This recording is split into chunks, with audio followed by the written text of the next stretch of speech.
Welcome to Daily Story, where real experiences from real people come to life. Each episode brings something different, and today is no exception. If today's experience resonates with you, feel free to subscribe, leave a comment, or share the episode. It helps others discover these real stories. And now let us begin. I sat on Mark's couch, the words tumbling out of me in a frantic, choked-up mess. My meticulously ordered life, the one I would spend years perfecting, had imploded just hours ago. Lena, the name tasted like ash in my mouth now. She was not the perfect, understanding woman I thought she was. She was a predator, and I was her prey.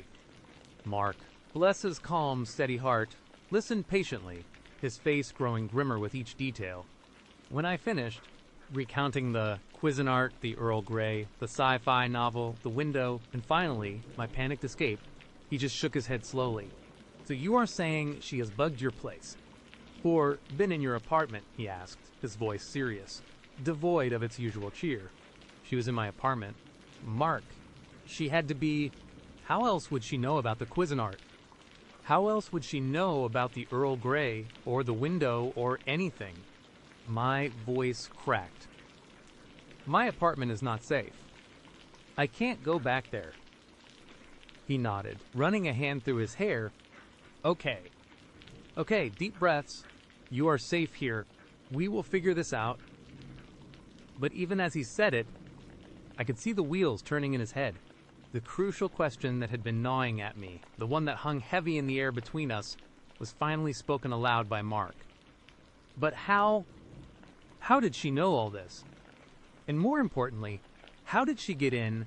My mind raced back to every interaction, every date, every casual conversation. Had I ever left her alone in my apartment? Only once, briefly, to grab a drink from the kitchen. Was that enough time? Enough time to plant a bug? Enough time to pick a lock? Or had she simply stolen my keys at some point? Perhaps when I left them on the table during a coffee shop date, distracted by her charming conversation. The possibilities were endless, each one more terrifying than the last. I do not know. Mark, I whispered, burying my face in my hands. I do not know how, but I know she did. Mark stood up, pacing the small living room. All right, we need to be smart about this. First, you are staying here for a while. No arguments. Second, we need to go back to your place. Not to live, but to secure it. Change the locks. Sweep for anything else she might have left behind. Then grab some essentials. We can't just abandon everything. The thought of going back to my apartment, my sanctuary, now a crime scene, made my stomach clench. But he was right. I could not just leave everything behind. And the idea of Lena having free reign in my space was unbearable. Okay, I said, forcing the word out. But we go together, and we are careful. It was already getting dark outside.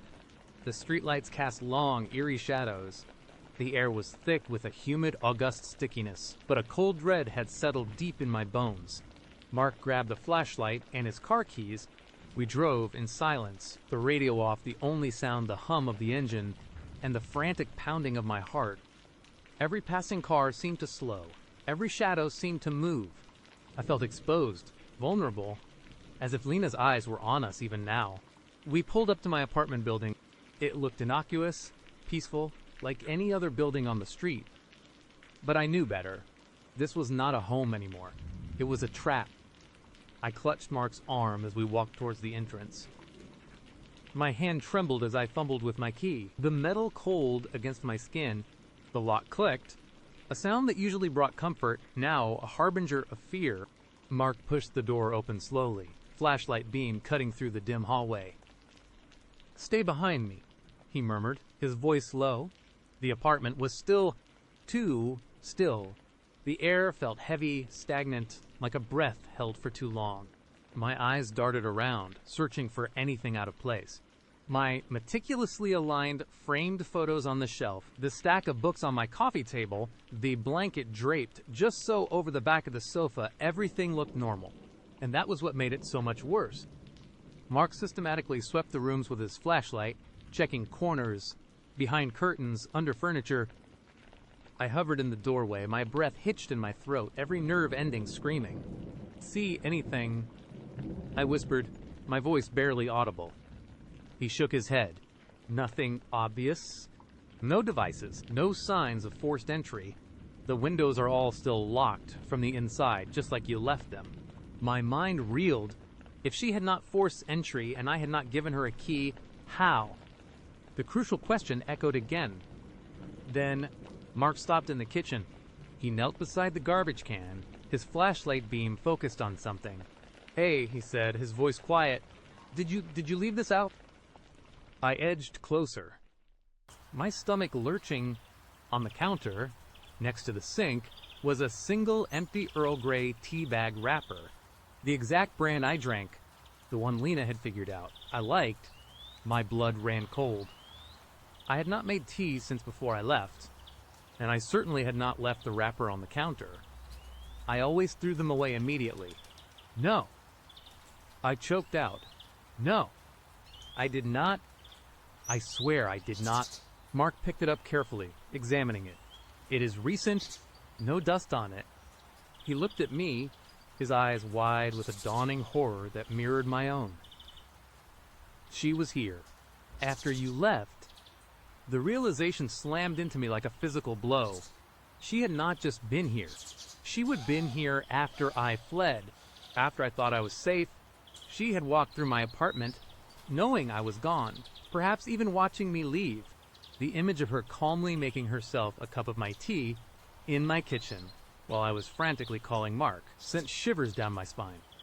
Then Mark's gaze shifted to the small, decorative bowl on my living room coffee table. It was where I kept my spare keys, a habit I would always thought harmless. He walked over, picked up the bowl, and looked inside. "Your spare keys," he said, his voice flat, "are gone." The world tilted.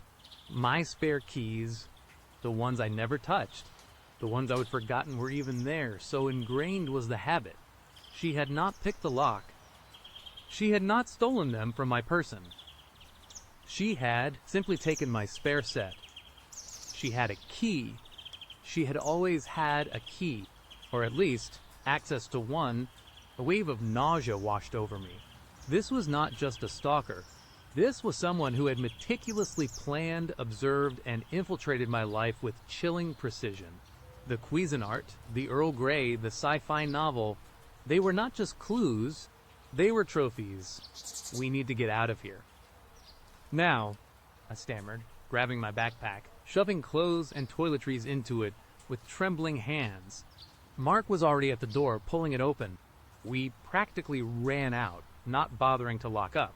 What was the point? She had a key. Back in Mark's car, speeding away from the apartment building, the silence was no longer heavy, it was deafening. My carefully constructed life, my sense of security, my very identity, felt like shattered glass. That night at Mark's, sleep was an impossible luxury. Every creak of the old house, every rustle of leaves outside, sent jolts of adrenaline through me. I lay awake, staring at the ceiling, replaying every moment with Lena. How could I have been so blind, so stupid? She had been a master manipulator, weaving a web of charm and fake understanding around me, while all the time she was gathering information, dissecting my life. The next morning, exhaustion gnawed at me. Mark, bless him, had made coffee and tried to act normal, but I could see the worry etched on his face. He pulled out his laptop. "Okay, we need to go to the police. This is beyond just a weird date. She has been in your apartment. She has your keys. She is clearly obsessed." I nodded, the thought of talking to the police filling me with a strange mix of hope and dread. Hope that they could help, dread that they would not believe me, or worse, that they could not stop her. We spent the morning detailing everything for a police report. The Cuisinart, the Earl Grey, the missing spare keys, the note. The officer, a kind but weary-looking woman named Detective Miller, listened patiently. She took notes, asked questions, but her expression remained neutral. When we finished, she sighed. I understand this is very distressing, she said, her voice gentle but firm. But right now, we have a missing set of keys, an empty tea bag wrapper, and a text message about a Cuisinart. There is no direct threat of violence, no forced entry. We can open a file for harassment and stalking, and we will send a patrol car to check on your apartment periodically. But without more concrete evidence, like a direct threat or proof of her being on your property, our hands are tied for anything more immediate, like a restraining order. My heart sank. But she has my keys. She was in my apartment. She is watching me. Detective Miller offered a sympathetic smile. I know it feels that way. My advice right now is to change the locks immediately, block her on everything, and avoid any contact. If she tries to contact you again, or if you see her, call us immediately. We left the precinct feeling utterly deflated. The world outside felt indifferent to my terror. The police, the system, they could not grasp the insidious, creeping horror of Lena. She was not a mugger or a vandal. She was a ghost in my life, a shadow that had taken root. Back at Mark's, the sense of being watched intensified. Every time I looked out a window, I half expected to see her. Every unfamiliar car that drove by, every distant siren sent my heart racing. I tried to work remotely from Mark's, but my focus was shattered. My meticulously organized life was a distant memory. Now my days were a blur of paranoia and fear. Then it happened. Mark had stepped out to grab groceries, leaving me alone in his apartment. I was trying to distract myself by scrolling through social media, though every notification made me jump. My phone buzzed. An unknown number. My breath hitched. I stared at it, my thumb hovering over the screen. No, I would not answer. But then a text message came through from the same number. Missed you at the apartment. Hope Mark's couch is comfy. You forgot your favorite mug. I brought it over. My blood ran cold. I dropped the phone as if it were a live coal. My favorite mug. The one from my apartment, the one that was still there when Mark and I had fled, the one I knew I had not packed. A sudden, sharp rap on Mark's door made me shriek. I scrambled backward, tripping over the coffee table, my heart hammering against my ribs. Another knock, softer this time, like a polite tap. Hello? A sweet, familiar voice called out from the other side. Lena? I froze, paralyzed by terror. She was here, at Mark's apartment. How did she know where he lived? How did she know I was here? The text she had been watching. She had waited for Mark to leave. The doorknob rattled gently. Not forceful, not trying to break in, just testing, as if she had every right to enter. I scrambled to my feet, grabbing the closest thing I could find, a heavy decorative vase, and stood trembling behind the door, my knuckles white. My mind screamed at me to call 911, but my fingers would not move. I just wanted to drop off your mug. Lena's voice floated through the wood, light and airy, as if we were just having a casual chat. It is right here, on the mat. I heard a soft thud. Then silence. I pressed my ear against the door, straining to hear anything. Footsteps, receding. A car door closing. Nothing. Just the pounding of my own blood in my ears. Slowly, carefully, I peered through the peephole. The hallway was empty. I waited, holding my breath, for what felt like an eternity. Then, with a surge of desperate courage, I unlatched the chain, unlocked the deadbolt, and slowly, carefully, opened the door just a crack. There it was, on Mark's welcome mat. My favorite mug, the one with the chipped rim, the one I would gotten at a flea market years ago. It was filled to the brim with dirt, and sticking out of the dirt were several wilting dead flowers, their petals already browning and curled. A macabre, silent message. I slammed the door shut, locking and chaining it with frantic movements. My legs gave out, and I slid down the door, sobbing, the vase still clutched tightly in my hand. She was not just watching me, she was playing with me. She was everywhere. When Mark returned, he found me huddled in a corner, shaking uncontrollably, the mug and its dead flowers sitting like a grotesque altar on his coffee table. He called Detective Miller, who promised to send an officer to take a statement. It felt like a hollow promise. The next few days were a blur of fear and exhaustion. We changed Mark's locks, put up blackout curtains, and kept the TV on constantly, just for noise. I could not eat, could not sleep. Every shadow was Lena. Every sound was Lena. My once vibrant world had shrunk to the four walls of Mark's living room. And even there, I felt like a trapped animal. We tried moving again to a friend's remote cabin upstate, hoping the isolation would offer some reprieve. For 2 days, there was nothing. A fragile, fleeting sense of peace began to settle over me. Maybe, just maybe, she would give up. On the third morning, I woke up to a faint scratching sound from outside the window. I bolted upright, my heart leaping into my throat. Mark was still asleep beside me. I crept to the window, pulling back the curtain just an inch. There, carved deeply into the wooden frame of the cabin window, was a single, stylized L. My breath caught in my throat. She was here. Again, she would followed us. She knew, that is, when it hit me, a memory, cold and sharp, piercing through the fog of fear. It was not just the Cuisinart, or the Earl Grey, or the sci-fi novel. It was something deeper, something older. I remembered a conversation with Lena early in our dating, before any of this. I would casually mention a childhood memory, a specific, obscure detail about a treehouse I would built with my dad when I was 8. A detail I had not shared with anyone in years, not even Mark. It was a fond memory, a silly story about a nail that got bent, making the whole structure wobble. Lena had laughed, a genuine, warm laugh, and said, "Oh, I remember those kinds of childhood adventures. My dad was terrible with a hammer too."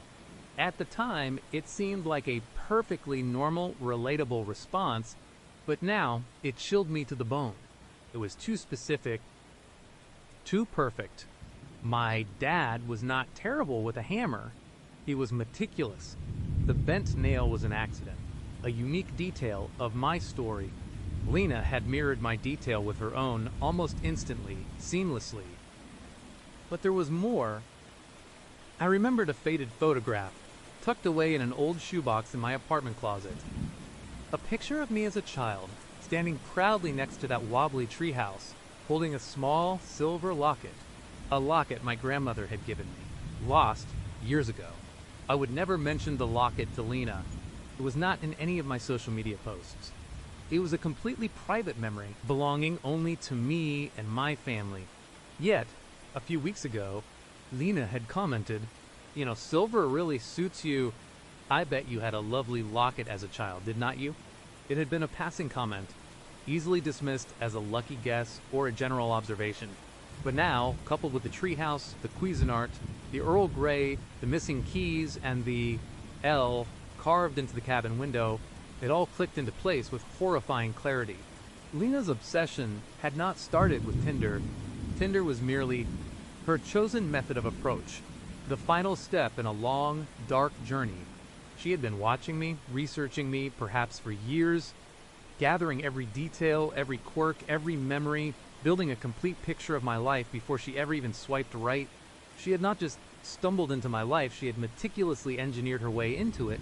The Grainley on the window was not just a threat, it was a signature, a declaration. I knew then that Lena was not just a stalker. She was my shadow, and she was never going away.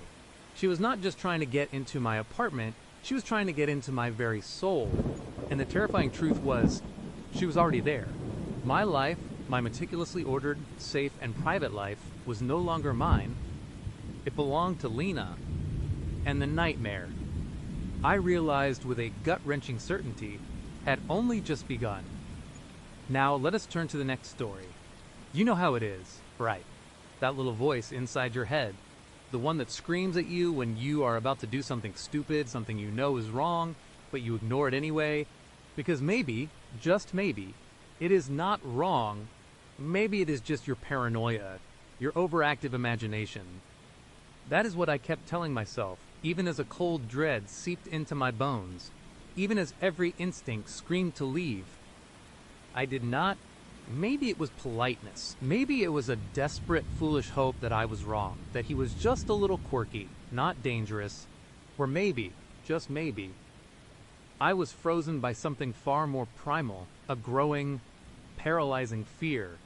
"It is just one drink," Mark had said, his voice a smooth balm over the growing panic in my chest. "Then I will call you a cab." You can see my art collection, and the view really is something else. His hand was still on my forearm, warm, but it felt less like a comforting touch and more like a tether, subtly pulling me forward. My feet, heavy and reluctant, followed him out of the bustling bar and into the cool night air. The cab ride was silent, or at least that is how I remember it. My own thoughts were a screaming cacophony, drowning out the hum of the engine, the distant city noises. I kept my gaze fixed out the window, watching the familiar downtown streets blur past. But then, as we turned a corner, I caught Mark's reflection in the glass. He was not looking out. He was looking at me. A faint, almost imperceptible smile played on his lips, and his eyes, in the dim light, seemed to hold a predatory glint. My stomach lurched. This was not going to be good. His apartment building was imposing. It was one of those sleek, modern high-rises, all glass and steel, towering over everything else. It looked expensive, exclusive, and eerily isolated. No friendly corner store, no bustling foot traffic, just an imposing fortress reaching into the night sky. The lobby was even worse. Pristine, deserted, with an unblinking security camera watching our every move. Mark did not even glance at the concierge desk he just strode past, as if he owned the place. Which, I suppose, he did. My heart hammered against my ribs. This was not a casual invitation. It felt like an entry into a carefully constructed trap. The elevator ride-up was agonizing. We were going to the very top, the penthouse. The numbers on the display climbed higher and higher, each one a step further away from safety, from the world I knew. Mark stood beside me, unnervingly still, a faint, almost imperceptible hum coming from him, like a tightly wound spring. He smelled faintly of expensive cologne and something else, something metallic and cold that I could not quite place. I pressed my hands together, clammy with sweat, trying to appear nonchalant, as if I did this all the time. But every fiber of my being was screaming. When the elevator doors finally slid open, I was met with a stark, almost sterile hallway. No art, no plant, just smooth gray walls and recessed lighting. His apartment door was a heavy, dark wood, blending seamlessly into the wall. He used a keycard, a quick swipe, and the door clicked open with a soft, ominous thud. The apartment itself was breathtaking. In a cold, unsettling way, it was massive, spanning the entire floor, with floor-to-ceiling windows offering a panoramic view of the city. Lights twinkled like scattered diamonds below, and the moon hung heavy and full in the inky sky. It should have been stunning, awe-inspiring, but instead, it felt like a cage. A very, very expensive cage. The decor was minimalist, almost clinically so. Sleek, modern furniture, all clean lines and muted colors. No personal touches, no warmth. It felt less like a home and more like a showroom, or perhaps a laboratory. And the art collection he would mention, it was there, all right. Abstract pieces, mostly dark, swirling canvases that seemed to absorb the light, making the already vast space feel even more cavernous and oppressive. One piece, in particular, caught my eye, a large, almost photographic depiction of a single, unblinking eye, rendered in stark black and white. It seemed to follow me, no matter where I stood. Impressive is not it. Mark's voice, smooth as silk, broke the silence. He had moved past me, already heading toward a sleek bar setup in the corner of the living area. Make yourself at home. Home? The word felt like a cruel joke. I felt about as at home as a lab rat in a maze. I forced a weak smile, my gaze darting around the enormous room, searching for an exit, a telephone, anything that felt like a lifeline. The front door was now a solid, unyielding slab of wood, seemingly miles away. "What can I get you to drink?" he asked, his back to me as he poured something into 2 crystal glasses. "I have a fantastic single malt, or perhaps a glass of white wine." "Just water, please," I managed, my voice a little shaky. I could not risk anything else. My mind needed to be clear, even if my body was screaming in terror. He chuckled softly, a low, rumbling sound that did nothing to ease my nerves. "Water it is." Then he turned, handing me a glass of ice water, condensation already beating on the outside. He held his own glass of amber liquid, swirling it slowly. "So the view, what do you think?" I walked to the window, forcing myself to look out, to pretend I was admiring the cityscape, not planning my escape. "It is incredible," I said, the words feeling hollow and forced. But from this height, everything seemed tiny, insignificant, and utterly out of reach. "It is not it," he murmured, coming to stand beside me, his proximity making my skin crawl. "From up here, you can see everything, control everything. Do you know? I can even see your apartment building from here." My breath hitched. I had not told him where I lived, not specifically. I would mention the general neighborhood, maybe, but never the exact building. My blood ran cold. "Really?" I tried to sound casual, but my voice was barely a whisper. He pointed a long, slender finger. "See that cluster of lights, just past the old clock tower. And then, a few blocks down, that slightly taller red brick building. That is yours, is not it. 5th floor, second window from the left, facing the park." My heart stopped. He was describing my apartment, down to the exact window. A wave of nausea washed over me, so intense I thought I might actually throw up. He had not just been observing me at the coffee shop, he had been observing my home, my sanctuary. This was not a charming quirk. This was full-blown stalking. "How do you know that?" I asked, my voice trembling now. The pretense of casual conversation shattered. He turned to face me, his smile still in place, but his eyes were sharp, unblinking, like a predator who had finally cornered its prey. "Oh, I know a lot about you," he said, his voice dropping to a low, intimate tone that felt sickeningly possessive. "I know you get up at 645 on weekdays. I know you sometimes forget to water your fiddly fig plant and feel guilty about it. I know you listen to that obscure indie band, The Wandering Souls. Every Tuesday morning on your commute, each detail was a hammer blow, driving deeper into my sense of security, my privacy.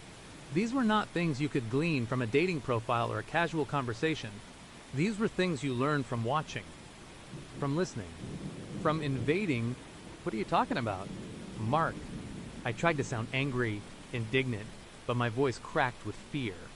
"This is not funny." He took a step closer, and I instinctively recoiled, bumping into the cold glass of the window. There was nowhere to go. "Funny," he chuckled, a sound devoid of humor. "Oh, it is not funny at all. It is research. Preparation." He reached out, and for a terrifying moment, I thought he was going to grab me. But his hand simply brushed a stray strand of hair from my face, his touch sending shivers of revulsion down my spine. "You are even more captivating up close," he murmured, his gaze sweeping over my face, my hair, my trembling hands. Just as I imagined. "Mark, I need to go," I said, my voice barely above a whisper. I tried to push past him, but he subtly shifted, blocking my path. "Already? But we have barely begun," he said, his smile widening, revealing a flash of teeth that suddenly looked too sharp, too white. "I have waited a long time for you. For someone like you, waited for me." I stammered, my mind racing, trying to make sense of this nightmare. "What do you mean?" He walked away from the window, toward a large built-in bookshelf that covered an entire wall. He ran a finger along the spines of the books, his back to me. "You are different," he said, his voice reflective, almost academic. "Most people, they are so predictable, so easily swayed, but you have a spark." a fire, and a certain resilience. I have been observing you for months now. You know, months. My blood ran cold. This was not just a bad date. It was a meticulously planned abduction. He had not just swiped, right? He had chosen me. You have been watching me for months. I repeated, the words tasting like ash in my mouth. Why? He turned, a peculiar glint in his eye. Because I need someone who won't just run away when things get real. Someone who understands the deeper connections, the true meaning of companionship. He gestured around the vast apartment. This is not just an apartment, you know. It is a sanctuary, a refuge for those who are special, and you, my dear, are very special. I stared at him, my mind scrambling for an escape plan. The front door, it was the only way, but he was between me and it. Mark, I do not understand what you are talking about, I said, trying to keep my voice steady, trying to sound reasonable. I think I have had enough. Please, call me a cab. I really need to go home. He chuckled again. A low, chilling sound. Home? But you are home. Or, at least, you will be very soon. He took a step toward me, then another. You see, I have been lonely. Terribly lonely, and after all my observations, all my meticulous research, I knew you were the one. The perfect companion. My heart was a frantic drum solo against my ribs. You can't just keep me here, I whispered, my voice thick with fear. His smile vanished, replaced by a look of cold, hard resolve. Oh, but I can, and I will. He reached into his pocket and pulled out a small, gleaming object. It was a remote control. With a click, the heavy curtains that had been discreetly tucked away by the windows began to glide silently across the glass, plunging the enormous room into a more intimate, yet far more terrifying, darkness. The city lights outside were swallowed up, replaced by my own distorted reflection in the glass. We were completely cut off. You are not going anywhere, he said, his voice now devoid of any pretense of charm. It was flat, cold, and utterly terrifying. Not yet, anyway. I finally found my voice, a scream tearing itself from my throat. Let me go. Let me out of here. He did not flinch. Instead, he simply walked over to the front door, the heavy, dark wood door that had seemed so impenetrable. He ran his hand over it, almost caressing it. A very secure door, he said, almost fondly. Soundproofed, of course, and locked from the inside with a biometric scanner for my peace of mind and for yours. He turned back to me, his eyes gleaming in the dim light. No one can hear you. No one can help you. Panic, raw and unadulterated, seized me. I spun around, my gaze darting wildly around the room. There had to be another way. Another door, a window that opened, anything. But the windows were sealed, the entire apartment. A sleek, modern fortress. My eyes landed on a heavy glass sculpture on a nearby pedestal. It was abstract, sharp, and probably weighed a ton. My only chance. You are insane, I yelled, my voice shaking but laced with a desperate fury. You are a psycho. Let me go, or I swear to God, I will fight you. He laughed, a chilling, humorless sound that echoed in the vast space. Oh, I expect you will. That is part of your charm, is not it? That fire, that spirit. It is what makes you so much more interesting than the others. The others, the words hung in the air, cold and heavy. How many others had there been? What had he done to them? My stomach twisted. He started walking towards me again, slowly, deliberately, like a hunter closing in for the kill. I backed away, my eyes still fixed on that glass sculpture. He was bigger than me, stronger, but I had surprise, and I had desperation. Stay away from me, I shrieked, my voice cracking. He ignored me, his gaze fixed on mine. a strange, possessive intensity in his eyes. "You will learn to appreciate it here," he said, his voice a low, hypnotic drone. "The solitude, the peace. We will have so much time together. To talk, to truly get to know one another, to build something lasting." As he closed the distance, I made my move with a desperate lunge. I grabbed the heavy glass sculpture. It was heavier than I expected, its sharp edges biting into my palms, but the adrenaline surging through me gave me strength. I lifted it, my arms shaking, and swung it with all my might. It connected with a sickening thud against his shoulder. He grunted, stumbling back a step, his eyes widening in surprise, then darkening with anger.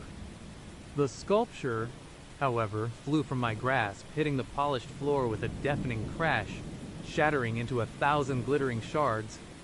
"You little bitch," he snarled, the charming facade completely gone, replaced by pure rage. His face was contorted, ugly. "You think that will stop me?" He lunged. I screamed, scrambling backward, my bare feet skidding on the polished floor, narrowly avoiding the sharp glass fragments. He was fast, much faster than I anticipated. He grabbed my arm, his fingers digging into my flesh like talons, pulling me off balance. I cried out, struggling, kicking, trying to break free. "Let go of me." I shrieked, twisting and writhing in his grip. He was incredibly strong, holding me with one arm while the other reached for my throat. I remembered something from a self-defense class, a desperate, last-ditch effort. With my free hand, I clawed at his face, aiming for his eyes. My nails raked across his cheek, leaving angry red welts. He roared in pain, momentarily loosening his grip. It was all I needed. I pulled free, stumbling backward, my heart pounding so hard I thought it would burst through my chest. He clutched his face, his eyes narrowed into slits of pure hatred. A thin line of blood welled up on his cheek. "You will regret that," he hissed, his voice low and menacing. "You will regret that very much." I did not wait. I turned and ran, blindly, instinctively, toward the darkest corner of the vast apartment, away from him, away from the front door he guarded. I did not know where I was going, but I knew I had to keep moving. I burst into a dimly lit hallway, lined with more of those ominous abstract paintings. My breath hitched in my throat. The air here felt colder, heavier.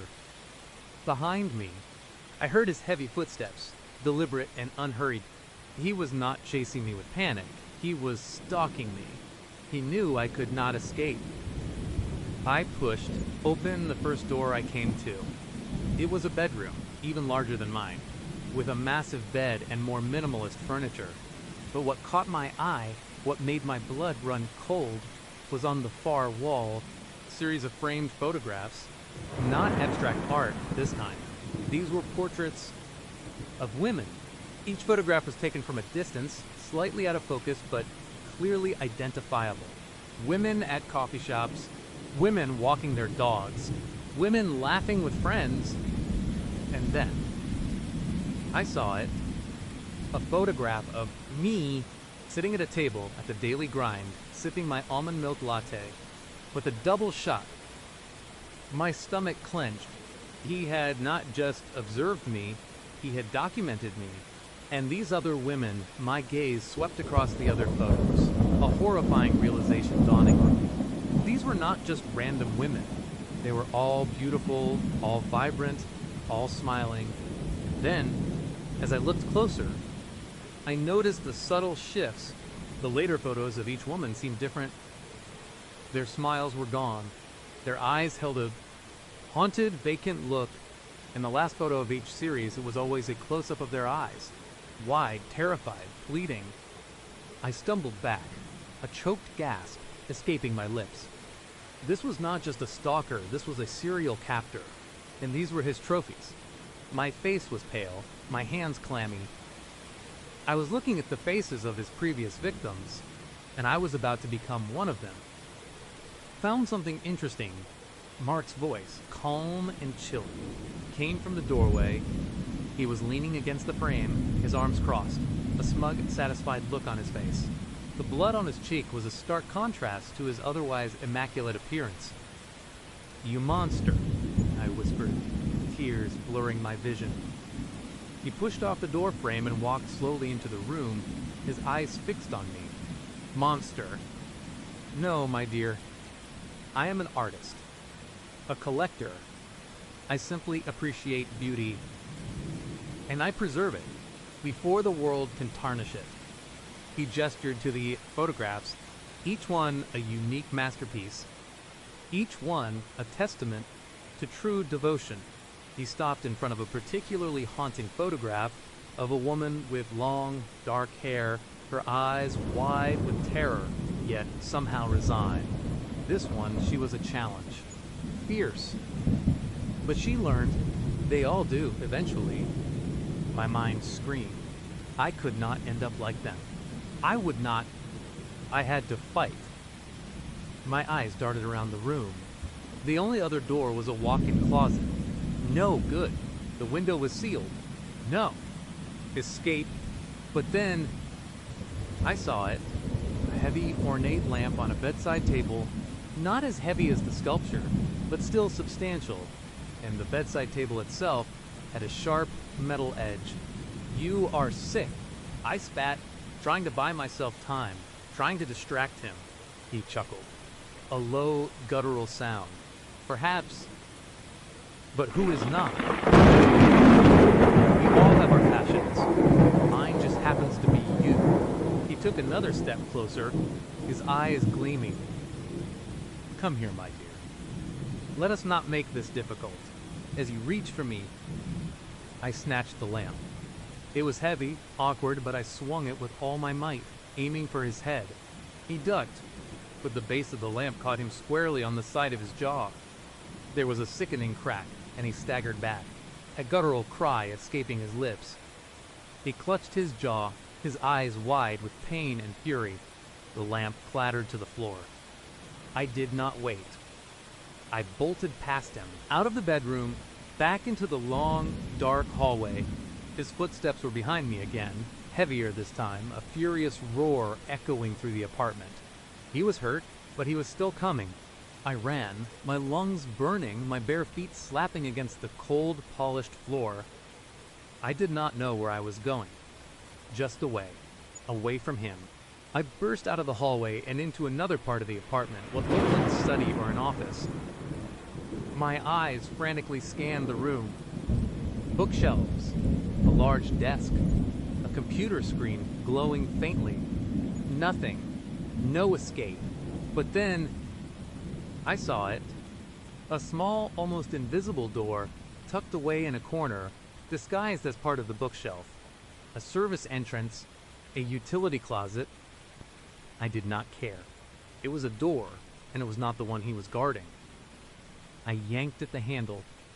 It was stiff, but it opened with a creak, revealing a narrow, dark space beyond. A utility shaft. Maybe for a fire escape. I did not hesitate.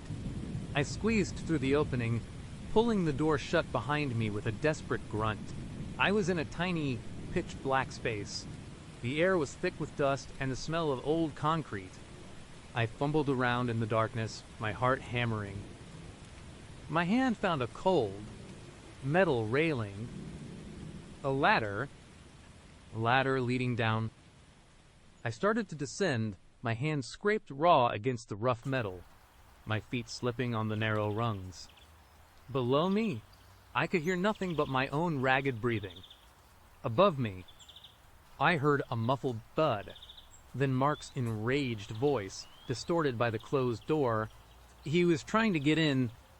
I scrambled down the ladder, rung by agonizing, praying it led somewhere, anywhere, but back into that nightmare apartment. The shaft was long, seemingly endless. I could feel the vibrations of the building, hear faint hums and distant clanks. I imagined him tearing the door off its hinges, finding me, dragging me back. The thought spurred me on, my muscles screaming in protest. Finally, after what felt like an eternity, my feet touched solid ground. I was in a small, dark room, dimly lit by a single bare bulb. It looked like a service area, with pipes running along the ceiling and maintenance equipment stacked against the walls. And then, I saw it.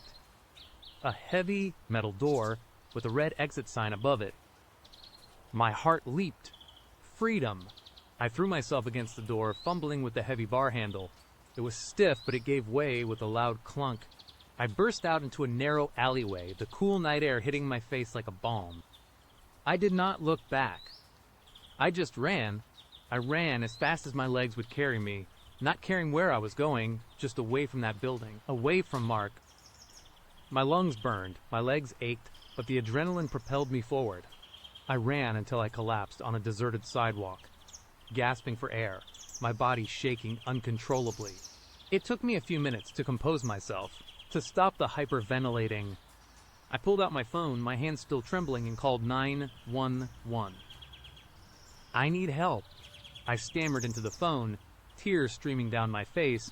He tried to keep me. He is a stalker. He has other women. The police arrived quickly. They took my statement, their faces grim as I recounted the horrifying details. They went to the building, but when they returned, their expressions were puzzled. "Madam, we checked the penthouse apartment," the officer said, his voice gentle but firm. "There is no sign of forced entry. The apartment is immaculate. There is no damage, no broken glass, no blood. And the occupant, Mr. Mark Thompson, claims he was home alone all evening. He said he had a Tinder date earlier, but she left shortly after arriving, saying she was not feeling well." My blood ran cold again. "No, you have to believe me." He attacked me. I hit him. "There was blood. We found no evidence of a struggle," the officer repeated, shaking his head. "And no one else was found in the apartment." His concierge also confirmed he was alone. "There were no witnesses." I stared at them, my mind reeling. He was too good. He had cleaned everything up, or maybe he had other ways of making things disappear. The photos, the other women, where were they? They could not find anything, no evidence, no trace.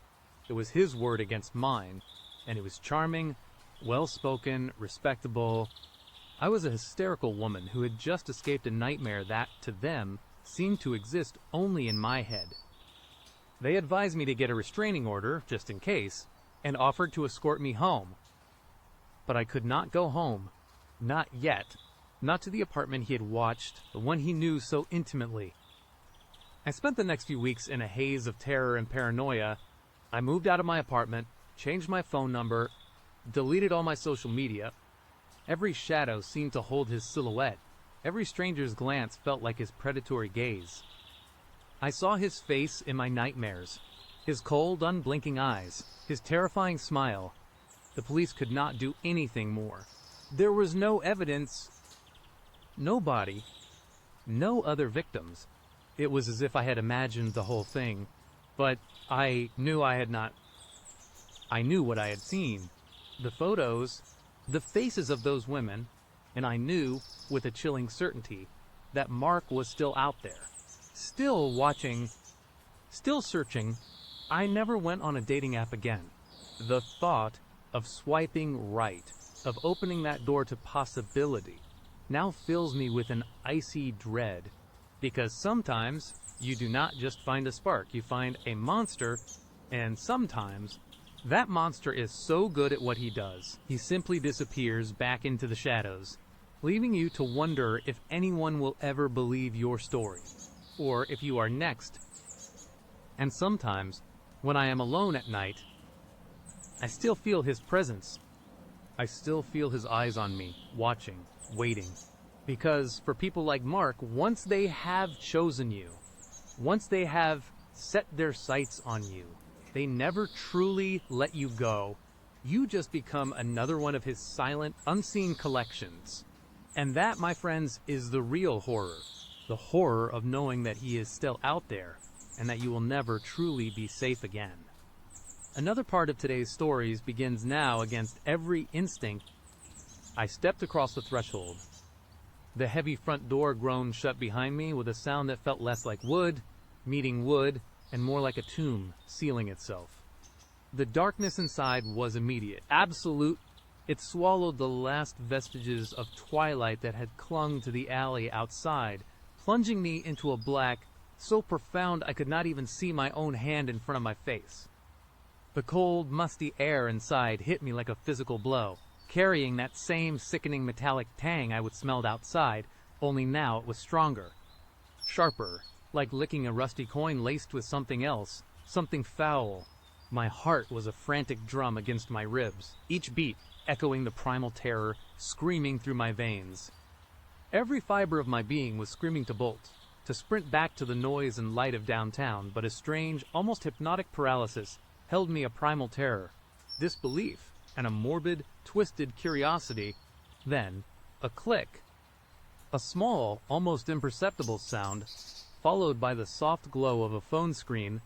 Chloe, still smiling that unnervingly perfect smile, held her phone up, illuminating just enough of the entryway to reveal the peeling wallpaper and a grand, albeit incredibly dusty, staircase ascending into further gloom. Her face, bathed in the blue-white light, looked almost spectral. Her eyes, which had glinted black outside, now seemed to absorb the light, reflecting nothing. "See?" she purred, her voice a low melodic hum that seemed to vibrate in the stale air. "Much better. Now we can really appreciate the atmosphere." Appreciate the atmosphere. My brain was short-circuiting. The air was thick with the smell of decay and something metallic. The only sound, the frantic thumping of my own heart in my ears. Dust motes danced in the phone's beam, making the air seem alive with unseen things. I could feel the cold seeping into my bones, a damp chill that was more than just the temperature. It was the cold of a place that had been dead for a long, long time. "Chloe," I managed, my voice a strained whisper. "This is not funny. We should really go. I can call us an Uber. We can go to that bar."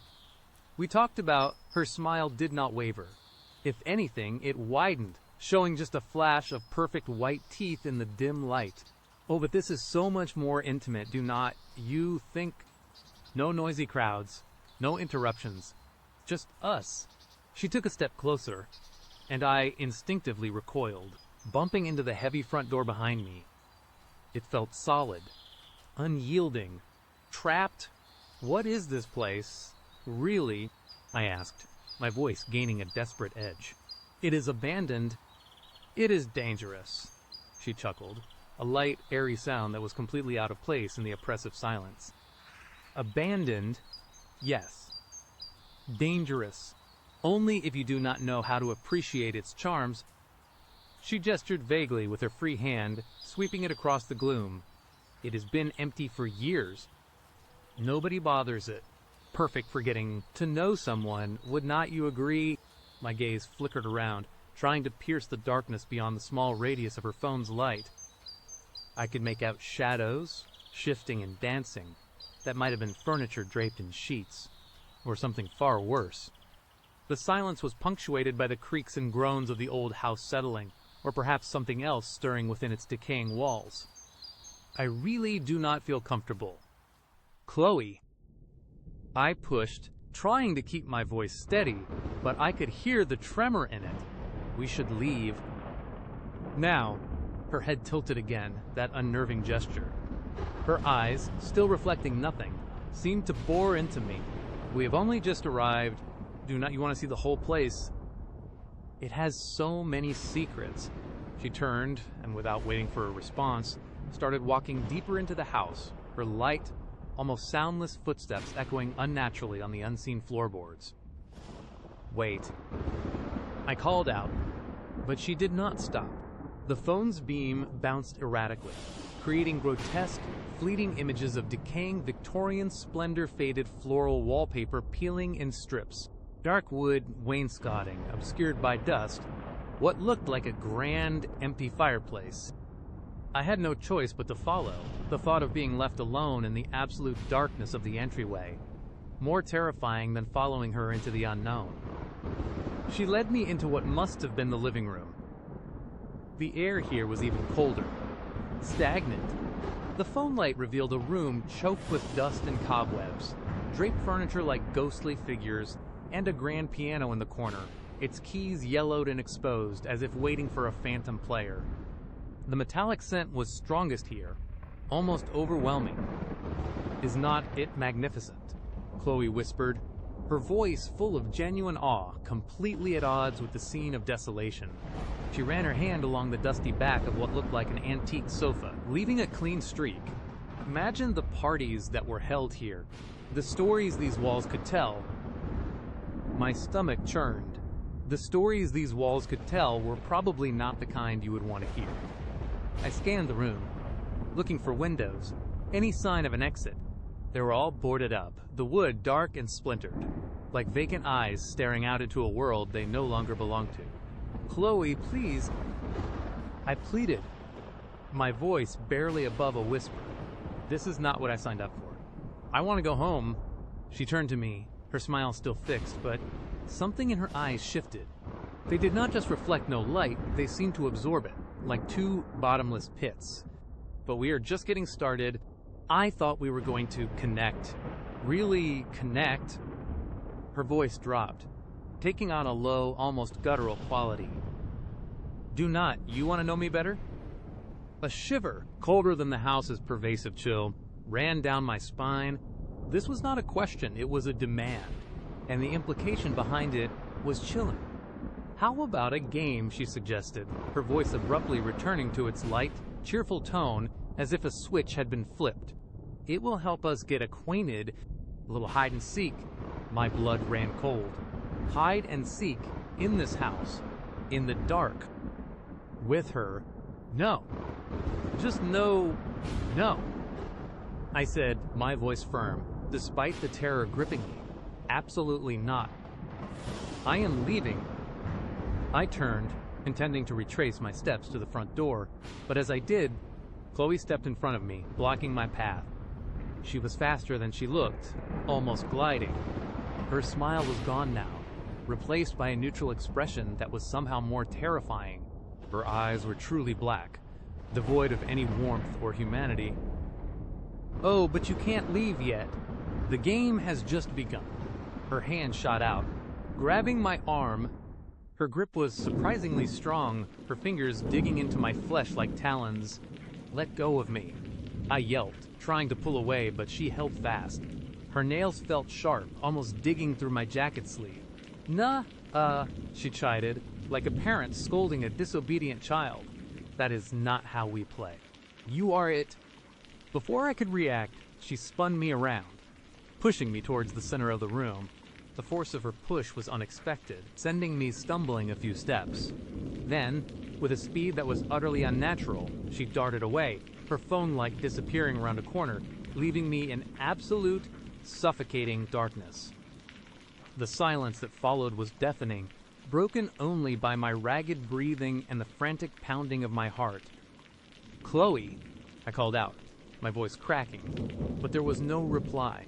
Only the creaks and groans of the house and the distant, almost imperceptible sound of light. Quick footsteps retreating further into the labyrinthine darkness. Panic, raw and unadulterated, surged through me. My hands shot out, blindly searching for anything. A wall, a piece of furniture, anything to ground me. My fingers brushed against something rough and cold. A dusty, draped armchair. I pressed myself against it, my mind racing. This was not a game. This was a nightmare. I had to get out. But where was the front door? And how could I navigate this ancient, decaying mansion in pitch black, with a predator lurking somewhere within its walls? The metallic smell was suffocating now, making me feel lightheaded. It was like the smell of an old butcher shop, but not of fresh meat, but of something much older, dried and caked. I forced myself to move, one agonizing step at a time, arms outstretched, like a blind man. My foot hit something soft and yielding on the floor, and I nearly screamed. I did not dare think about what it might be. I just shuffled forward, bumping into unseen objects, stubbing my toes, my heart hammering like a trapped bird. I fumbled along what I hoped was a wall, my fingers brushing against cold, damp plaster, then peeling wallpaper. The air grew colder as I moved, a draft seeping from somewhere. I heard a faint scratching sound, like nails on wood, coming from above me. On the second floor, my blood ran cold. Was she up there? Was she watching me? Suddenly, a floorboard creaked directly behind me, loud and distinct. I froze, my breath catching in my throat. I stood there, utterly still, listening, straining my ears. The scratching sound from upstairs stopped. The house was silent again, a heavy, malevolent silence. Then, a whisper. Right next to my ear. So soft, so close it felt like spiderwebs on my skin. Found you. I let out a strangled yelp, spinning around, my arms flailing wildly.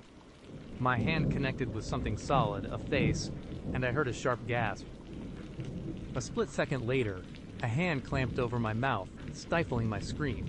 Another hand grabbed my arms, pinning them to my sides.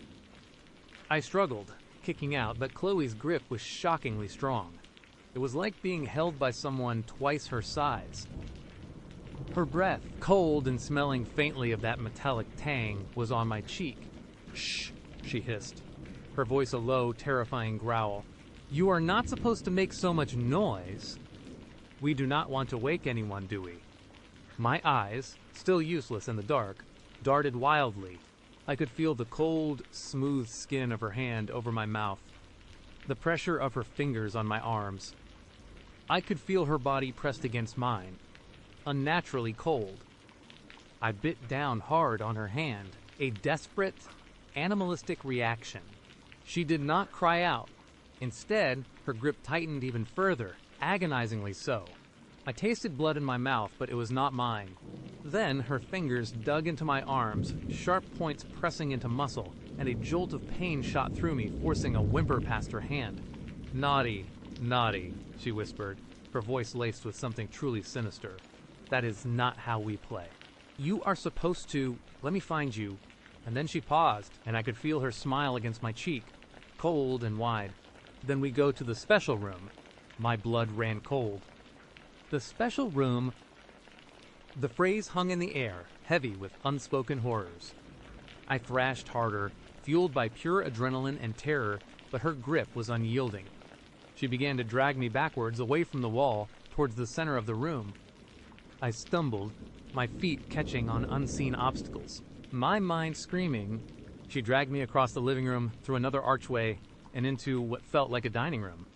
I could vaguely make out the shape of a long, heavy table, draped in a sheet, like a shrouded corpse. The metallic smell here was even more intense, mingled with something else, something sickly sweet, like decaying flowers but with a chemical undertone. Then, she stopped. Her hand left my mouth, but her grip on my arms remained. I gasped for air, my lungs burning. "Here we are," she said, her voice almost normal again, but with an underlying current of excitement that sent shivers down my spine. The entrance to my favorite place. I felt her reach down with one hand, and then a faint click, followed by the soft whirring sound of a mechanism. A sliver of light appeared, cutting through the absolute blackness. It was a faint, yellowed light coming from below us. I looked down, my eyes slowly adjusting. Below my feet, a section of the floorboards had opened, revealing a dark, gaping hole. A set of rickety wooden stairs descended into a deeper, colder blackness. The faint light emanated from somewhere at the bottom, casting long, grotesque shadows that danced on the walls of the gaping maw. The metallic tang was now overwhelming, and I could taste it on my tongue. "The cellar," Chloe announced, her voice full of perverse delight. "It is truly the heart of the house, where all the real connections are made." I stared into the abyss, my mind reeling. This was not just an abandoned house. This was a trap. This was a tomb. And Chloe was something else entirely. "No." I choked out, shaking my head violently. "No, I am not going down there." Her grip tightened again, painfully. Oh, but you are... We have so much to discuss, so much to learn about each other. She began to pull me towards the opening. I dug my heels in, resisting with every ounce of strength I had, but it was useless. She was too strong, too determined. I clawed at her hands, trying to pry her fingers off my arms, but they were like steel bands. My nails scraped against her skin, but she did not flinch. I let out a desperate scream, a raw, guttural sound torn from my throat. She laughed, a chilling, mirthless sound. Scream all you want. Nobody will hear you. Not down here. With a sudden, powerful yank, she pulled me forward. My feet slipped on the dusty floorboards, and I lost my balance, tumbling forward down the rickety stairs. I cried out, my hands scraping against the rough wood, splinters digging into my palms. I landed hard at the bottom, my head hitting something soft, but my shoulders screaming in protest. The faint light from below flickered, momentarily plunging me into darkness before returning. I lay there, dazed and disoriented, trying to catch my breath. The air down here was even colder, heavy and thick with the metallic smell, now mixed with something else, a faint, sickly sweet odor, like formaldehyde and decay. My eyes slowly adjusted to the dim, yellowish light, which seemed to come from a single bare bulb hanging precariously from a frayed wire in the middle of the low ceiling. The cellar was a nightmare made real. It was a vast, earthen-floored space, damp and reeking. Along one wall were shelves filled with rusted tools, strange glass jars containing murky liquids, and what looked like old, stained medical instruments. In the center of the room, bolted to the floor, was a heavy wooden table, its surface dark with stains that looked suspiciously like dried blood. Above it, hanging from the ceiling, were thick, rusty chains with cuffs attached. My blood ran cold. This was not just a cellar. This was a torture chamber. Then, Chloe appeared at the top of the stairs, her silhouette framed by the faint light from above. She descended slowly, deliberately, her smile back, wider and more terrifying than ever. Her eyes, in the dim light, were still black, utterly devoid of any human emotion. "Welcome," she purred, her voice echoing unnaturally in the confined space. "To my private sanctuary." She stepped onto the earthen floor, her footsteps silent. She walked towards me, her gaze never leaving mine. I scrambled backwards, trying to put distance between us, but the wall was behind me. My shoulder throbbed, and a sharp pain shot through my ankle. I was cornered. What is this place?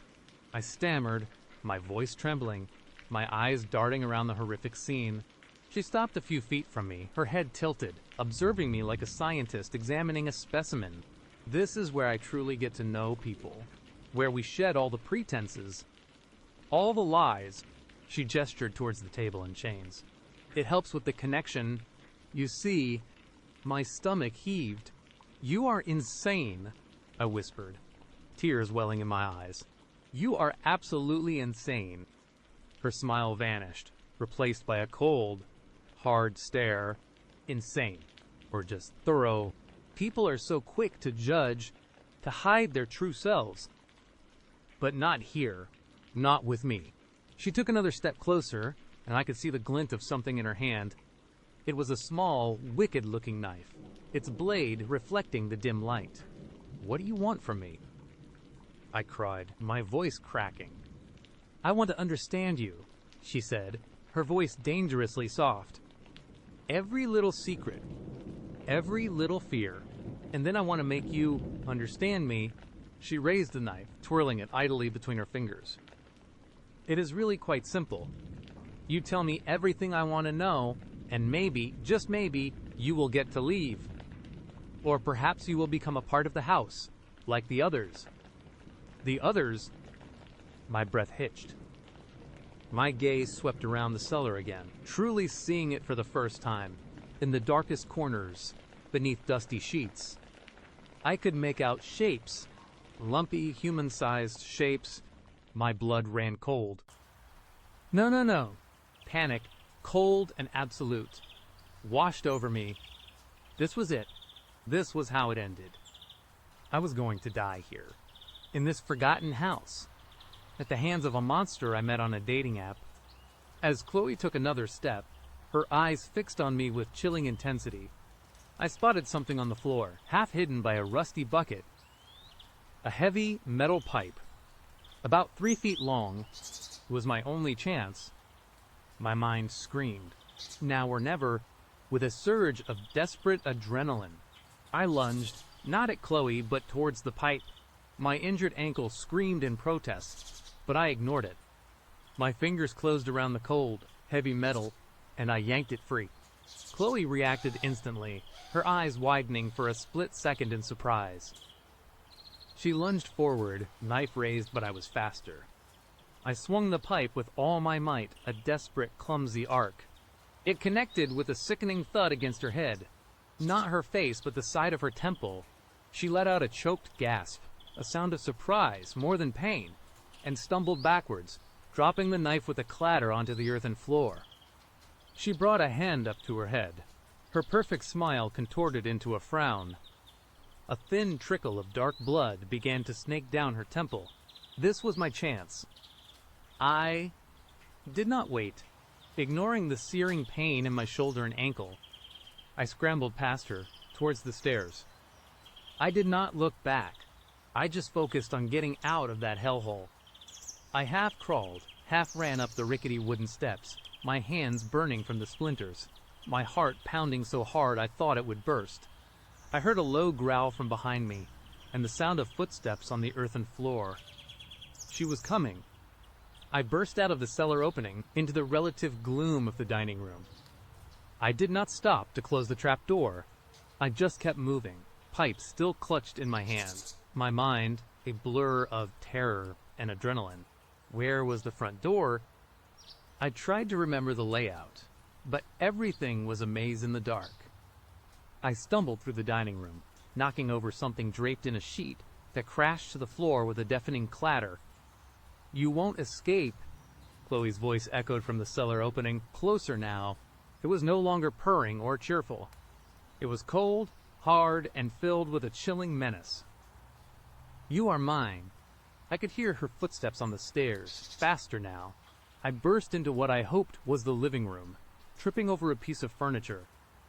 I slammed into the grand piano, its old keys letting out a jarring, discordant clang that echoed through the house. I saw it then, a faint, barely perceptible rectangle of slightly less darkness. The front door. It was still boarded up, but maybe I could force it.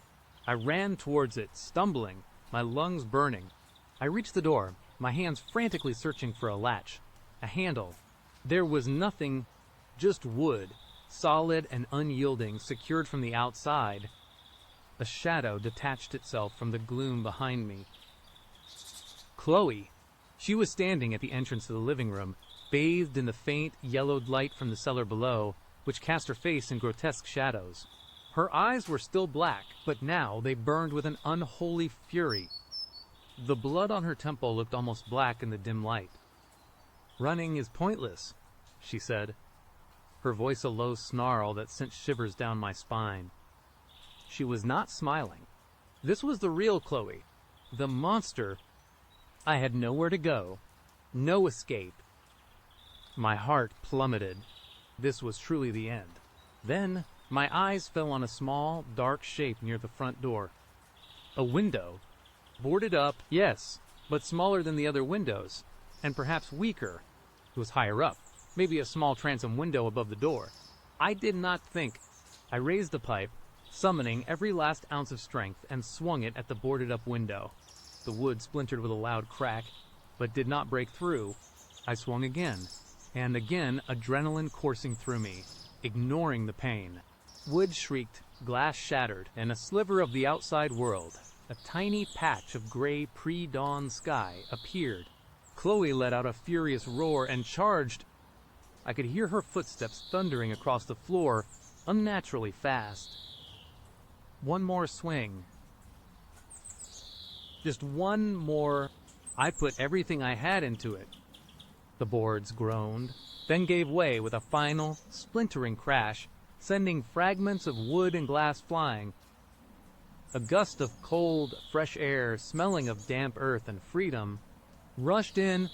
I scrambled onto the ledge, ignoring the sharp shards of glass digging into my hands, and squeezed myself through the narrow opening. It was a tight fit, but the desperate will to live pushed me through. I scraped my side, my jacket tearing, but I did not care. I fell to the damp ground outside, landing hard on my hands and knees. The metallic smell was still in my nostrils, but it was fading, replaced by the cool, clean scent of night air. I looked back, my heart still hammering. Chloe was framed in the broken window, her face a mask of pure rage, her black eyes burning. She let out a guttural scream, a sound that was less human and more like a predatory animal. I did not wait. I scrambled to my feet, ignoring the throbbing pain in my ankle, and ran. I ran like I had never run before, back down the forgotten alley, towards the faint glow of the streetlights, towards the distant hum of the city. I did not look back. I just ran, the sounds of her screams fading behind me, replaced only by the frantic pounding of my own heart. I did not stop until I reached a well-lit main street, gasping for breath, my body shaking uncontrollably. I stumbled into a brightly lit diner, collapsing into a booth, my mind still reeling from the horrors I had just witnessed. I never went on a Tinder date again.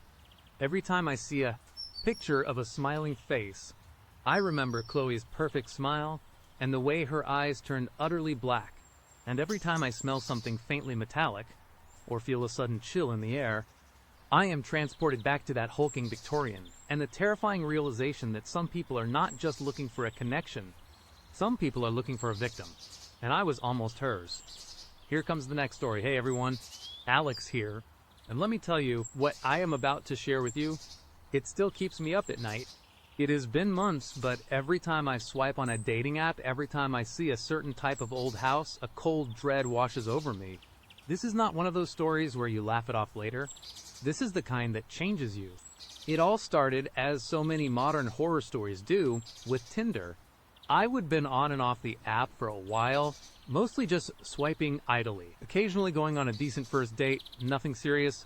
I was just looking for someone to connect with, someone who could make me laugh, maybe grab a coffee with. One evening, I matched with a girl named Chloe. Her profile was pretty standard. A few nice photos, one of her smiling at a beach, another with a dog, a selfie where she looked genuinely happy. Her bio was short and sweet, something about loving indie movies and trying new restaurants. She seemed normal.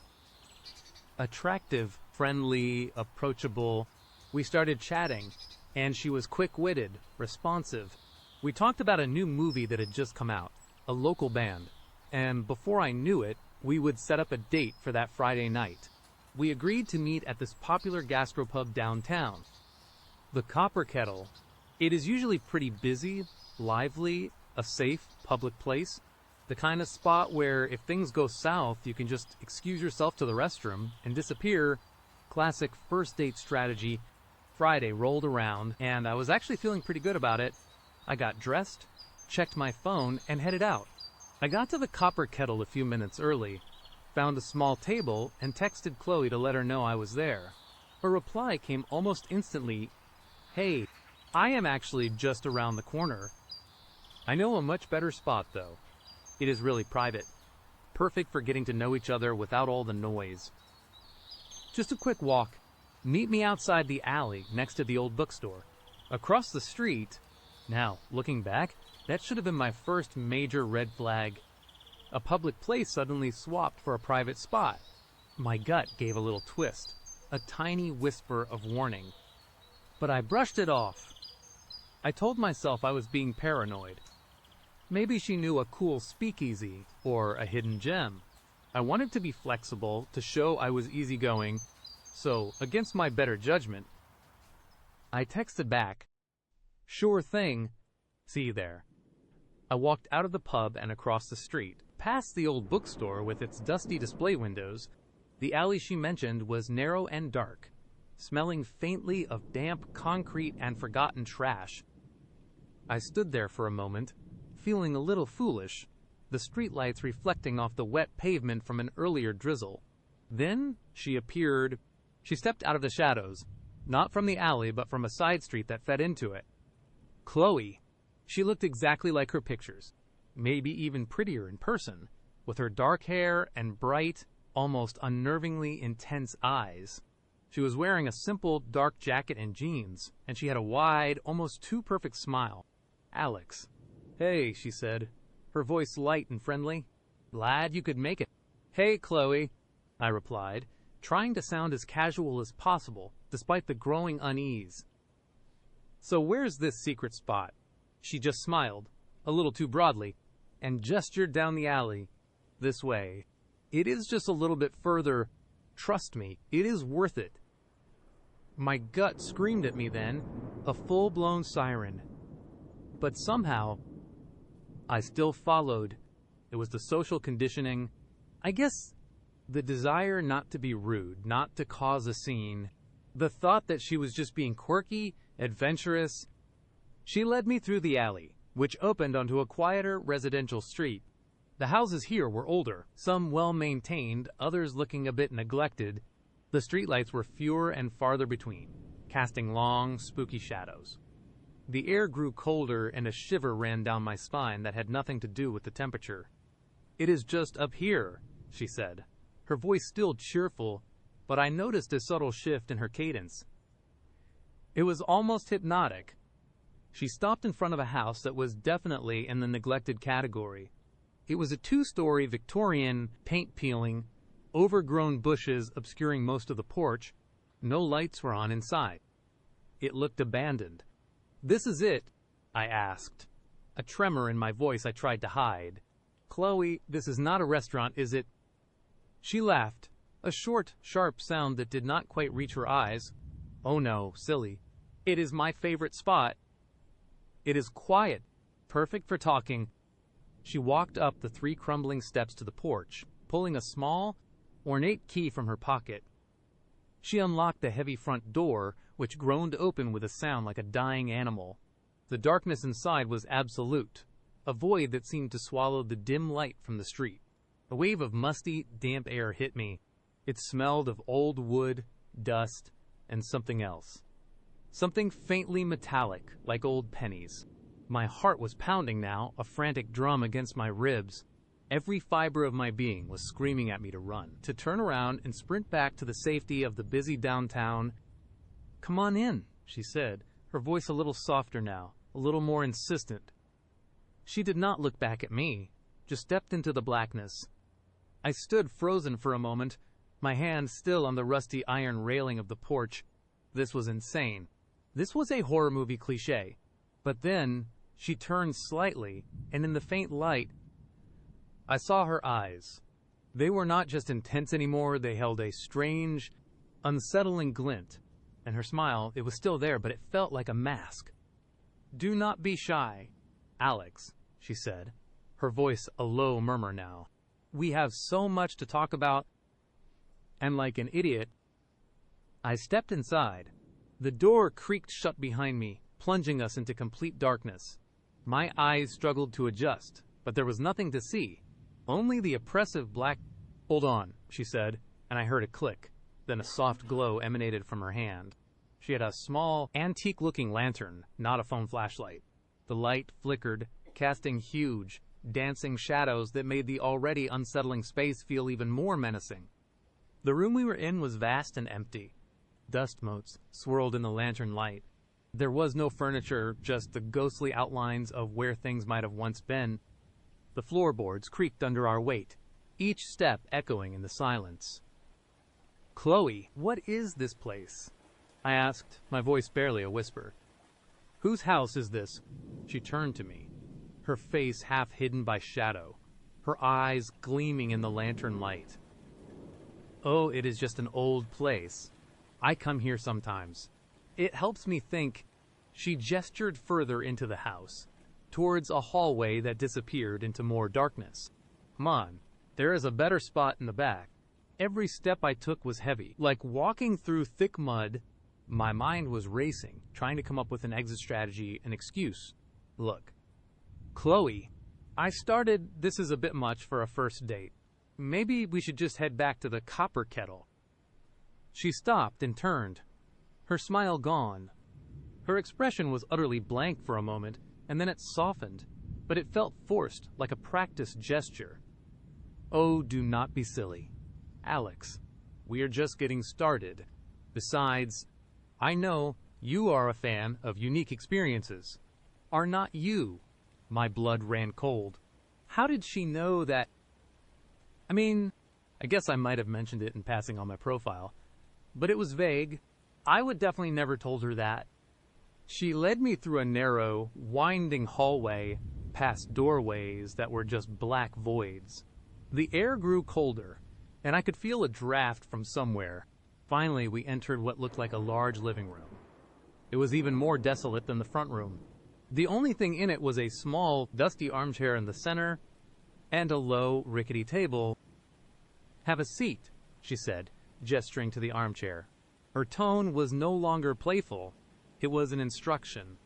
I hesitated, but she just stood there, holding the lantern, her gaze unwavering. I sat down slowly, the armchair creaking under my weight. It felt stiff and cold. She sat on the floor opposite me, cross-legged, placing the lantern on the table between us. The light flickered, making her face appear and disappear in the shadows. So, Alex, she began, her voice low and steady. Tell me about yourself. Really tell me, what are your dreams? Your fears? I stammered, trying to come up with something innocuous, something that would not reveal too much. Well, I work in marketing, I like hiking, just trying to figure things out, like everyone else. She tilted her head, her eyes fixed on me. Oh, I know you like hiking. Alex, you went to the Blackwood Trails last month. Did not you? On that Tuesday, when you called in sick to work because of a stomach bug, you posted that beautiful photo of the sunset over the ridge on your private Instagram, the one you thought was only visible to your closest friends. My breath hitched in my throat. My private Instagram. That photo, I had definitely not shared that with her. It was a small group, maybe 20 people. None of them knew Chloe. How in the hell? How do you know that? I asked, my voice barely a whisper. My heart was hammering, a frantic rhythm in my chest. She just smiled, a slow, predatory stretching of her lips. I know a lot of things. Alex, I know you order a double espresso black every morning from the Daily Grind on Elm Street. I know you have a scar just above your left eyebrow from when you fell off your bike as a kid. I know you leave your apartment window slightly ajar when you go to bed, even in winter, because you like the fresh air. Each revelation was a hammer blow to my chest. The scar, the coffee, the window, these were things I had not shared with anyone online. These were intimate, personal details that no casual Tinder match could ever know. This was not just stalking. This was something far, far more sinister. I tried to stand up, but my legs felt like jelly. Chloe, this is not funny. This is creepy. I need to go. She did not move. Her eyes, magnified by the flickering light, seemed to bore into my soul. Oh, but we are not done. Alex. Not by a long shot. I have been waiting for you for a very long time. Waiting for me. I mumbled, my mind reeling. You are special. I have been watching you for a while. Ever since you moved into your apartment. You have such an interesting routine. So predictable. So ripe. The word ripe sent a fresh wave of nausea through me. I fumbled for my phone, needing to call for help. Needing to escape this nightmare. I pulled it out, my fingers trembling. No signal. Of course. And the battery icon was critically low, flashing red. I must have forgotten to charge it fully. No signal in here, she said, as if reading my mind. And your battery won't last much longer. Such a shame. She picked up the lantern, and the shadows lunged around us. She walked slowly, deliberately, towards a dark corner of the room. What do you want? I pleaded, my voice cracking. She turned back, her face once again illuminated by the lantern. In her other hand, she held something small, glinting. It was a pair of old, tarnished silver tweezers. "Oh, Alex," she purred, her voice dripping with an unsettling sweetness. "I want to know you, truly know you, and then I want a piece of you." She held up the tweezers, and then, from behind her back, she revealed a small wooden box. It looked like an old jewelry box, intricately carved but worn smooth in places. She opened it, and the flickering light caught the contents. It was not jewelry. Inside were dozens of small, personal items, a single earring, a worn-out guitar pick, a broken button from a shirt, a faded photograph of a young man smiling, his face half obscured, a lock of hair tied with a tiny red ribbon. Each item was mundane, innocent on its own, but together, in that box, in that house, they were terrifying. They were trophies. My blood ran cold. My mind screamed. This was not a date. This was not a stalker. This was a predator. "You see," she continued, her voice unnervingly calm, "each person leaves a little bit of themselves behind. A memento. A reminder, and I like to collect them." She looked at me, her eyes gleaming, "and I think a little piece of your hair would be just perfect for my collection." That was it. That was the line. The final, horrifying realization. I was not just in danger. I was her next exhibit. Adrenaline surged through me. My legs, which had been like lead, suddenly felt like springs. I did not think, I just reacted. I lunged out of the armchair, knocking it over with a loud crash that echoed through the empty house. Chloe gasped, startled. I pushed past her, not caring if I hurt her, just needing to get out. The lantern clattered to the floor, plunging the room into darkness once more. "Alex, no!" I heard her shriek, her voice losing its calm, becoming shrill and angry. I was running blind, stumbling over unseen obstacles, my hands outstretched, searching for a wall, a doorway, anything. My heart was a frantic drum, my breath ragged and loud in the suffocating darkness. I could hear her behind me, her footsteps, surprisingly light and fast. "You can't leave, Alex." "Not yet," she yelled. I slammed into something hard. A wall. My shoulders screamed in protest, but I did not stop. I felt along the wall, my fingers brushing against rough plaster, then a wooden frame. The doorway. I burst through it, finding myself in another dark, empty room. I heard her close behind me, her breathing audible now, a sharp, quick intake of air. I could almost feel her presence. The metallic smell in the air seemed stronger now, or maybe it was just my imagination. I saw a faint glimmer of light ahead. A window. It was small, high up, but it was there. I scrambled towards it, my hands tearing at the dusty glass, trying to find a latch. "He is getting away," she shrieked, her voice echoing, no longer human, but something raw and feral. I could hear her right behind me. I turned my head, and in the sliver of light from the window, I saw her silhouette, her arm outstretched, a glint of metal in her hand. Not the tweezers now. Something longer. A knife. Panic gave me a final burst of strength. I kicked at the window, not caring about the noise. The old glass shattered with a deafening crash, sending shards flying. I scrambled through the opening, scraping my arms and face, but I did not care. The cold night air hit my face, a blessed relief. I landed awkwardly on soft, damp earth. I was in what felt like an overgrown backyard. Bushes and weeds clawed at my clothes as I tore through them, stumbling, falling, and getting back up. "Alex, you will be sorry," her voice shrieked from the broken window above. I did not look back. I just ran. I crashed through a dilapidated wooden fence, splinters digging into my hands, and found myself on another dark, residential street. I had no idea where I was. Everything looked the same: old houses, overgrown yards, sparse streetlights. I ran down the street, my lungs burning, my legs aching. I could hear her footsteps behind me, fainter now, but still there. She was still chasing me. My phone was dead. My wallet was still in my back pocket, but I could not stop. I just kept running, desperate to find a main road, a gas station, any sign of life. Then I saw it. A car. Its headlights appeared in the distance, growing steadily brighter. It was coming my way. I did not think. I just ran into the middle of the street, waving my arms wildly, screaming at the top of my lungs.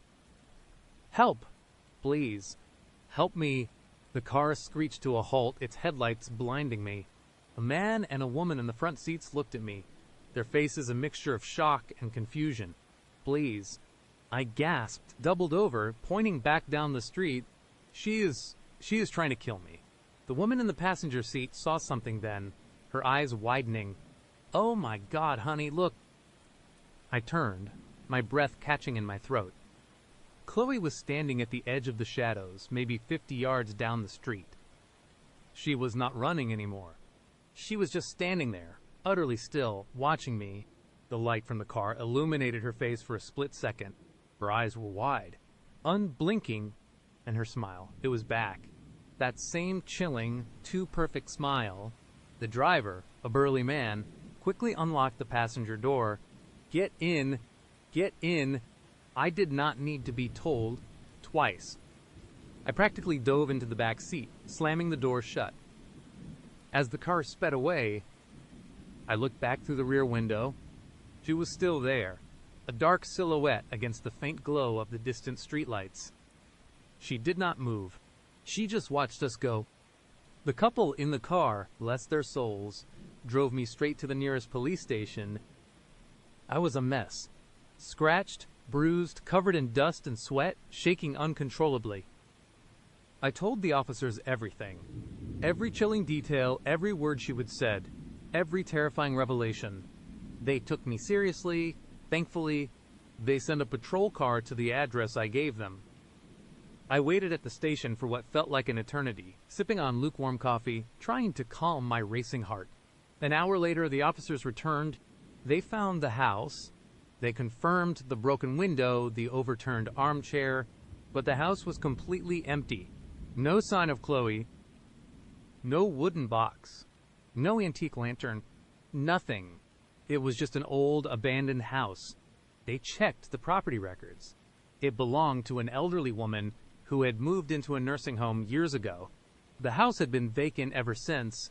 No one had reported any squatters. They looked for Chloe's Tinder profile. It was gone, completely scrubbed from the app. It was like she had never existed. The police did what they could. They filed a report, advised me to be careful, and said they would keep an eye out. But without a name, without any real evidence beyond my word, there was not much they could do. I went home that night, but I could not sleep. Every creak of my apartment building, every shadow, every sound from the street outside made me jump. I checked all my windows, making sure they were locked, even the one I used to leave ajar. That habit was gone forever. In the days and weeks that followed, the paranoia became my constant companion. I deleted all my social media. I changed my routes to work. I constantly looked over my shoulder, convinced I would see her face in a crowd, that chilling smile, those intense eyes. I never saw her again. Not directly, anyway. But sometimes, when I am walking alone at night, I feel it. That prickling sensation on the back of my neck. That feeling of being watched. And sometimes, I swear, I catch a glimpse of a dark silhouette standing just at the edge of my vision, just beyond the reach of the streetlight. And then, one day, about a month after the incident, I found something. It was tucked into the mail slot of my apartment door. Something small wrapped in tissue paper. I almost did not open it. But curiosity, or maybe a morbid need to know, got the better of me. Inside, nestled in the tissue, was a small silver button. It was tarnished, with a distinctive floral pattern. I recognized it immediately. It was the top button from the shirt I would have been wearing that night, the one that had popped off when I struggled to get out of the armchair. It was a message, a reminder, a piece of her collection, returned to me, and it told me without a shadow of a doubt that she was still out there. And she was still watching. So, yeah, that is my Tinder horror story. And I am still waiting for the next chapter. And I just hope, for your sake, you never have to write one of your own. Stay safe out there, everyone. And maybe, just maybe, stick to public places for that first date. Or better yet, just stay home. The next moment comes after this pause. My breath hitched, a jagged, panicked gasp that clawed at my throat. The screen in front of me glowed, a sickly blue light illuminating the terror etched on my face. The photo, me, at the coffee shop, just moments ago, my usual table, the half-empty mug, the way I leaned slightly to the left, a nervous habit. It was blurry, grainy, taken from a distance, but there was no mistaking it. It was me. My mind, already a battlefield of paranoia, shattered. This was not some skilled, cold reader. This was not a random creep. This was a predator, and he had me in his sights. The email, the photo, it was a declaration, a chilling, undeniable, I see you. My fingers, numb and clumsy, fumbled to close the laptop, but I could not. My eyes were glued to the image, my own face staring back at me, a ghost captured in a digital frame. He was watching, he had been there, and he had sent me the proof. A tremor started in my hands, then spread through my entire body. A violent shiver that had nothing to do with the cool apartment air. Missed you at the coffee shop today. The words echoed in my head, a casual, almost playful taunt. Playful? No. It was a threat. A promise. The memory of vintage vinyl slammed into me again. No longer a vague, unsettling thought, but a concrete, terrifying realization. He had not just known about my love for old records. He had been inside. He had seen them. He had been in my apartment. The sanctuary I would build, the place where I felt safest, had been breached. It was a glass box, just as I would thought. But he was not just peering in. He had been in the box with me. A primal scream built in my chest, but it caught, choked, turning into a strangled sob. I sprang up, my chair scraping violently against the floorboards. My eyes darted around the room, no longer seeing familiar comfort, but potential hiding places, vantage points. Every shadow seemed to deepen. Every mundane object, a stack of books, a discarded sweater, the half-closed blinds felt sinister, imbued with his presence. Had he touched my things, had he left anything, a cold sweat broke out on my forehead. I needed to check. I needed to know. I moved like a haunted woman, my gaze sweeping over every surface. The bookshelf, my collection of dog-eared novels, the small framed photo of my cat, Mittens, perched on the windowsill. Mittens, bent ear. He would mention that. He would seen Mittens. My heart hammered against my ribs, a frantic drumbeat of pure terror. I scanned the living room, then the small kitchen. Nothing seemed out of place. The dishes were where I would left them, the fruit bowl full, but that was the most terrifying part. No forced entry, no obvious signs. That meant he either had a key or he was so careful, so meticulous, that he left no trace. Both options were equally horrifying. I moved into my bedroom, my breath catching in my throat. My bed was made, just as I had left it this morning. My clothes were folded in the dresser. My jewelry box sat undisturbed on the nightstand. But then, my eyes snagged on something. My old, worn-out pair of fuzzy slippers. I always left them by the side of the bed. But now, they were neatly tucked under the bed, almost as if someone had tidied up. It was a small detail, so insignificant, yet it screamed. It screamed that someone else had been in this room. Someone had been here in my most private space and had moved my slippers. My stomach lurched. I backed away slowly, my eyes wide, fixed on the innocuous slippers. It was a message, a subtle, chilling signature.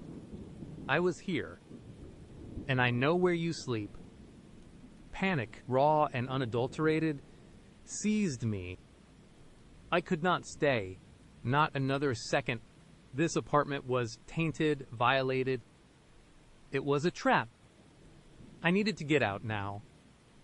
My hands trembled as I grabbed my phone, my wallet, and my keys. I did not bother with a bag.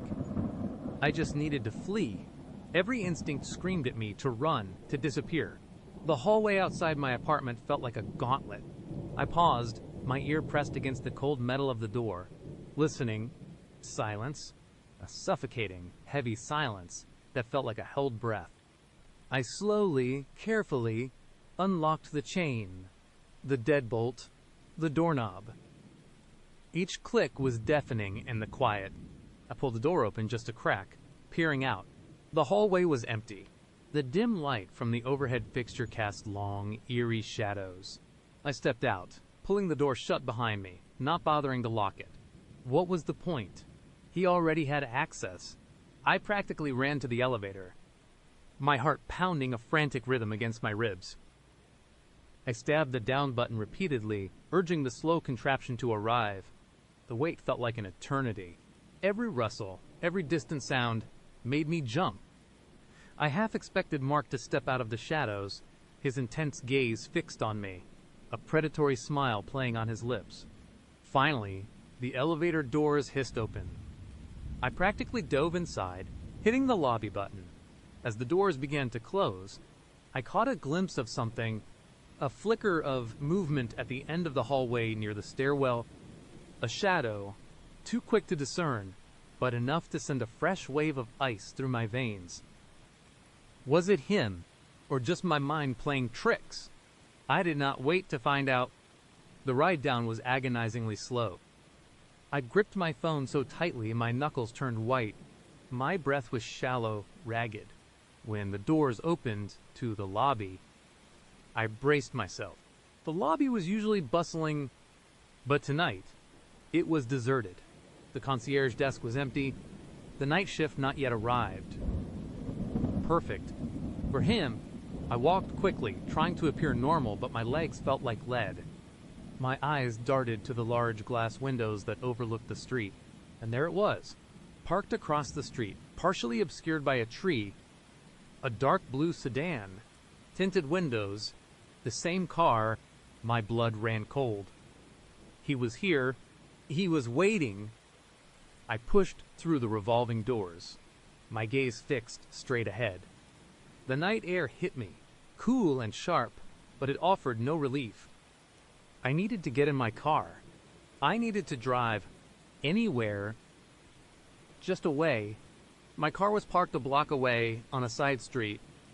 I walked as fast as I could without breaking into a full run, my hand already fumbling for my keys. Every shadow held a potential threat. Every parked car felt like a hiding place. I could feel his eyes on me, an invisible weight pressing down from the sedan across the street. I reached my car, jamming the key into the lock, my hands shaking so badly it took a few tries. Finally, it clicked open. I practically threw myself inside, locking the doors immediately. My breath hitched, and I leaned my head against the steering wheel, trying to calm my racing heart. I started the engine, fumbling with the gears. I pulled away from the curb, not looking back. I drove aimlessly at first, just putting distance between myself and the apartment, between myself and that dark blue sedan. The city lights blurred as I sped down the streets, my mind a chaotic mess of fear and confusion. Where could I go? My friends lived too close, or I did not want to drag them into this nightmare. My family was states away. A hotel. He would find me. He would found my apartment, my coffee shop. He would find a hotel. I needed somewhere public, somewhere I could blend in, somewhere I could think. A 24-hour diner. That was it. Bright lights, people, constant activity, anonymity. I found a diner on the outskirts of town, a greasy spoon with flickering neon signs. I parked in the farthest corner of the lot, checking my rearview mirror repeatedly. No blue sedan. Not yet. Inside, The smell of stale coffee and fried food was oddly comforting. I slid into a booth, choosing one against the back wall, facing the entrance. I ordered a coffee, black, and tried to make my hand stop shaking as I cradled the warm mug. My phone felt like a ticking time bomb in my pocket. I had not checked it since I would seen the email. I was terrified of what I might find. What if he would send more? What if he was calling? I finally pulled it out, my thumb hovering over the screen. No new emails, no missed calls, no texts. A fleeting sense of relief, quickly replaced by a deeper dread. He was just biding his time. He did not need to bombard me. He would already made his point. I tried to call Brenda from the coffee shop. She was kind, familiar. Maybe she would seen something, but her phone went straight to voicemail. I left a vague message, something about needing to talk, not wanting to say too much over the phone. I knew it sounded crazy. As I sat there, sipping my coffee, my eyes scanned every face that walks through the door. Every man with dark hair, every intense gaze, sent a jolt of fear through me. My imagination was running wild. Was that him? Over by the counter. No, just a tired truck driver. The man in the corner booth. No, just a student with a laptop. I was seeing him everywhere. My paranoia was suffocating. I felt like I was drowning in it. The diner, once a beacon of safety, now felt like another glass box, with me on display. Then, my phone buzzed. Not a call, not a text. A notification from an old social media account I rarely used, one I thought I would lock down completely. A photo notification. My heart leaped into my throat. I had not posted anything in months. I clicked on it, my finger trembling. It was a photo of me sitting in this very diner booth, taken from outside through the window, slightly distorted by the reflection of the neon sign. The caption was short, chillingly familiar. Still missed you at the coffee shop, but this place works too. My blood ran cold. He knew where I was. He was here. He had followed me. He was outside. I dropped the phone on the table, a gasp escaping my lips.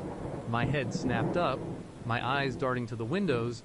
The reflection of the neon sign made it hard to see clearly, but I could make out shadows, shapes moving outside. Was he out there, watching me right now? Taking another picture, I scrambled out of the booth, knocking over my coffee mug. The hot liquid spilled across the table, but I did not care. I had to get out. I had to run. I stumbled towards the back exit, past the kitchen, ignoring the stares of the few patrons. I burst through the back door, into the cold, dark alleyway. My breath plumed in the frigid air. "Hey," a voice yelled from behind me. The diner manager, irritated. "You did not pay." I did not stop. I ran, my feet pounding on the asphalt, my lungs burning. I did not know where I was going. Just away. Away from the diner, away from the windows, away from him. I reached my car, fumbling with the keys again. My hands were slick with sweat. My vision blurred with tears. I got in, locked the doors, and started the engine. My eyes darted to the rearview mirror. Nothing. No blue sedan. Not in the lot. But then, as I pulled out of the parking lot and turned onto the main road, I saw it, parked on the opposite side of the street. Further down, almost hidden in the shadows of a row of trees, the dark blue sedan, its tinted windows glinted faintly in the distant streetlights. He was not just watching, he was following. My mind raced.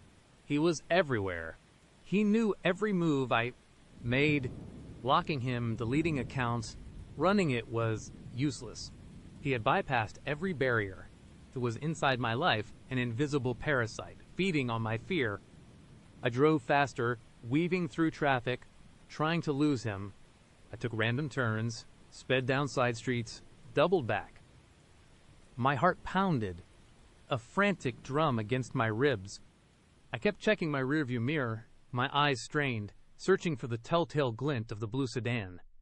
He was good, too good. I did not see him. I almost convinced myself I would lost him, that my paranoia was making me see things. But then, as I drove past a brightly lit gas station, I saw it, a reflection in the polished chrome of a parked truck. The dark blue sedan, 2 cars behind me, its headlights off, blending into the night. It was not trying to hide anymore. He was making a point. He wanted me to know. He wanted me to feel trapped, and I pulled over abruptly, slamming on the brakes. My car skidded slightly. I did not care. I was hyperventilating, tears streaming down my face. I could not keep running. I could not keep living like this. I gripped my phone, my fingers fumbling.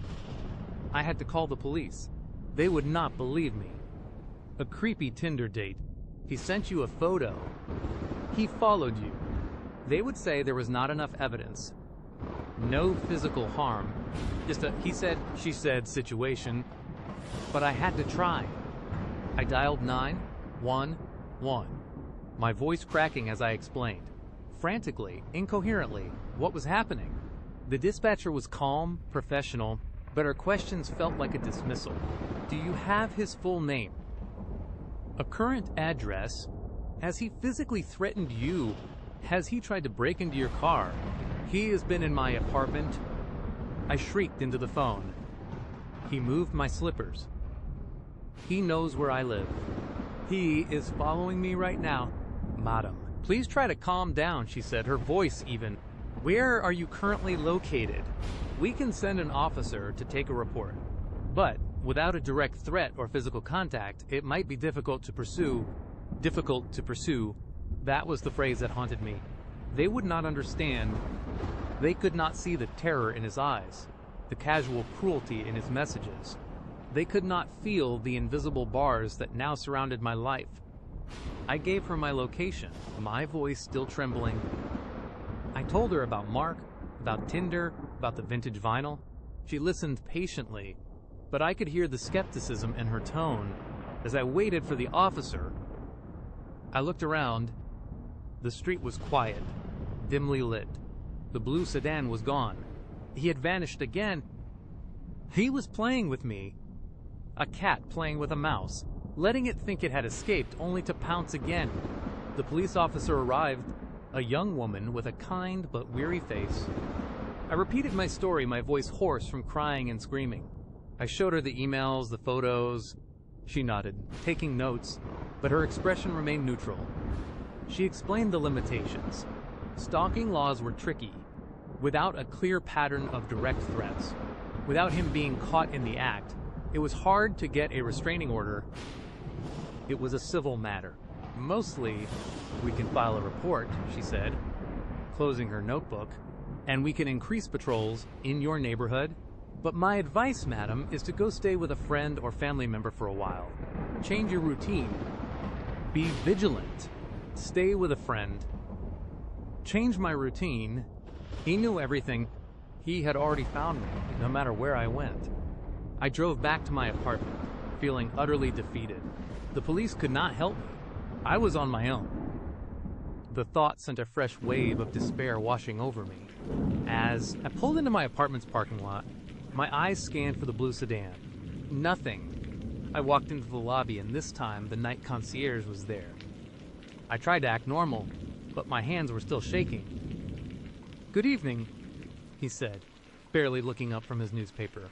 "Good evening," I mumbled, hurrying past. As I waited for the elevator, my phone buzzed again. Another notification. This time, it was an old photo-sharing app, one I had not used in years. A photo I would posted once of my apartment building from the street years ago when I first moved in. I clicked on it. It was my old photo, but beneath it, a comment from an unknown user, a username I did not recognize. "Nice place," the comment read, "but you left the front door unlocked." My blood ran cold. The front door, the apartment door. I had not locked it when I left in my panicked haste. I had just pulled it shut. He was inside. I did not wait for the elevator. I bolted for the stairwell, my heart hammering against my ribs. I ran up the flights, 2 at a time, my lungs burning. The dread, a physical weight in my chest. Each step was a frantic prayer, a desperate hope that he was not really there, that it was just another twisted game. I reached my floor, gasping for breath, my hand on the railing. The hallway was dark, silent. My apartment door was ajar, just a crack, a sliver of darkness, inviting me in. I did not go in. I could not. I stood there, frozen, staring at that terrifying gap. The silence from within was louder than any scream. He was in there, waiting. I backed away slowly, my eyes fixed on the door. My world had unraveled. My apartment, my city, my life, it was all a stage for his sick game. I was the star of his personal horror movie, and the credits had not rolled. The nightmare was just beginning. I turned and ran back down the stairs, out of the building, into the cold, indifferent night. I did not know where I was going, but I knew one thing: I could not go home. Not ever again. I was invisible, yet terrifyingly exposed. And he was still out there, watching, waiting for his next move. The chilling implication of vintage vinyl was no longer just about records. It was about my life, his collection, and the horrifying realization that I was now a permanent part of it. Another story awaits. Right after this, without waiting, she turned, her light, almost soundless footsteps, echoing unnaturally as she walked deeper into the suffocating gloom. My breath hitched, a ragged sound in the absolute silence that swallowed her steps. My brain screamed at me to run, to bolt for the door that felt like a solid, unyielding wall behind me. But the thought of being left alone in that inky blackness, in that house, was a terror even greater than following Chloe. So, against every fiber of my being, I pushed off the door, my muscles stiff with dread, and stumbled after her. Her phone beam, a meager flickering beacon, was the only thing guiding me. It danced ahead, illuminating fleeting glimpses of what looked like a long, wide hallway, flanked by doorways that were nothing but black rectangles of unknown horrors. The air grew colder with every step, seeping into my clothes, chilling my bones. The metallic tang, that sickening smell of decay, intensified, making my stomach churn. I clamped a hand over my mouth, trying not to gag. "Chloe," I whispered, my voice hoarse, barely audible. "Where are we going? We need to leave?" She did not respond, did not even pause. She just kept walking, her silhouette, a ghostly figure swallowed by the shadows, only her phone's glow outlining her. It felt like walking into a nightmare, one where my feet were stuck in quicksand and the monster was leading me deeper into its lair. The house groaned around us, a symphony of creaks and whispers. Was it just the old wood settling, or was it something else? My mind raced, conjuring images of rats, of unseen things scurrying in the walls, of eyes watching us from the darkness. We passed an open doorway, and the beam of her phone briefly illuminated what looked like a living room. I caught a glimpse of shrouded furniture, like ghostly figures under white sheets, and a fireplace that was nothing but a black maw. Dust motes danced in the light, thick and heavy, like tiny, disturbed spirits. The silence was so profound it felt like a physical pressure on my ears, broken only by the faint, rhythmic thumping of my own frantic heart. Chloe finally stopped in what seemed to be a large, central area, perhaps a grand foyer, though it was impossible to tell in the dim, wavering light. The beam of her phone swept across the walls, revealing peeling wallpaper in a faded floral pattern, now stained with what looked suspiciously like water damage. Or worse, the ceiling high above was a lattice of shadows, hiding untold secrets. "See," she purred again, her voice still that low, melodic hum, but now it sounded almost playful. "Is not it magnificent? So much history, just waiting to be discovered." She pivoted slowly, her eyes, those bottomless voids sweeping over the cavernous space. I wanted to scream. I wanted to shake her, to demand an explanation, to force her to act like a normal person, to remember that we were on a date. Instead, I just stood there, frozen, my hands clammy, my palms slick with sweat. History, I managed, my voice a strained whisper. Chloe, this is not a museum. This is falling apart. It smells like death. What are we doing here? She finally turned her full attention to me, and that unnerving smile, the one that did not quite reach her eyes, was back. Oh, but death is part of history, is not it? Every old house has its stories. And this one has so many stories. She took another step towards me, and I instinctively retreated, bumping into something solid and cold. I flinched, spinning around to see a grand staircase, its banister, a twisted, dark wood, disappearing into the impenetrable blackness of the upper floor. My heart leaped into my throat. The idea of going up there, deeper into this tomb, sent a fresh wave of terror through me. No, I said, my voice firmer this time, though it still trembled. I am not going upstairs. I am not staying here. I am leaving. Chloe. Now, I tried to sound authoritative, like I was in control, but my voice cracked on the last word, betraying the sheer panic that was gripping me. Her smile did not waver. If anything, it widened, showing a flash of those perfect, white teeth, leaving. But we have only just begun our adventure. Do not you want to see the master bedroom? Or perhaps the nursery? They say the last family who lived here, well, they had quite the interesting final chapter. The mention of a nursery, of a final chapter, sent a shiver down my spine that had nothing to do with the cold. This was not some quirky urban exploration. This was something darker. Something twisted. Chloe was not just eccentric. She was actively enjoying my fear, reveling in the macabre atmosphere. What are you talking about? I demanded, my voice rising. What, final chapter? What happened here? She let out a soft, almost childlike giggle, a sound utterly out of place in the grim silence. Oh, you will see, all in good time. She then did something that made my blood run cold. She reached out, her fingers brushing lightly against my arm. Her touch was icy, like marble, and I recoiled as if burned. Do not touch me, I snapped, my voice finally cracking with genuine fear. Her smile dropped a fraction, and for the first time, I saw a flicker of something else in her eyes, something cold and predatory. Such a sensitive soul, she murmured, her voice losing some of its melodic quality, becoming flatter. Colder, but that is part of the fun, is not it? The anticipation. She turned abruptly, her phone beam now focused on a dark archway to our left. Come on, I want to show you the kitchen. It is my favorite room. My favorite room. The words hung in the air, chilling me to the bone. I could not understand why, but I knew I had to follow. If I stayed behind, I would be plunged into total darkness, and the thought of Chloe disappearing into the house, leaving me alone, was unbearable.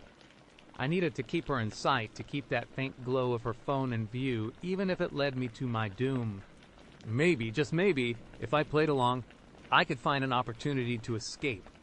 I followed her through the archway, my eyes darting nervously into the corners of the room, expecting something to lunge out of the shadows. This room was even worse than the others. The air here was thick with a cloying sweetness, like rotting fruit mixed with something else, something metallic and foul. It was the smell of a butcher shop, a slaughterhouse, but old, festering. The phone beam illuminated a large, old-fashioned kitchen. A heavy wooden table stood in the center, covered in a thick layer of dust and what looked like dried, dark stains. On the counters, rusted pots and pans lay scattered, some overturned, as if someone had left in a hurry, or had been interrupted. A single grimy window looked out into absolute blackness. Lovely, is not it? Chloe said, gesturing vaguely at the scene of decay. You can almost hear the clatter of plates, the laughter, or perhaps the screams. My breath hitched. Chloe, stop it, I pleaded, my voice barely a whisper. What is wrong with you? This is not a game. She finally looked at me, her face illuminated by the phone. Her features unnervingly still. is not it. I thought it was a game of hide and seek, perhaps, or maybe something a little more intimate. She took a slow, deliberate step towards me, her eyes locked onto mine. Just you and me, in this beautiful, forgotten place. My heart hammered against my ribs, a frantic drum. I could feel the cold seeping into my very bones, and not just from the ambient temperature. It was a cold dread, a primal fear. This was not a date. This was a trap. I took a step back, my foot scraping against something on the floor. I glanced down, and Chloe's phone beam followed my gaze. Lying on the dusty floor, half hidden by a fallen cabinet door, was a child's rag doll. Its button eyes stared up at me, vacant and accusing, and next to it, partially obscured, was a small, rusted meat cleaver. My blood ran cold. My stomach lurched. The smell, the stains, the cleaver, the doll, it all clicked into place with horrifying clarity. This was not just an abandoned house. This was a crime scene. "Oh, do not mind that," Chloe said, her voice eerily calm, as if she would read my thoughts. She nudged the cleaver with her foot, sending a faint metallic clang echoing through the silent kitchen. A relic from a bygone era. They say the last lady of the house, she was not very happy with her family. A bit of a temper. You know, my mind reeled. The last lady of the house. I choked out. "Chloe, what are you talking about? What happened to them?" Her smile returned, wider and more terrifying than before. Let us just say she made sure they never left. That was it. My fight or flight response, which had been flickering erratically, finally roared to life. This was not a game. This was real. And I was in mortal danger. "I am leaving," I declared, my voice trembling but firm. I spun around, my eyes frantically searching for an exit, for any way out of this nightmare kitchen. The archway we would enter through seemed miles away, a black hole in the oppressive darkness. But Chloe was faster. She moved with an unnatural swiftness, blocking the archway before I could even take a second step. Her phone beam, which had been sweeping around the room, now centered on me, blinding me in its harsh blue-white glare. "Oh no, you are not," she said, her voice no longer a purr, but a hard, flat statement. The playful facade was gone, replaced by something utterly chilling. "We are just getting to know each other, and you have not even seen my favorite part yet." Panic seized me, a cold, suffocating hand around my throat. I tried to push past her, but she stood firm, an unyielding barrier. Her eyes, still reflecting nothing, seemed to bore into my soul. "Let me go," I screamed, my voice echoing, shrill and desperate, in the silent house. I pushed harder, my hands flailing against her, but it was like pushing against a brick wall. She did not budge. Then, with a sickeningly casual motion, she raised her free hand, and I saw a glint of metal in the phone's light. A small, wicked-looking knife, its blade thin and sharp, appeared in her grip as if from nowhere. It was not the cleaver from the floor, but something smaller, more precise. "Do not make this difficult," she whispered, her voice a low, dangerous hiss. "I really do not want to hurt you yet, but I do insist on you seeing everything. It is important to appreciate the full experience, do not you think?" My blood ran cold. My legs felt like jelly, but a desperate surge of adrenaline coursed through me. This was it. There was no more playing along, no more hoping for an escape. This was a fight for my life. I did not think. I reacted. I lunged, not at her, but to the side, trying to squeeze past her and the archway. She was quick, though, her free hand grabbing my arm, her grip surprisingly strong. Her fingers, still icy cold, dug into my flesh. "Nuh-uh," she murmured, a hint of genuine annoyance in her voice now. "Not so fast." I screamed again, a raw, animal sound of pure terror, and twisted my arm, pulling with all my might. Her grip held for a moment, then I felt my skin tear, a sharp, stinging pain, and I yanked free. I did not look back, did not dare. I just ran, blindly, into the darkness of the hall. My heart hammered, a frantic drumbeat in my ears, drowning out everything else. I stumbled, my feet catching on something unseen, but I kept moving, adrenaline fueling my every step. The metallic tang in the air felt like it was filling my lungs, suffocating me. I could hear her footsteps behind me, light and quick, almost silent, but undeniably there. The house became a labyrinth of shadows and unseen obstacles. I crashed into a wall, scraping my shoulder, then veered left, hoping to find the front door, any door leading outside. The darkness was absolute, broken only by the occasional, fleeting flicker of Chloe's phone beam behind me, a terrifying strobe light illuminating my desperate flight. "You can't hide," her voice echoed, calm and chilling, seemingly coming from everywhere at once. "This house, it knows all its secrets." And so do I.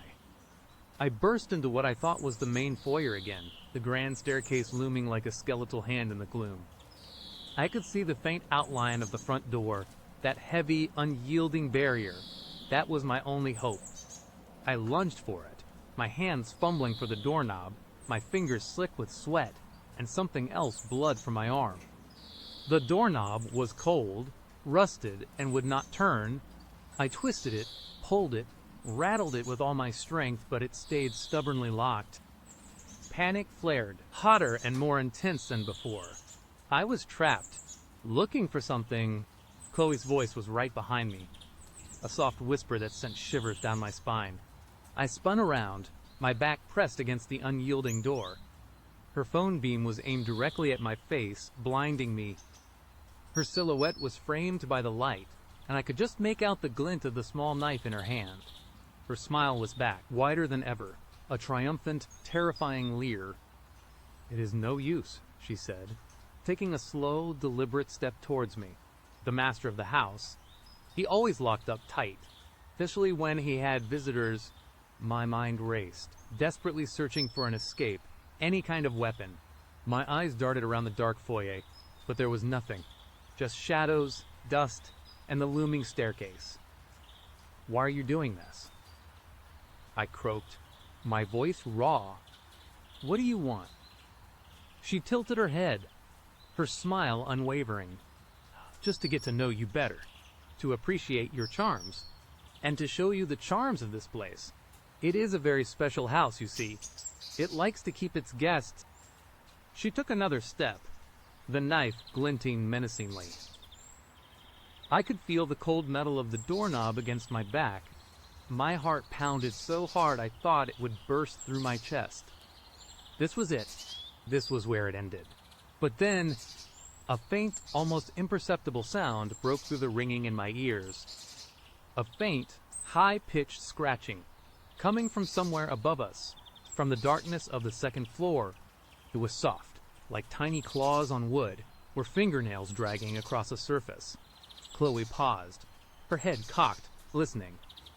Her smile faltered for a fraction of a second, a tiny crack in her terrifying composure.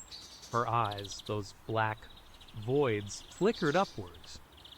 "What was that?" I whispered, my voice barely audible. She did not answer. Her gaze was fixed on the darkness above, and for the first time, I saw a hint of something other than predatory glee in her expression. A flicker of annoyance, perhaps even a sliver of fear. The scratching sound came again, louder this time, followed by a soft, rhythmic thumping, like something being dragged across the floorboards above. It was slow, deliberate, and utterly chilling. Chloe's phone beam, which had been fixed on me, now darted upwards, illuminating the base of the staircase, then sweeping up into the inky blackness. "He is awake," she murmured, her voice barely a whisper, a strange mix of exasperation and something else I could not quite place. My eyes widened in horror. He? Who was he? And what did she mean? Awake? The thumping grew louder, closer, accompanied by a low, guttural moan that seemed to vibrate through the very foundations of the house. It was a sound of immense suffering, but also of raw, animalistic hunger. It was the sound of something ancient and malevolent stirring. Chloe's composure finally shattered. Her eyes, wide with something akin to genuine panic, snapped back to me. "Damn it," she hissed, her voice sharp and urgent. "He is not supposed to be up yet." She grabbed my arm again, her grip surprisingly strong despite her agitation, and this time, the knife was forgotten. "Come on," she barked, not in a seductive whisper, but in a panicked command. "We have to go now." Before I could even process what was happening, she dragged me away from the front door, away from my only hope of escape, and towards another dark archway further down the hall, opposite the kitchen. My mind screamed in protest, but my body, propelled by her desperate strength and the terrifying sounds from upstairs, stumbled along. The moaning grew louder, closer, punctuated by the heavy, dragging thumps. It sounded like something enormous, something decaying, making its way down the grand staircase. The metallic tang in the air intensified, now mixed with a new, even more sickening odor, the smell of stale blood and old rot, thick and suffocating. Chloe yanked me through the archway and into another room, this one smaller, even darker. She did not bother with her phone light now, her focus entirely on the new, unknown threat. I could just make out the vague shapes of more shrouded furniture, but my attention was fixed on the sounds from the hall. "Thump, drag, moan in here," Chloe hissed, pushing me towards what felt like a closet door. Quickly, he does not like new faces. The irony was not lost on me. Even in my terror, she did not like new faces either, apparently. But the urgency in her voice, the genuine fear, was palpable. Whatever was coming down those stairs, it terrified even her, and that was a truly horrifying thought. I stumbled into the cramped, dark space. Chloe right behind me. She slammed the closet door shut, plunging us into absolute, suffocating darkness. The air in here was even colder, stagnant and heavy, smelling of mothballs and dust. I could hear her ragged breathing next to me, feel her trembling body. Outside the closet, the sounds intensified. The heavy thumping and dragging reached the bottom of the stairs, right outside our hiding spot. The moaning filled the hall, a deep, guttural sound of agony and rage, closer than anything I had ever experienced. It was so close. I could almost feel its breath. I pressed myself against the back wall of the closet, my eyes squeezed shut, my hands clamped over my mouth to stifle any sound. I could feel Chloe right next to me, her body rigid, her breath coming in shallow gasps. She was not holding her phone up, its light was gone, probably tucked away to avoid detection. Thump drag. The sounds were right outside the closet door now. I could hear the floorboards creak under immense weight, a faint, scratching sound, like long broken nails scraping against the wood of the door, sent a fresh wave of nausea through me. Then, a low sniff, a wet, rasping sound, right outside. It was searching. It was smelling. My entire body was shaking uncontrollably. I could feel Chloe's arm brush against mine, and I knew she was just as terrified as I was.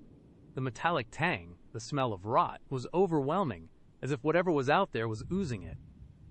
The sniffing continued, then a soft grunt, a frustrated, hungry sound, and then a new sound.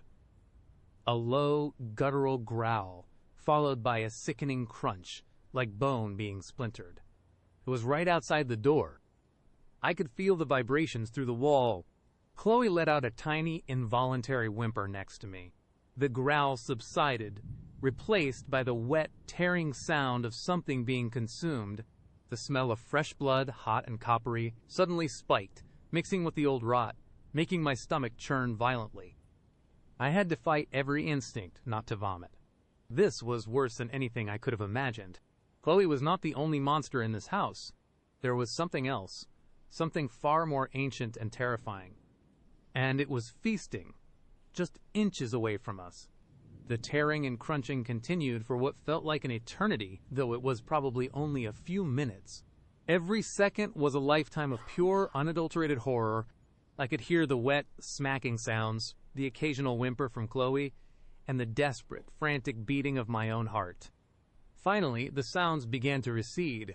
The wet tearing stopped, replaced by the heavy thump-drag moan as whatever it was started to move away, back down the hall, back towards the staircase, and presumably, back upstairs. The sounds slowly faded, the moaning growing fainter, until finally there was nothing but the oppressive silence of the house once more. We stayed in the closet for what felt like hours, not daring to move, not daring to breathe. I could feel Chloe's hand find mine in the darkness, her fingers cold and trembling, clutching mine with surprising strength. It was a strange, desperate solidarity born of shared terror. After an eternity, Chloe finally stirred. Her grip on my hand loosened slightly, and I heard her take a deep, shuddering breath. "It is gone," she whispered, her voice hoarse, completely stripped of its melodic charm. It was just a raw, terrified sound. She pushed the closet door open a crack, letting in a sliver of faint gray light. It was not the blue-white glare of her phone, but a dull ambient glow, hinting that dawn was breaking outside. I peered out, my eyes stinging from the sudden light. The hallway was empty, but on the dusty floor, right outside the closet door, was a dark, glistening smear, and next to it a small, twisted piece of what looked like bone. My stomach lurched, and this time, I could not hold it back. I stumbled out of the closet, gagging, and collapsed onto the floor, dry heaving, the metallic tang of blood and decay overwhelming me. Chloe stood over me, her face pale and drawn in the dim light, her eyes wide with a lingering terror that mirrored my own. The predatory glint was gone, replaced by a desperate, human fear. She did not look like the confident, unsettling woman from earlier. She looked like a scared girl. "We have to go," she whispered, her voice barely audible. Before he comes back for seconds." She did not wait for me to recover. She grabbed my arm again, this time gently, pulling me to my feet. My legs were still shaking, but the sheer, primal urge to escape, to get out of that house, propelled me forward. We stumbled through the decaying halls. Chloe now moving with a frantic urgency, her eyes darting nervously towards the staircase. The faint light of dawn filtering through the grime-covered windows was a blessing, illuminating our path, but also highlighting the horrifying truth of the house's decay. The stains on the walls, the dust, the broken furniture, it was all so much clearer now. We reached the front door, the one I had tried to open earlier. It was still locked. Chloe fumbled with the rusted doorknob, her hands shaking. "He always locks it from the inside," she whispered, her voice thick with fear. "To keep everything in—" She gave a frustrated cry, and then, with a sudden, desperate surge of strength, she slammed her shoulder into the door, again and again. The old wood groaned, splintered, but held firm. I looked around frantically, my eyes landing on a heavy cast-iron umbrella stand near the door. Without thinking, I grabbed it, its cold, heavy weight, surprisingly comforting in my hands. "Move!" I yelled at Chloe, my voice raw. She scrambled back, and I swung the stand with all my might. Aiming for the lock, the iron clanged against the old wood with a deafening crash. Splinters flew. I swung again and again, adrenaline coursing through me, ignoring the pain in my arms.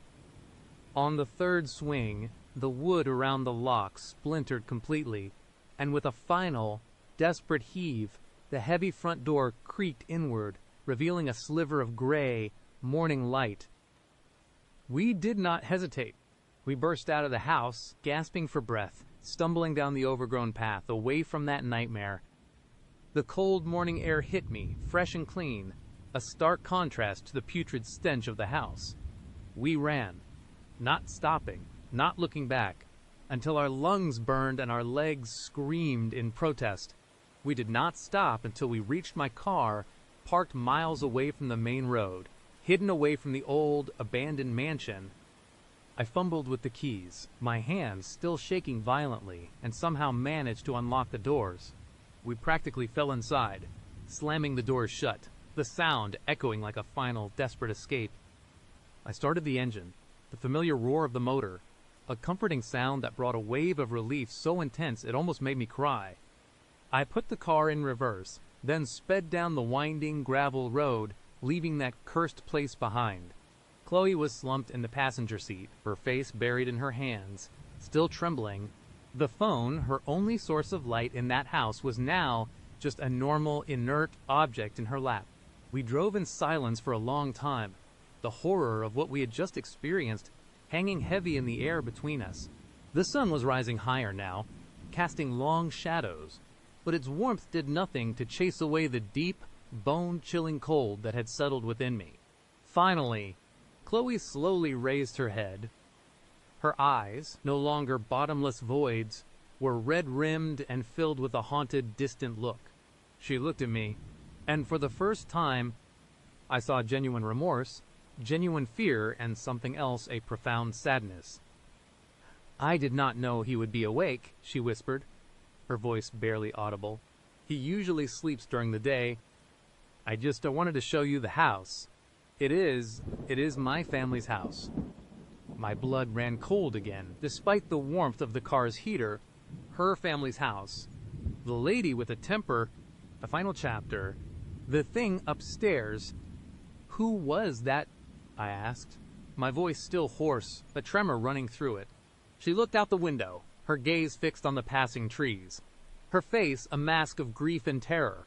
"My father," she whispered, her voice cracking. "He was supposed to be dead, but he never really left. Not really, and he does not like strangers." I did not ask any more questions. I could not. My mind was reeling, trying to process the horrifying implication. Her father, the thing that had been upstairs, the thing that had been feasting. I just kept driving, putting as much distance as I could between us and that house, that nightmare. The sun was fully up now, but the world still felt dark, tainted by the horrors I had witnessed. I knew I would never forget that night. The metallic tang, the cold, the shadows, Chloe's chilling smile, and the guttural moans of whatever was trapped in that house. It would haunt me forever.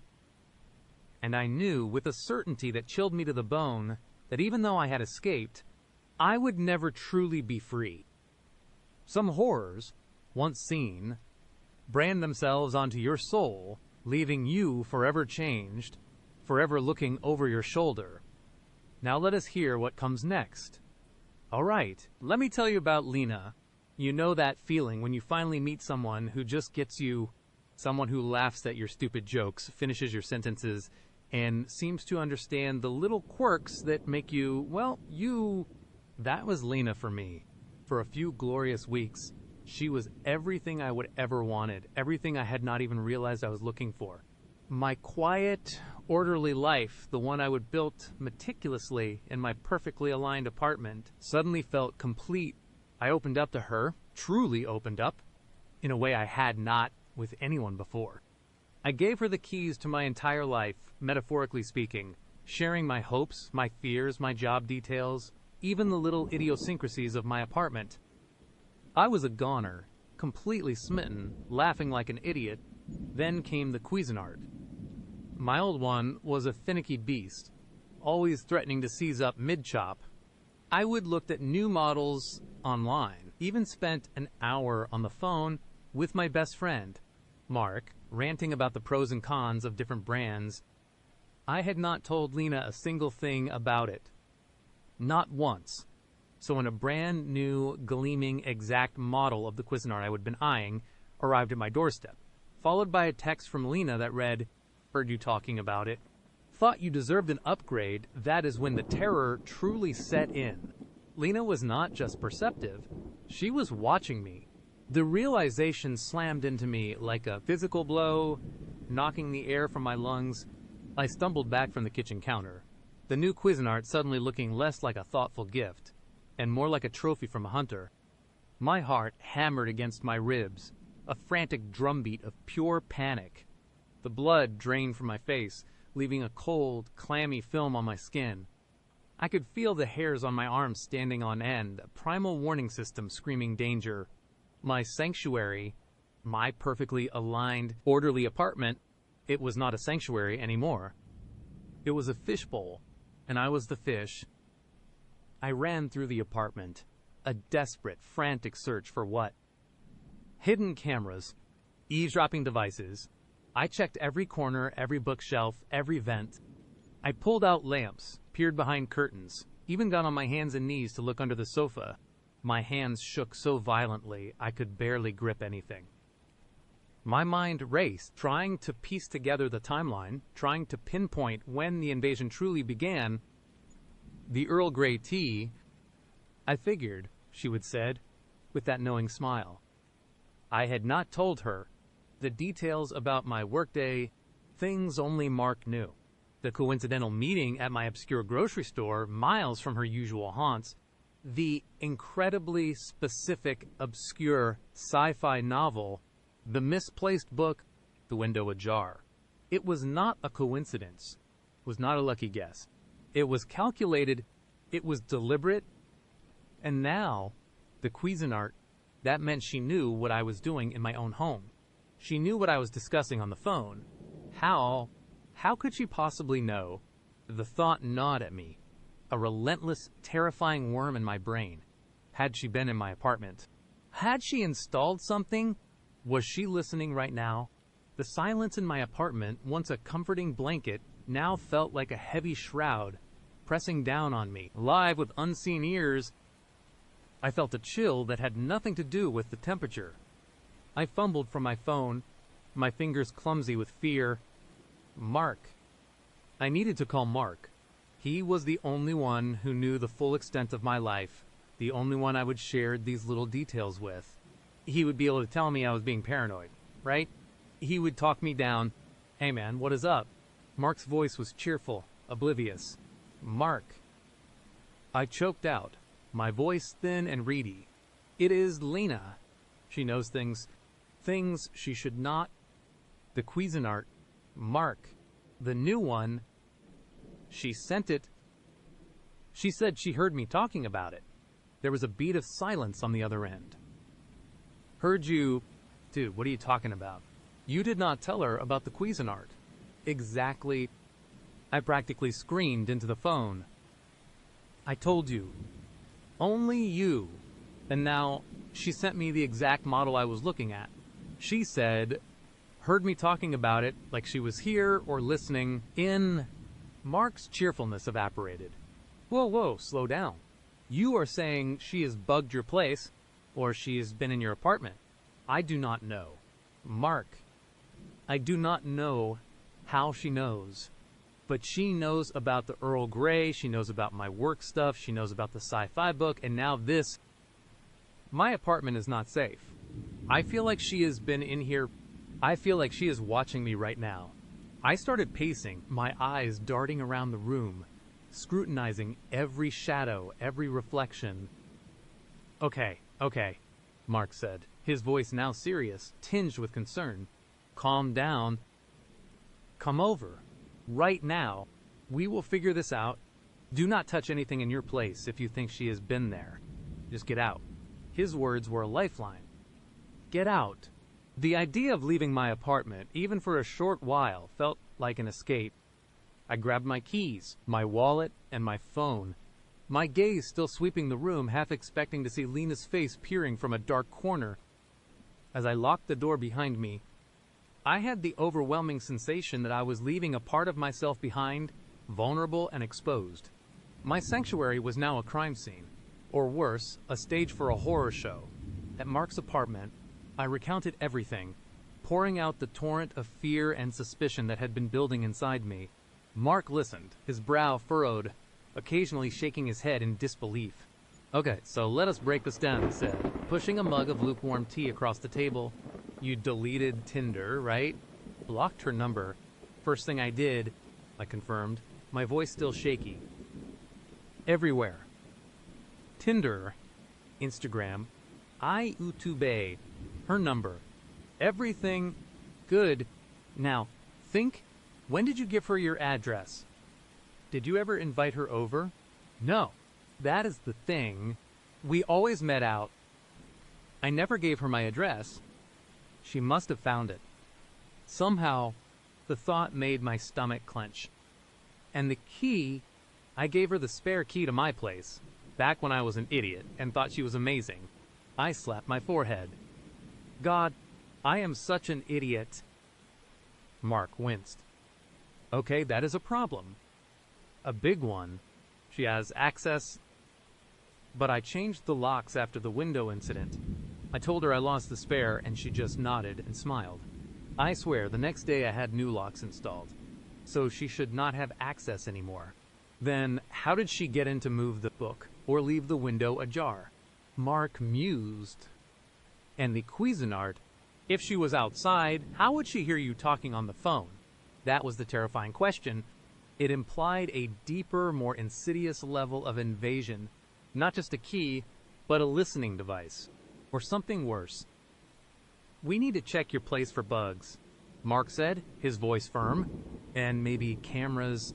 You said you never invited her over, but did she ever offer to help you with anything, like set up your Wi-Fi or fix a computer issue? I thought back. No, nothing like that. She was always very respectful of my space. Or so I thought. A cold dread settled in. She knew my job details. My hopes, my fears. I shared everything. I thought we were connecting. She was collecting. Mark corrected grimly. She was gathering data. You need to call the police. The police? I scoffed, running a hand through my already messy hair. What would I tell them? My date bought me a Cuisinart and knows I like Earl Grey tea. They would laugh me out of the station. There is no proof of anything illegal. A key to your apartment, even if you change the locks, implies intent. The gifts, the coincidental meetings, the knowledge of private conversations, that is, harassment, stalking. It is unsettling. Mark was right. But the thought of trying to explain this bizarre situation to a uniformed officer filled me with a fresh wave of anxiety. Let us try to find something first, I suggested, something concrete. I am going back to my place tonight with you. We are going to search every inch of it. And I am getting security cameras. Mark agreed, though reluctantly. All right, but if we find anything at all, we are calling them. Promise me? I promised. The drive back to my apartment that evening felt like a journey into enemy territory. Even with Mark beside me, I felt a profound sense of unease. The streetlights seemed dimmer, the shadows longer, the familiar buildings taking on a sinister cast. We entered my apartment, Mark moving methodically, cautiously. I felt a surge of nausea as I stepped inside. The air felt heavy, stagnant, as if Lena's presence still lingered. We started our search, moving from room to room, our flashlights cutting through the gloom. We checked behind paintings, inside lamps, under furniture.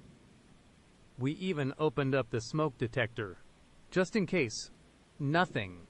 Maybe she is not using physical bugs, Mark suggested, wiping sweat from his brow. Maybe it is something digital. Did you ever connect to her Wi-Fi? Or click on a link she sent you? I do not think so, I mumbled, my mind racing. We never really shared links, and I never connected to her Wi-Fi. My phone and laptop are pretty secure. I think. Then Mark found it. Not a camera, not a microphone, something far more insidious. He was examining my laptop, checking the USB ports, when he paused. Hey, what is this? He pointed to a tiny, almost invisible chip plugged into one of the USB ports, barely protruding from the slot. It was the same color as the laptop casing, blending in perfectly. I do not know, I whispered, my blood running cold. I have never seen that before. Mark carefully pulled it out. It was a USB keylogger, a device designed to record every single keystroke made on the computer, every email, every search query, every password, every conversation I had typed out, every online purchase, every private thought I had committed to digital text. Oh my God, I breathed, feeling truly violated. She installed this. She must have. When Mark's eyes were wide, with a mix of horror and grim determination. When did she have access to your laptop for long enough to plug this in? The answer hit me like a ton of bricks. Our third date, we had gone back to my place for a nightcap. I had been showing her photos from a trip, and my laptop was open on the coffee table. I had gone to the kitchen to grab us drinks. I was gone for maybe 2 minutes. 2 minutes was all she needed. That is how she knew about the Cuisinart, I said. My voice barely a whisper, and my job details, my fears, everything I typed, she saw. The terror was no longer abstract. It was concrete. It was physical. She had not just been watching from afar. She had been inside my digital life, privy to my most intimate thoughts.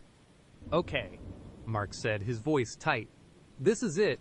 This is proof. We are calling the police. Now. I nodded, numb. The police arrived, 2 officers, 1 male, 1 female. They listened patiently, their expressions neutral, as Mark and I recounted the entire story, from the Earl Grey tea to the keylogger. They examined the keylogger, took statements, and photographed the new Cuisinart. They seemed to take it seriously, which was a relief. They told me to change all my passwords, run antivirus scans, and install security cameras.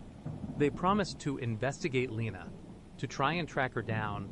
The next few days were a blur of paranoia and anxiety. I changed every single password I had, a tedious and unsettling process. I installed a robust antivirus software and ran multiple scans, finding no other malicious software, but the feeling of being compromised lingered. I bought a set of high-quality security cameras and installed them in every room, pointing them at every entrance and window. My apartment, once a haven of peace, was now a fortress of fear. The police called a few days later. They had tried to locate Lena, but her online footprint was frustratingly minimal. Her Tinder profile was gone, of course. The address she had given me for a casual drop-off of a book was a P.O. box. Her phone number was disconnected. It was as if she had vanished into thin air, leaving behind only the chilling echoes of her intrusion. We will keep looking, the officer said, but without a current address or a solid lead, it is difficult. Be vigilant. If she contacts you or you see her, call us immediately. Vigilant became my new normal. Every shadow was a potential Lena. Every unexpected sound sent a jolt of adrenaline through me. I could not sleep properly, haunted by the thought of her watching, listening. My orderly apartment was now a chaotic mess of my own making, a reflection of my inner turmoil.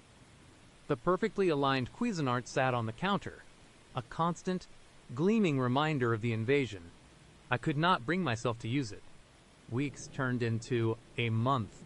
No sign of Lena. The police closed the active investigation, citing lack of leads, but kept a file open. Mark tried to reassure me, telling me she probably got scared off, that I was safe now. But I knew better. I felt it in my bones. She was not gone. She was just waiting. Then, the gifts started again. Not at my apartment. My new fortress of cameras and alarms made that impossible. Or so I hoped. No, these gifts were more insidious. They started appearing at my work. First, a small, potted succulent on my desk. No card, no note. Just there. My co-worker, Sarah, asked if I would brought it in. I said no, my stomach clenching. I had mentioned to Lena during one of our early dates how much I liked succulents but always managed to kill them. A few days later, a specific brand of coffee I loved, one I only bought from a tiny artisanal shop across town, appeared in the break room fridge with my name on it. Again, no note. The terror ratcheted up another notch. She knew where I worked. She had access to the building. She was bold enough to leave things inside my workplace. The fear was no longer just about my apartment. It was about my entire life. My job, my routine, my sense of public safety, all compromised. I called the police again, but they said without direct contact or a clear threat, it was still difficult to act. They suggested I inform my HR department, which I did, feeling like a paranoiac. HR installed a few extra cameras around my desk area, but that was it. One evening, I was leaving work late. The office was mostly empty, the silence amplified by the hum of the fluorescent lights. I walked towards the elevator, my hand already on my phone, ready to call Mark, as the elevator doors slid open. I saw her, Lena. She was standing inside, perfectly still, a small, knowing smile playing on her lips. She was wearing a simple, elegant dress, looking exactly as she had on our first date, beautiful, captivating, utterly terrifying. My breath hitched. My heart hammered so hard I thought it would burst through my chest. Every instinct screamed at me to run, to scream, to fight, but I was frozen, trapped by the sheer shock of seeing her. "Hello," she said, her voice soft, melodic, completely devoid of malice. "I have missed you." I could not speak. I could only stare, my eyes wide with terror. "You changed your locks," she continued, stepping out of the elevator slowly, purposefully, blocking my path. "That was smart, but unnecessary. I always had a way in." She held up a small, silver key. Not my old spare key, but a different one. A key that looked exactly like the master key to my entire apartment building. My blood ran cold. The master key? She had access to every apartment in the building, not just mine. She could come and go as she pleased, silently, invisibly. The misplaced book, the window ajar. It was not just my apartment she had been in. It was my building. She could have been living in a vacant unit, or just waiting in the hallway, observing my every move. "And the keylogger," she said, her smile widening slightly. "That was a good find. You are very clever, but I have other methods." She tapped her temple playfully. "I learn quickly." "And you, my dear, are an open book." "How?" I finally managed to croak, my voice a ragged whisper. "Why are you doing this?" Her smile softened, becoming almost tender. And that was the most terrifying thing of all. "Because I love you," she said, as if it were the most natural thing in the world. "I just want us to be together. I just want to be closer to you." She took another step closer, and I instinctively recoiled, stumbling backward. "No," I whispered, shaking my head violently. "This is not love. This is sick." Her face clouded over, just for a second, a flicker of something cold and hard in her eyes. "You do not understand," she said, her voice losing some of its softness, a dangerous edge creeping in. "I understand you better than anyone. I know what you need. I know what you want. I know your every thought." "You do not know me," I hissed, finding a desperate surge of courage. "You are a stalker. You are insane." Her eyes narrowed. "Do not say that." The warning in her voice was clear, unmistakable. I took a deep breath, forcing myself to think. I had to get away. I had to call for help. My phone was still clutched in my hand. "I am calling the police," I said, my voice trembling but firm. He chuckled, a low, unsettling sound. "They won't find me. Not unless I want them to. And even if they did, what proof do you have?" "A keylogger you found a few gifts.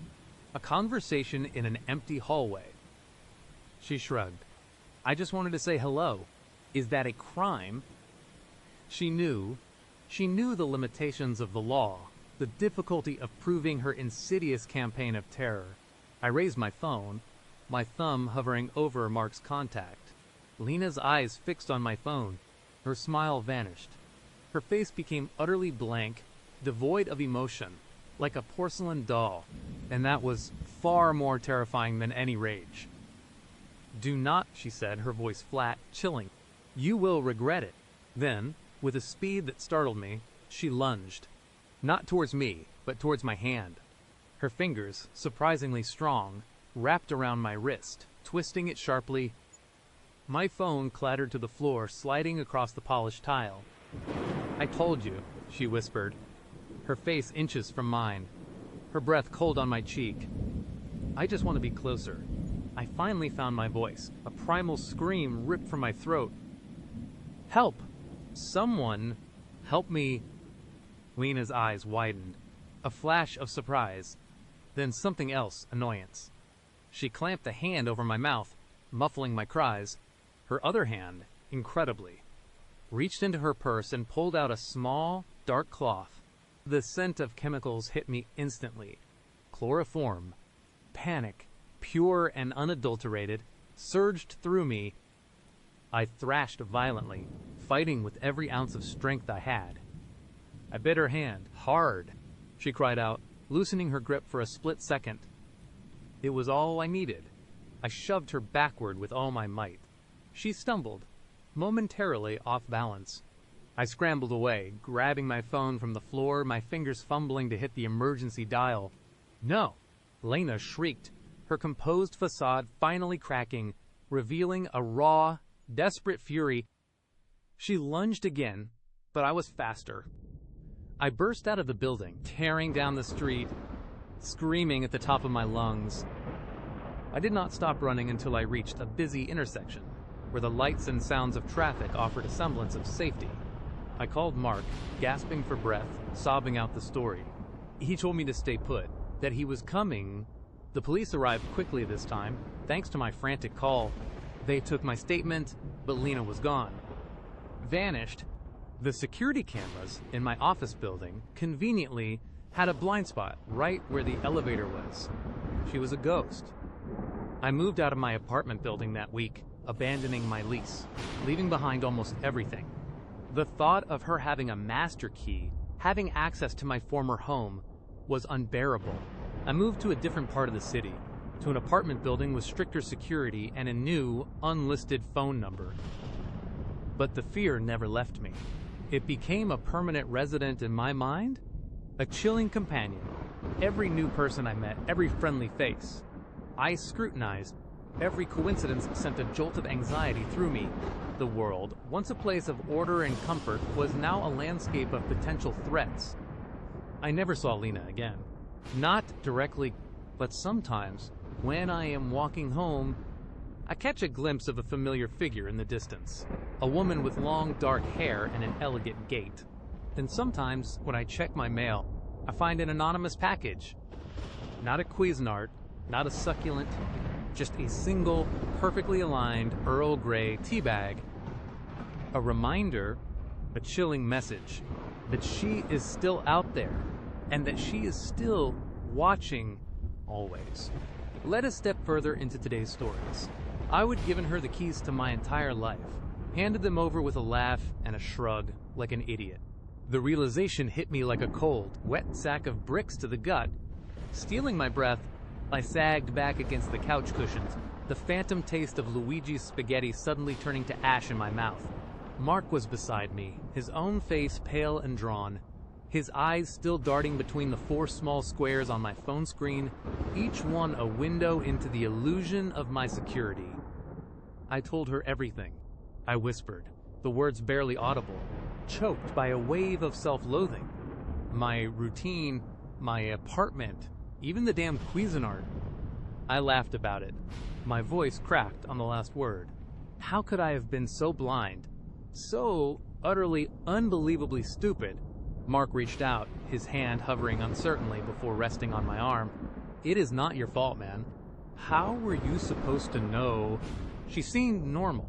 His attempt at comfort felt hollow, and we both knew it.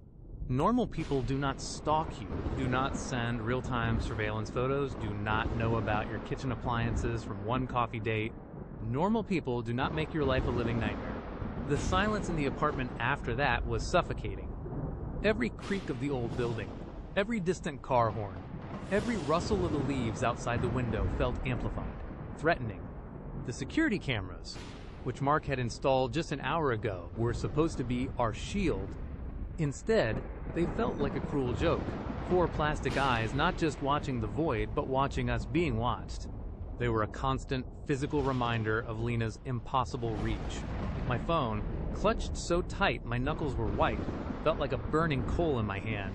The grid of static images stared back at me the front door, A stark, uninviting slab of wood, the back door, leading to a small, overgrown patio, the hallway, dark and narrow, and finally, the kitchen, specifically the Cuisinart, sitting innocently on the counter, glinting under the dim kitchen light. It was a bizarre, almost comical detail, yet it was the most terrifying one. It was Lena's signature, her way of saying, I know your secrets. She is not just watching us from afar, is she? Mark asked, his voice barely a whisper, echoing my own chilling thought. She is here, or she has been here. I did not answer. I could not. My gaze was fixed on the kitchen feed, on that damn Cuisinart. What was her obsession with it? Was it just a random detail she latched onto, or did it mean something more? My mind raced, trying to find a pattern, a reason, anything that made sense in this senseless horror. Just then, my phone buzzed in my hand. I flinched so hard I nearly dropped it. Mark's head snapped towards me, his eyes wide with dread. We both knew who it was. My thumb trembled as I unlocked the screen. A new text message. No photo this time. Just words. Nice new eyes. My name. Do not think they will help you see what is truly there. A cold wave of terror washed over me, colder than anything I would ever felt. She knew. Of course. She knew about the cameras. She probably knew the moment Mark had started drilling the first hole. The idea that she had been watching us, watching him install them, was a violation so profound it made my stomach churn. She knows about the cameras. I choked out, handing the phone to Mark.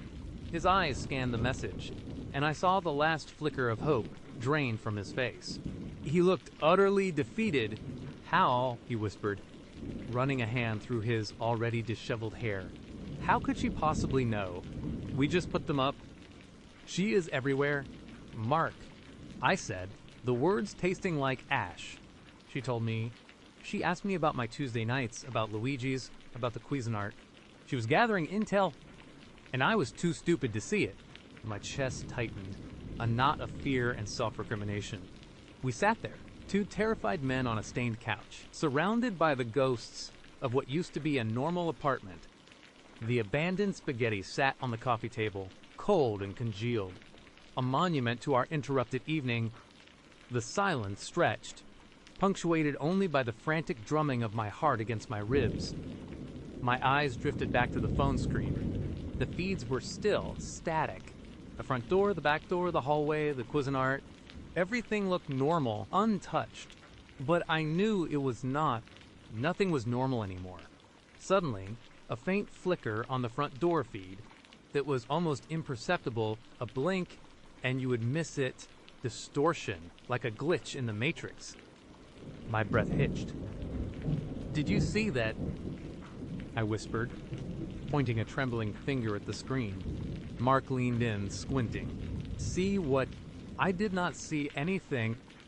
I stared intently, my eyes burning. There it was again. A tiny, almost translucent ripple across the image, like heat haze, but it was coming from inside the apartment, near the front door. Something moved, I insisted, my voice tight with fear. Right there. A shadow, or a distortion. Just as I said it, the motion detection alarm on my phone blared. A shrill, piercing sound that made us both jump out of our skin. It was linked to the front door camera. What the hell? Mark yelled, fumbling for his own phone, which was also screaming. We stared at the front door feed. Nothing. The door was closed. The hallway beyond it, dark. The alarm continued to shriek. False alarm. Mark ventured, his voice shaky. Maybe a bug flew past. Or a light from a car outside. I shook my head, my eyes still glued to the screen. No. I saw it. And the alarm is, for inside the apartment, is not it. Mark nodded, his face pale. Yeah. It is set for motion inside the frame. We waited, hearts pounding, for the alarm to stop. It finally did, leaving an even more profound silence in its wake. The apartment felt colder now, the air heavy with unspoken dread. Maybe it was just a glitch. Mark tried again, more for his own benefit than mine. But I knew better. Lena had just made her presence known. Not with a text, not with a photo, but with a ghost in the machine, a whisper of movement where there should have been none. She was playing with us, a cat toying with two terrified mice. My eyes drifted to the Cuisinart feed. It was still there, utterly inert, gleaming under the light. But now, it felt like an accusation, a symbol of my unwitting betrayal. I had to do something about it. I could not stand the sight of it anymore. A constant reminder of her unnerving knowledge. We need to unplug that thing. I said, my voice hoarse. And move it. Get it out of sight. Mark looked at me. Then at the screen. You think that'll help? I do not know. I admitted, but I can't stand looking at it. It is like she is talking to me through it. I pushed myself off the couch, my legs feeling like lead. Every step towards the kitchen felt like walking into a trap. Mark followed, his movements hesitant. We moved slowly, cautiously, our eyes darting around the room, half expecting Lena to materialize out of thin air. The kitchen was small, brightly lit. The Cuisinart sat on the counter, innocuous, yet radiating an aura of malevolence. I reached for the plug, my fingers trembling. As my hand closed around the power cord, my phone buzzed again. I froze, my hand still on the Cuisinart's cord. Mark gasped, his eyes wide. We both knew. I pulled my hand back as if burned, snatched up the phone. Another text from Lena. Do not touch my Cuisinart. My blood ran cold. She was not just watching the feeds. She was watching us in real time. She knew the moment I reached for the plug. She was closer than we thought. Much, much closer. She is in the building, Mark whispered, his face ashen. She has to be, or she has got a microphone in here too. The thought sent a shiver down my spine. A microphone? Of course. How else could she react so precisely, so instantaneously? The cameras were just a visual. She had the audio too. My apartment, my sanctuary, was completely compromised. We stumbled back to the living room, collapsing onto the couch again. The cold spaghetti mocked us. The feeds on my phone were still, but they no longer offered any comfort. They were just more proof of our helplessness. We were fish in a bowl, and Lena was tapping on the glass. Enjoying the show, the evening dragged on, each minute an hour. We sat in a state of suspended animation, our eyes glued to the phone, waiting for the next move. We did not dare speak above a whisper, afraid she would hear. We did not dare move, afraid she would see. Around midnight, a new, unsettling sound began, a faint scratching, coming from the back door feed. It was not loud, barely audible, like fingernails dragging lightly across wood. My stomach clenched. Did you hear that? I whispered to Mark, pointing at the back door feed. He nodded, his eyes wide. Yeah, what is that? The scratching continued, rhythmic, methodical. It was not an animal. It was too deliberate, too human. Suddenly, the scratching stopped. The motion detection alarm for the backdoor camera blared. My phone screamed again. We watched, terrified, as a shadow detached itself from the darkness outside the back door. It was tall, slender, and unmistakably human. It moved slowly, deliberately towards the camera, then paused, just out of frame. The alarm continued its piercing shriek. Then, a voice, faint, distorted, but clear enough to make my blood freeze in my veins. It was Lena's voice, a low, sing-song whisper that seemed to emanate from the very walls of my apartment. Peek-a-boo, my name. The alarm abruptly cut off. The shadow was gone. The feed showed only the dark, empty patio, but her voice lingered in the air, a phantom sound that would haunt my nightmares for years to come. Mark was shaking, his face pale green. She is at the back door. She was right there. She knows we saw her, I managed, my own voice trembling. She wants us to know. We scrambled to our feet, adrenaline coursing through our veins. We had to barricade the doors. We dragged the heavy armchair from the living room and wedged it against the front door, then found an old chest of drawers and pushed it against the back door. It was futile, we knew. If Lena wanted in, a few pieces of furniture would not stop her. But it gave us the illusion of control, a desperate attempt to feel safe. We retreated to the center of the living room, huddled together, our backs against the wall. The phone, still displaying the feeds, lay forgotten on the coffee table. We did not need the feeds anymore. We knew she was out there. We knew she was close.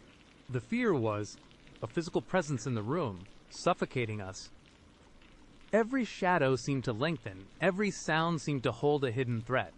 The apartment, once my sanctuary, was now a cage, and Lena was the predator circling outside. Hours passed. The sky outside began to lighten, a faint gray glow seeping through the curtains. We had not slept. We had not moved. We just sat there, waiting. Then, just as the first rays of dawn touched the window, the apartment plunged into darkness. The lights flickered, buzzed, and died. The hum of the refrigerator ceased. Everything went silent. "Power's out," Mark whispered, his voice hoarse. My heart leaped into my throat.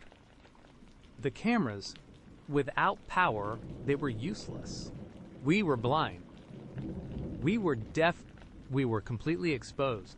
My phone, thankfully, still had battery, but the feeds were black, displaying a no-signal message. She cut the power. I breathed, the realization chilling me to the bone. This was not just a random blackout. This was Lena.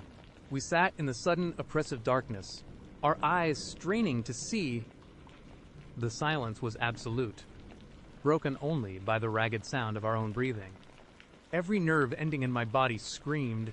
Then, a sound, from the kitchen. A low, rhythmic whirring. My blood ran cold. It was the Cuisinart. No. I choked out, a wave of nausea washing over me. No, no, no. Mark heard it too. His head snapped towards the kitchen, his eyes wide with terror. But it is unplugged, and the power's out. The whirring continued, growing louder, more insistent.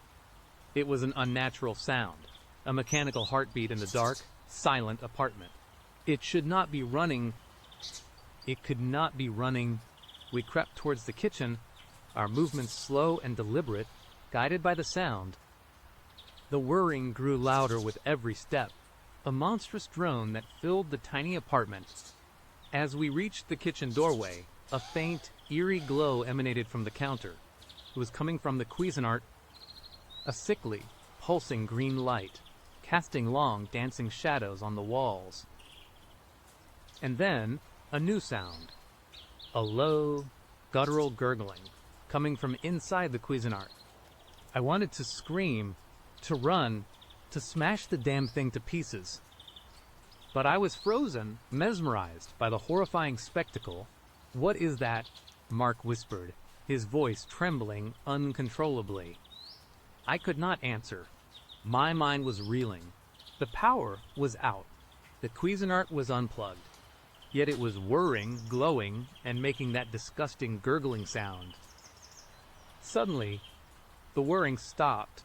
The green light pulsed one last time, then died. The kitchen was plunged back into absolute darkness. But the gurgling continued. And it sounded wet. Then, a voice, not Lena's voice, but a distorted, metallic voice, like something speaking through a broken speaker. It seemed to come from the Cuisinart itself. "Enjoying your dinner, my name." The words were slow, drawn out, punctuated by the wet gurgling. It was the same message from the text, but twisted, perverted, delivered from the heart of the darkness. Then, another sound. A soft, wet thud, like something heavy dropping onto the counter. We stood there, paralyzed, unable to move, unable to breathe. The gurgling stopped. The kitchen was silent again, save for the frantic pounding of our own hearts. "We have to get out of here," Mark whispered, his voice barely audible. Now, I nodded, my legs finally obeying, turning to run. But as I turned, a faint glow appeared in the darkness behind me. From the living room, it was my phone. It had turned back on, and the feeds were live again. But they were not showing my apartment. They were showing Lena's face. Close up, her intense, dark eyes, staring directly into the camera lens. A chilling, knowing smile playing on her lips. She was holding the phone, my phone, up to her face. And then, the sound of her voice, clear as a bell, coming from the phone itself. "You did not think I would let you leave, did you?" "My name," she purred, her voice dripping with a sickly sweetness. "Not when we are just getting started."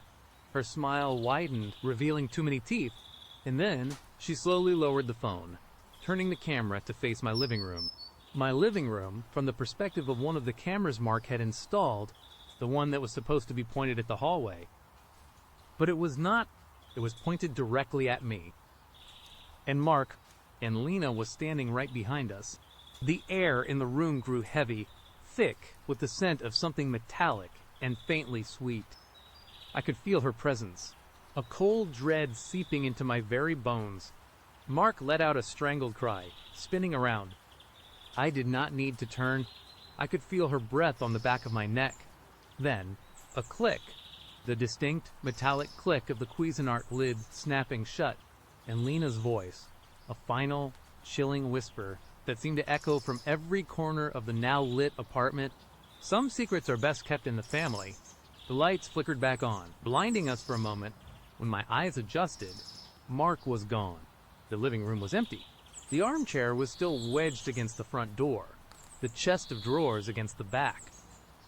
But Mark was gone, and on the kitchen counter, next to the Cuisinart, now completely dark and silent, sat a single, small, red button. A button I recognized. It was from Mark's shirt, the one he was wearing tonight. The horror was not just in what Lena had done, or what she was capable of. It was in the chilling realization that she had not just been watching us from outside. She had been inside.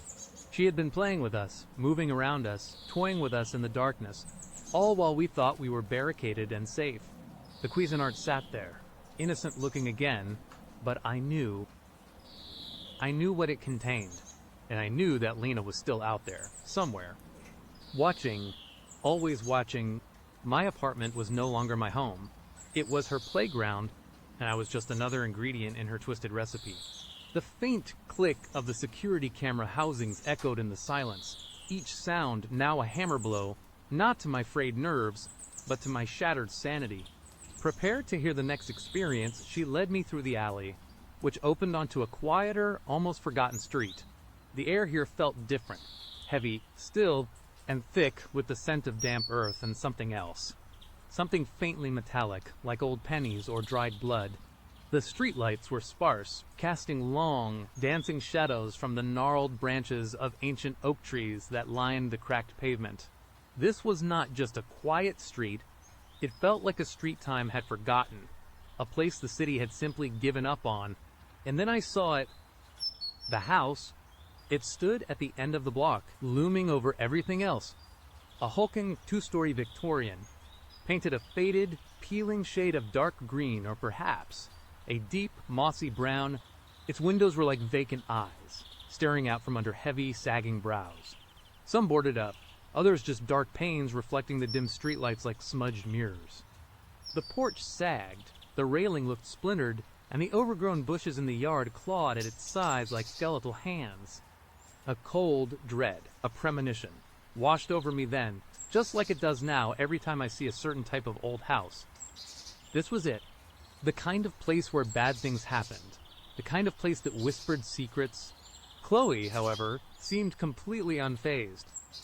Her wide, unnervingly perfect smile never wavered as she gestured towards the house with an open palm, as if presenting a grand prize. "Here we are," she chirped, her voice a little too bright for the twilight gloom. "My secret spot. Is not it just perfect?" My gut was screaming now, a full-blown siren wail, echoing the frantic thumping of my heart against my ribs. My throat felt dry, my tongue thick. "Your secret spot," I managed, trying to keep my voice steady, trying to sound casual, Despite the rising tide of pure, unadulterated panic that threatened to drown me, what is this place? Oh, just a little something I found, she said, already walking towards the cracked flagstone path that led to the front door, her steps light and carefree. Completely out of sync with the oppressive atmosphere of the house, it has been empty for ages. Nobody ever comes around here. That is what makes it so special. She glanced back at me, her bright eyes glinting in the dim light, and I swear, for a split second, they looked black, devoid of any warmth or humanity. Perfect for getting to know someone. Do not, you think, no distractions. I wanted to bolt. Every fiber of my being was screaming at me to turn and run, to sprint back down that alley and not stop until I was surrounded by the noise and light of downtown. But my feet felt glued to the pavement. A strange, almost hypnotic paralysis held me. Part of it was fear, a primal terror that locked me in place. Part of it was disbelief, a lingering hope that this was all just some elaborate, albeit extremely weird, joke. And part of it, I hate to admit, was a morbid curiosity, a twisted desire to see just how far this unsettling situation would go. She reached the front door, a heavy, dark wood affair with a tarnished brass knocker shaped like a grimacing gargoyle. Without a key, without any fumbling, she simply pushed it open. It swung inward with a long, drawn-out groan that sounded less like wood on wood and more like a dying animal. The darkness inside seemed to swallow the last vestiges of twilight, making the interior an inky black abyss.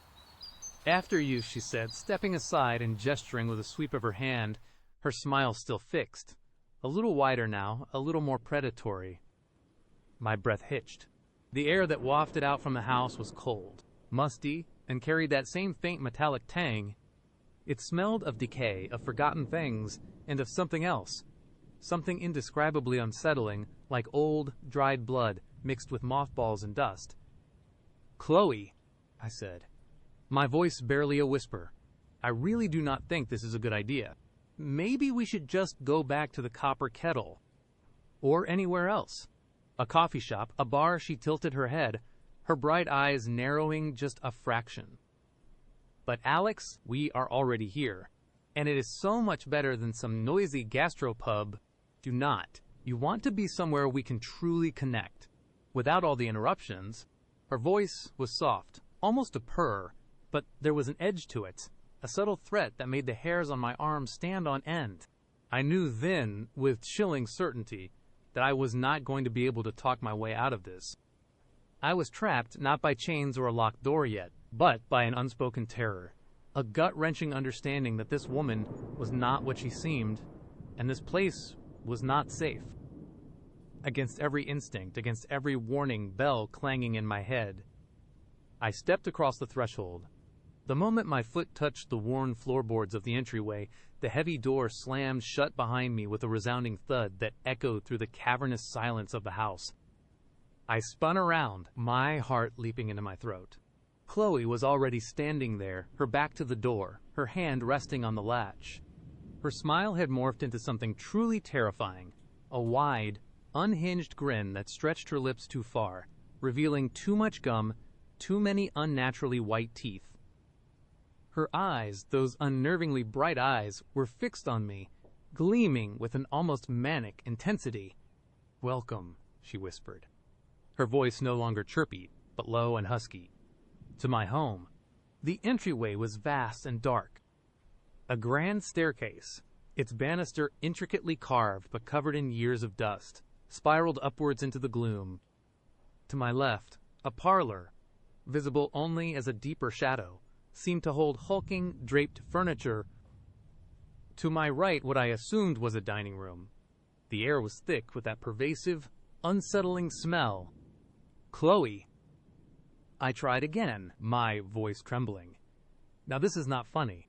Let us just go." I reached for the doorknob, but before my fingers could even brush the cold metal, her hand shot out, surprisingly strong, and clamped onto my wrist. Her grip was like iron, her fingers digging into my flesh. "Oh, but the fun is just beginning." "Alex," she purred, her face inches from mine. Her breath was sweet, cloying, like overripe fruit, but underneath it, I caught a hint of that metallic scent again.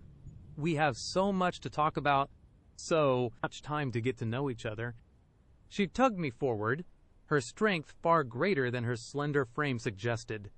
My feet stumbled over something on the floor, a loose floorboard, a forgotten rug, and I nearly fell. She did not let go, pulling me deeper into the house, into the darkness. "No lights?" I asked, trying to sound sarcastic, trying to hide the sheer terror that was seizing me. "Oh, the electricity's a bit temperamental," she said, her voice dripping with mock casualness. "But I know my way around. Besides, the dark adds to the ambiance. Do not you think?" She led me into what must have been the living room. Moonlight filtered through grimy windows, cast weak, shifting patterns on the floor. It was a chaotic mess. Furniture was draped in white sheets, creating ghostly forms in the gloom. But amidst the covered items, I saw things that made my blood run cold. On a dusty, uncovered mahogany table sat a collection of antique dolls. Their porcelain faces were cracked and chipped, their glass eyes staring blankly into the room, seemingly at me. One had a single, long strand of dark hair caught in its eye socket. Next to them, a display case, its glass fogged with age, held a bizarre assortment of taxidermied animals, a squirrel frozen in a perpetual scream, a raven with one eye missing, a fox whose fur was matted and sparse. They looked less like preserved specimens and more like tortured, forgotten souls. "My collection," Chloe said, noticing my gaze. She ran a finger over the cracked head of one of the dolls. "Each one tells a story, each one unique." She turned to me, her smile still wide, her eyes glittering. "Just like people, would not you say?" My heart was pounding so hard I thought it might burst through my chest. I tried to pull my wrist free, but her grip was unyielding. I instinctively reached for my phone, but then remembered. No signal. I would checked it briefly outside. Even if I had signal, what would I do? Call 911 from a house I could not describe, with a woman whose intentions I still could not quite grasp, but whose presence was chilling me to the bone. "Chloe, I really need to go," I said, my voice a little stronger this time, laced with desperation. "I have an early start tomorrow." She chuckled, a low, guttural sound that sent shivers down my spine. "Oh, I do not think you do, Alex. Not anymore." She took a step closer, her face still unnervingly close to mine. "You see, I have been looking for someone like you for a very long time. Someone with potential." My mind raced, trying to process what she was saying. Potential for what? To be another one of her dolls. Another taxidermy creature. My imagination, fueled by fear, conjured up images far more grotesque than I cared to acknowledge. She released my wrist, and I instinctively recoiled, taking a step back. But she was quick. Too quick. She moved in front of me, blocking my path to the door. "Do not worry," she said, her voice suddenly sweet again, almost sing-song. "We will have so much fun. I will show you all my treasures." She turned and glided effortlessly through the cluttered room, pushing aside dusty sheets, revealing more unsettling items. A piano, its keys yellowed and chipped, its surface covered in a thick layer of dust. A wall of antique portraits, their subjects all stern-faced men and women from a bygone era, their eyes seeming to follow me. But as I looked closer at the portraits, a chilling realization hit me. They were not just random portraits. Some of the faces, particularly the men, bore a striking resemblance to each other, and one of them looked vaguely familiar, like someone I would seen on Tinder. My blood ran cold. "Come," she urged, her voice pulling me from my horrified contemplation. "There is a special room, my favorite." I followed, not because I wanted to, but because I felt utterly powerless. My legs felt heavy, my movements sluggish, as if I were wading through thick mud. She led me through a narrow, dark hallway, past a door that was slightly ajar. Through the crack, I caught a glimpse of something white and clinical, like a bathroom. but with a faint red stain on the porcelain. I quickly averted my gaze. We reached another door, this one at the very end of the hall. It was made of thick, dark wood, studded with heavy iron nails and secured with a large, rusted padlock. Chloe produced a small, ornate key from her pocket, her movements precise and deliberate. The padlock clicked open with a loud metallic thwack that echoed ominously. She pushed the door open, revealing a room bathed in a sickly, yellowish light emanating from a single, bare bulb hanging from the ceiling. The smell in this room was overpowering. That metallic scent, mixed with something else formaldehyde, disinfectant. It was cloying, nauseating. My eyes darted around the room, and my stomach churned, bile rising in my throat. This was not a living room, or a parlor, or any normal room in a house. It was a workshop, or perhaps a torture chamber. Against one wall, a long steel table, glinting under the harsh light, was covered in an array of tools, not carpentry tools, but surgical instruments. Scalpels, clamps, saws, drills, all meticulously arranged, gleaming menacingly. On another wall, shelves lined with jars filled with things. Preserved organs, limbs. My mind struggled to comprehend, to deny what my eyes were seeing. And then I saw the mannequins. They were not ordinary store mannequins. These were disturbingly lifelike, positioned in various poses around the room. One sat in a chair, its head tilted as if listening. Another stood by the table, its arm outstretched, but their faces were unsettlingly real. As I stared, my breath caught in my throat. They were not mannequins. They were people. Their skin was pale, waxy, and their eyes were open, glassy, staring into nothingness. They were dressed in various outfits, some casual, some more formal. And as I looked at their faces, a wave of nausea hit me so hard I thought I would collapse.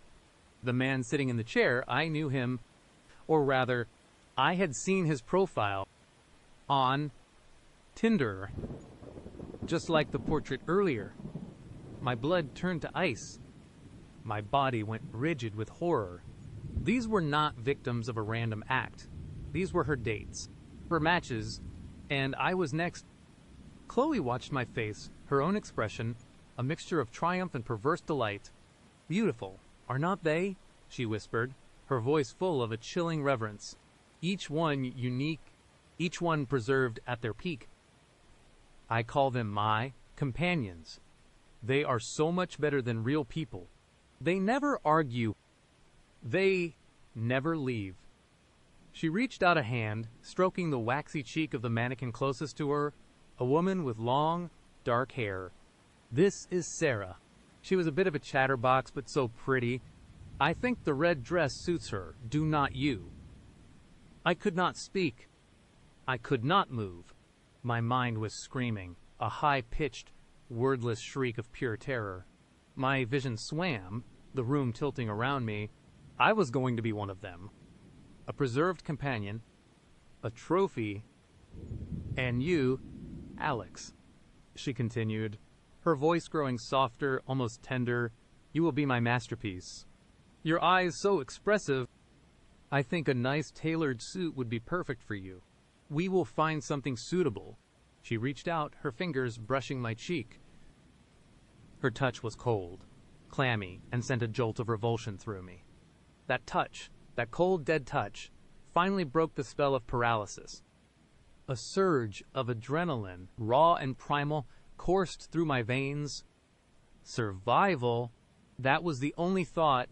I roared, a guttural sound torn from the depths of my fear, and shoved her with all my might. She stumbled back, surprised, her eyes widening for a moment, her perfect smile momentarily faltering. It was all the opening I needed. I spun around, ignoring the horrifying tableau of preserved bodies, ignoring the glistening tools. I bolted for the door, my legs finally obeying, pumping with desperate speed. I burst out of the workshop, leaving the sickening yellow light and the preserved corpses behind me. I sprinted down the dark hallway, my hands outstretched, blindly fumbling for a way out. The main entrance. I had to get to the main entrance. Alex, do not be silly. Chloe's voice echoed behind me, no longer sweet, but sharp, laced with a chilling anger. Her footsteps, light but fast, pounded on the floorboards, closing in. I reached the main entryway, my hand scrambling for the doorknob. Locked. Of course it was locked. I twisted, pulled, slammed my fist against the heavy wood, but it would not budge. Panic threatened to overwhelm me again. It is no use. Alex, her voice was right behind me now, a whisper against my ear. I locked it from the outside. And the windows are all boarded up. You are not going anywhere. I spun around, my heart hammering like a drum against my ribs. She stood there, her face a mask of fury, her eyes blazing with an almost inhuman light. She lunged, her hands reaching for me, her long, sharp nails like claws. I ducked, scrambling backwards, tripping over a loose rug. I fell hard, my head hitting the floor with a sickening thud that sent stars exploding behind my eyes. For a moment, I lay stunned, disoriented, the metallic tang of blood filling my mouth as I bit my tongue. She was on me in an instant, straddling my chest, her weight surprisingly heavy. Her hands clamped around my throat, squeezing, cutting off my air. Her face, twisted into a grotesque snarl, was inches from mine. You are ruining everything, she hissed, her voice a raw, guttural growl. You were supposed to be perfect. My masterpiece. My vision began to blur, black spots dancing at the edges of my sight. My lungs burned, screaming for air. I thrashed wildly, my hands clawing at her arms, trying to dislodge her, but her grip was unbreakable. Her strength was terrifying. My fingers brushed against something cold and metallic on the floor beside me. My head was throbbing, my mind hazy, but a desperate spark of survival flared. I blindly grabbed it, my fingers closing around a heavy, ornate object. It was the gargoyle knocker from the front door, somehow broken off in my earlier struggle. With a last, desperate surge of adrenaline, I swung the heavy brass knocker, bringing it down with all my remaining strength. It connected with a sickening crack against the side of her head. Her grip on my throat instantly loosened. Her eyes, wide and staring, rolled back in her head. A gasp escaped her lips, and she slumped forward, her weight collapsing onto my chest for a moment before she rolled off, falling to the side with a soft thud. I lay there, gasping, choking, sucking in great gulps of air, my throat raw and burning. The metallic tang in the air was suddenly stronger, sharper. I pushed myself up, my body screaming in protest, my head pounding. Chloe lay motionless beside me, a dark, spreading stain on the floor beneath her head. I did not stop to check if she was dead or merely unconscious. I did not care. All I knew was that I had to get out. Now, my eyes scanned the room, desperately searching for another exit. The windows were boarded. The front door was locked. My gaze fell upon the grand staircase, spiraling into the inky blackness above. Maybe there was another way out upstairs. I scrambled to my feet, my legs wobbly, my head swimming. I stumbled towards the staircase, taking 2 steps at a time, my hands gripping the dusty banister for support. Every creak of the old wood, every rustle of the unseen made me jump. Upstairs, the darkness was even more profound. The air was colder, heavier. I moved from room to room, my hands sweeping the walls, searching for a window, a door, anything. Each room was a carbon copy of the downstairs draped furniture, ghostly shapes, the pervasive smell of decay and formaldehyde. In one room, I stumbled upon a child's crib, its mattress stained, a single, antique rattle lying on the floor. In another, a dresser with several neatly folded, men's shirts, all different sizes, all slightly stained. A new wave of nausea washed over me. Then, I saw it. At the very end of the hall, near what looked like a small, unused attic door, was a window. It was not boarded up like the others. It was just old, grimy, and painted shut. With renewed hope, I threw myself at it, pulling, pushing, grunting with effort. The wood groaned, protested, but held fast. I tried again, slamming my shoulder into the frame. Nothing. My panic began to rise again, threatening to consume me. I looked around frantically, my eyes landing on a small, heavy statue of an owl on a nearby bedside table. I grabbed it, its cold, ceramic weight reassuring in my trembling hands. I raised it high, and with a desperate cry, I slammed it against the glass. The glass shattered with a deafening crash, shards flying inwards, catching the moonlight. Cold, fresh air rushed in, filling my lungs, a scent of freedom after the suffocating stench of the house. I did not hesitate. I kicked out the remaining glass then, without a second thought. I squeezed through the jagged opening, tearing my clothes and scraping my skin on the broken shards, barely registering the pain. I landed hard on the overgrown grass below, rolling, my body aching. I scrambled to my feet, not daring to look back at the house, at the gaping black maw of the window I would just escaped from. I ran. I ran faster than I ever had in my life, down the forgotten street, through the dark alley, not stopping, not looking back, until the faint glow of the city lights grew brighter, until the distant hum of traffic became a roar, until I burst out onto a busy street, gasping, sobbing, covered in dust, blood, and grime. People stared. A few offered concerned glances, but I did not care. I just kept running, fueled by pure terror, until I found a brightly lit diner, its fluorescent lights, a beacon of normalcy. I stumbled inside, collapsing into a booth, my body trembling uncontrollably. It took hours for the police to arrive, for me to stammer out my horrifying story through chattering teeth and uncontrollable sobs. They found the house. They found Chloe. She was gone. The bloodstain was there, but no body. And they found the workshop, the En Amour companions. Just as I described, the news reports were sensational, but they never quite captured the true horror of it. They called her the Tinder taxidermist, a serial killer who lured victims through dating apps. But the house, they found the house empty of her. And empty of all the Genkeyob and companions. The steel table was clean, the jars empty.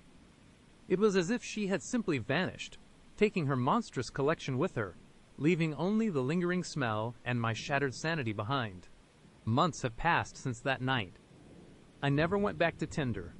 Every time I swipe on a dating app, every time I see a certain type of old, dark, Victorian house, a cold dread washes over me. A phantom scent of decay and formaldehyde fills my nostrils. I check the locks on my doors. 3 times a night. I jump at shadows. This is not one of those stories where you laugh it off later. This is the kind that changes you. Forever. I escaped, yes. But I know, deep down, that Chloe is still out there. And sometimes, late at night, when the world is quiet and the shadows play tricks, I swear I can still hear her voice, a soft, chilling whisper in the darkness. You were supposed to be my masterpiece, Alex. And I always finish my projects, and now another story joins in the next morning. I try to rationalize it, to dismiss it as a bad dream, a vivid hallucination brought on by too much caffeine and a lurking anxiety I did not know I had. I woke up to sunlight streaming through my blinds, cutting across the dust motes, dancing in the air. My apartment, usually a haven, now felt hollow, like a stage that had just been cleared after a particularly disturbing play. I forced myself out of bed, my limbs heavy, my mind still replaying Mark's silky voice, the knowing glint in his eyes. Mittens, bent ear, vintage vinyl. It was too much. It could not be a coincidence. But what could it be? I stumbled to the kitchen, the familiar scent of my brewing coffee, offering a sliver of comfort. As the machine gurgled, I pulled out my phone. First, I went to Tinder, deleted the app, then I went to my contacts and blocked Mark's number. I went through my social media, scrubbing anything that could be considered even remotely personal, turning my profiles into digital fortresses. It felt like I was trying to erase myself from existence, to become invisible. But the truth was, I felt more visible than ever. I tried to convince myself that he was just a very skilled cold reader, Someone who picked up on subtle cues, pieced together information from public profiles, and then delivered it with unnerving accuracy. Maybe he would seen mittens from my window once, or overheard me talking about my coffee order. It was a stretch, a desperate attempt to cling to sanity, but it was all I had. I needed to get out. My apartment, my sanctuary, now felt like a cage where the bars were invisible, but undeniably there. I needed fresh air, the anonymity of the city, the comforting buzz of normal life. I decided to walk to my usual coffee shop, a place I would frequented for years. It was a short walk, just a few blocks, and the familiarity might ground me. As I stepped out, the crisp morning air hit my face, a welcome shock. The street was bustling, people rushing to work, kids laughing as they chased pigeons. For a moment, a fragile sense of normalcy settled over me. I walked with my head down, trying to blend in, to become just another face in the crowd. I reached the coffee shop, the familiar aroma of roasted beans washing over me. I ordered my usual, a large black coffee. No sugar, no cream. The barista, a kind-faced woman named Brenda who knew my order by heart, smiled warmly. "Rough morning, hon?" she asked, noticing my pale face. I just offered a weak smile in return. As she poured my coffee, I glanced around, half expecting to see Mark, his intense blue eyes fixed on me from a corner booth. But there was no sign of him. Just the usual regulars, hunched over laptops, lost in their own worlds. I paid for my coffee and stepped back out onto the street, the warm mug a comforting weight in my hands. The sun was brighter now, chasing away the morning chill. Maybe it was just a fluke, a weird encounter. Maybe I was overreacting. But as I walked, a prickle crawled up my spine. It was a feeling I knew well but had never truly registered before, the feeling of being watched. I tried to dismiss it as nerves, a lingering side effect of yesterday's encounter, but it persisted, a cold, insistent pressure between my shoulder blades.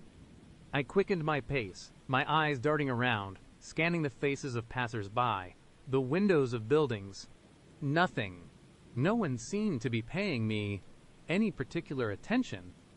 Then I saw it, a dark blue sedan, parked a block ahead, its windows tinted. As I drew closer, it pulled away from the curb, slowly, almost imperceptibly, and then turned the corner. It was probably nothing, just someone leaving a parking spot, but the feeling of unease intensified. My grip tightened on my coffee mug, my knuckles white. I got back to my apartment building, fumbling with my keys, my heart thumping a frantic rhythm against my ribs. I practically dove inside, slamming the door shut and twisting the deadbolt, then adding the chain for good measure. My breath hitched. This was not normal. This was not me. I was letting one creepy guy unravel my entire sense of security. I decided to distract myself. I opened my laptop, intending to browse some news, maybe watch a comfort show, but before I could even click on anything, I noticed a notification. An email from an unknown sender. The subject line was simply "Missed you at the coffee shop today." My blood ran cold. My hands started to tremble so violently, I almost dropped the laptop. I hesitated for a long moment, my finger hovering over the mouse. Every instinct screamed at me not to open it, to delete it, to run. But a morbid curiosity, a desperate need to know, compelled me. I clicked. The email contained only one thing, a blurry photo. It was taken from a distance, through what looked like a window. It was me, sitting at my usual table, holding my coffee mug, my face obscured by shadow and blur, but my distinctive green jacket and the particular way I wore my hair were unmistakable. It was a photo taken today, just moments ago. My stomach lurched, threatening to spill my coffee. This was not a prank. This was not a cold reading. This was surveillance. He was watching me. He had been watching me at the coffee shop, just as I would feared. I slammed the laptop shut, my mind reeling. How did he know my email? I had blocked him everywhere. I would deleted Tinder. He should not have any way to contact me, unless he had more than just my phone number. Unless he had access to something deeper, something I had not even considered. I paced my small living room, my thoughts a frantic whirlwind. Every shadow seemed to deepen. Every creak of the old building sounded like footsteps. I felt exposed, vulnerable. My apartment, which had been a safe haven for years, now felt like a glass box. I had to check. I had to know if he would been here. Inside, the memory of him mentioning my lovely collection of vintage vinyl resurfaced, a chilling whisper in my mind. That collection was hidden, tucked away behind a false back in my bookshelf, a secret even from my closest friends. It was my most prized possession. Fiction I would spend years curating, each record a piece of history, a snippet of a forgotten melody. My hands shaking. I went to the bookshelf. I ran my fingers along the spines of the books, searching for the subtle seam, the almost invisible latch that released the false back. I found it, pressed it, and with a soft click, the panel swung open, revealing my carefully arranged vinyl. They were all there. Rows of albums, alphabetized, protected in their plastic sleeves. I let out a shaky breath, a wave of relief washing over me. He had not been in here. It was all in my head. He was just a stalker, a very good stalker, but he had not crossed that line. Then my eyes landed on it. My copy of Pink Moon by Nick Drake. It was a rare first pressing, a record I treasured above all others. It was supposed to be nestled between Peter Gabriel and Pink Floyd, but it was not. It was slightly out of place, rotated by a few degrees, just enough to catch my eye. It was as if someone had just placed it back quickly, not quite aligning it perfectly. And beneath it, a tiny, almost imperceptible smudge, a faint fingerprint that was not mine. My heart stopped. The air left my lungs in a whoosh. It was not a dream. It was not a prank. He had been here, inside my apartment. He had found my hidden collection. He had touched my most precious record. A cold dread, sharper and more potent than anything I had felt before, pierced through me. My throat tightened, and a silent scream clawed its way up my esophagus. I backed away slowly, my eyes wide, fixed on the slightly askew record. My mind raced, trying to remember if I would left a window unlocked, a door ajar. But I was meticulous. I always double-checked. He must have had a key, or he picked the lock, or he was still here. The thought sent a jolt of pure terror through me. I spun around, my eyes darting frantically across the room. Every shadow seemed to deepen, to take on a menacing shape. Every sound, the gentle hum of the refrigerator, the distant rumble of traffic, became amplified, distorted. I grabbed the nearest thing, a heavy ceramic vase, and clutched it like a weapon. My phone buzzed, sending my heart into my throat. I jumped, nearly dropping the vase. It was just a text from my mom, asking about dinner. I stared at the screen, unable to respond. How could I explain this? Mom, a guy from Tinder, broke into my apartment and touched my Nick Drake record. She would think I was losing my mind. I tried to call my best friend, Sarah. My finger hovered over her name. What would I say? Sarah, I met a guy who knows everything about me, and I think he broke into my apartment, but I have no proof. Just a slightly crooked record and a creepy email. She would tell me to call the police, but what would the police do? There were no signs of forced entry. Nothing was stolen. They would probably dismiss it as paranoia, tell me to get better locks. And then, what? Mark would know I would try to get help, and he would escalate. I was alone in this. Utterly, terrifyingly alone. I could not stay here. My apartment, once my sanctuary, was now a trap, a stage for his twisted game. I had to get out. But where would I go? He knew my daily route, my coffee shop, my digital haunts. He knew me. I started throwing things into a backpack, clothes, my laptop, my phone, some cash, my toothbrush. I moved with a desperate urgency. my hands trembling, my breath coming in ragged gasps. I did not care where I was going, just that it was not here. As I zipped up my bag, I heard it, a faint scratching sound coming from the living room. It was soft, almost imperceptible, like claws on wood. Mittens, my cat. She was usually curled up on the couch, oblivious to the world. But the sound was not like her usual playful scratching. It was rhythmic, deliberate. I froze, the backpack half slung over my shoulder. Mittens had been with me all morning. I would seen her asleep on the bed when I woke up, and she was curled up on the armchair when I would check the vinyl. She would not be scratching the floor, like that.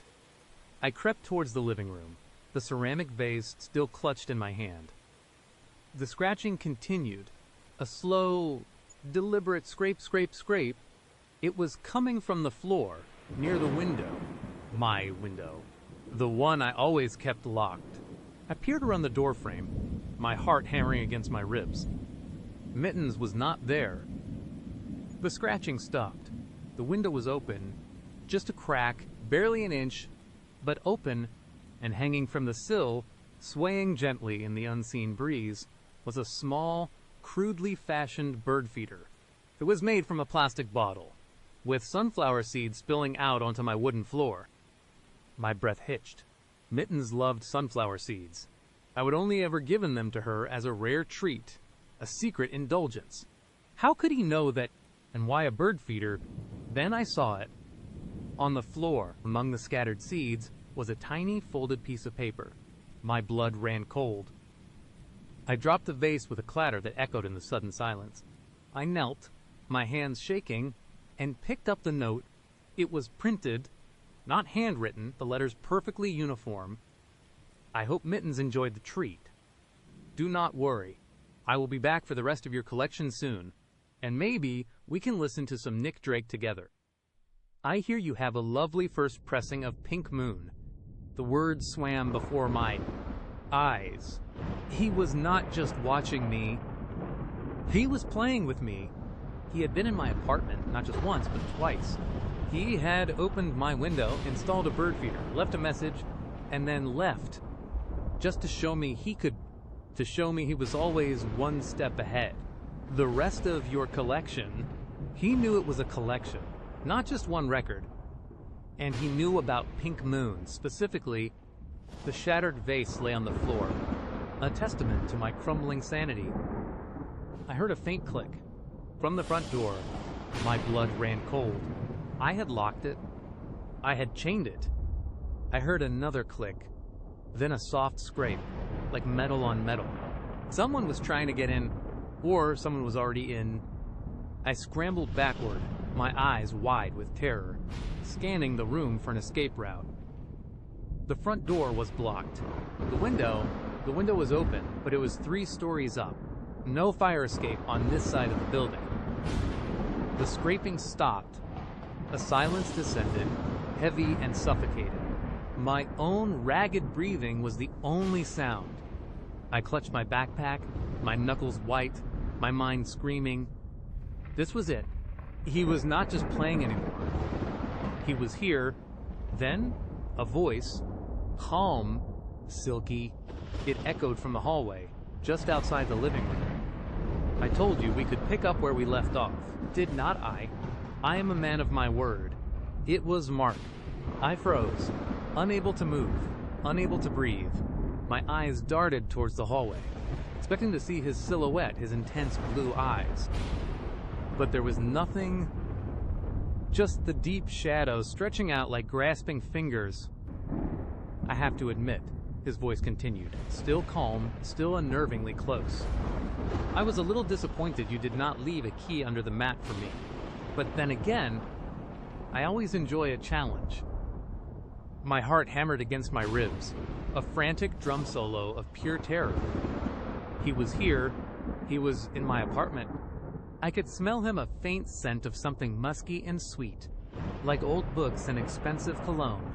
I slowly, cautiously, crept toward the living room window, my eyes still fixed on the dark hallway. The open window! The bird feeder. The sunflower seeds. My gaze flickered to my vinyl collection. The false back was still open. The records were still there. And then I saw him. He was not in the apartment. He was standing outside on the fire escape that ran along the side of my building, just outside my living room window. He was looking in, his face illuminated by the faint glow of the streetlights below. He held something in his hands. It was one of my records, my Pink Moon. He held it up, a triumphant, chilling smile spreading across his face. His eyes, those intense blue eyes, met mine. He did not say a word. He just held the record for a moment. Then, with a slow, deliberate movement, he let it drop. It hit the pavement 3 stories below with a sickening, brittle crack. The sound echoed in the sudden silence, a death knell for my sanity. He had not broken in. Not really, not yet. He had been outside, on the fire escape, watching me. All of it. He had opened the window, placed the bird feeder, left the note, and then waited. He had made me think he was inside, made me paranoid, made me vulnerable. Also, he could watch my reaction, control my fear. The clicks and scrapes at the front door were just part of his game, designed to draw me out, to make me reveal myself. My mind shattered. This was not just stalking. This was psychological warfare. He was a predator, and I was his prey. I did not scream. I did not even cry. I just ran. I did not look back at the window, at his smiling face, at the empty space where my Pink Moon had been.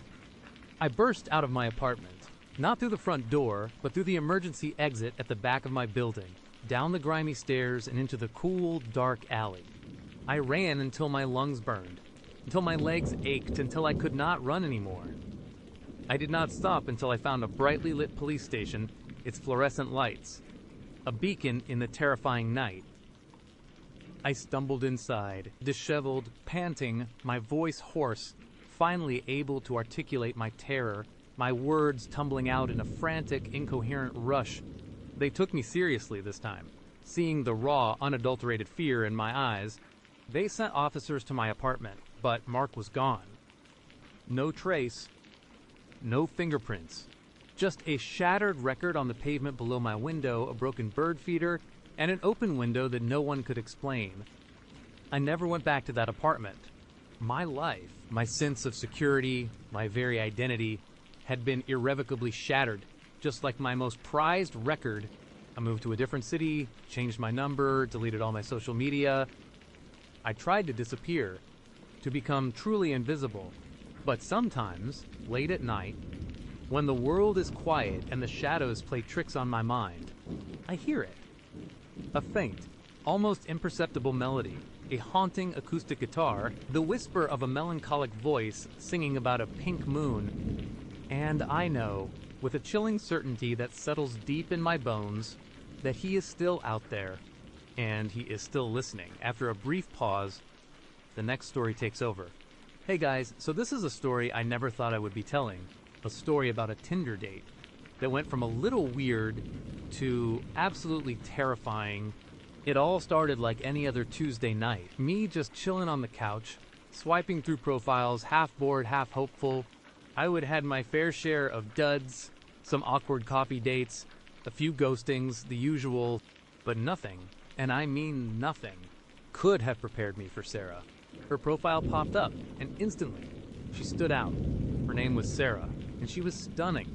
Like movie star stunning, big dark eyes, a smile that seemed to light up her face, and a few artsy photos. One of her laughing in a field of wildflowers, another of her reading in a cozy-looking bookstore, and a third, a bit more enigmatic, of her silhouetted against a sunset, looking out over some vast, empty landscape.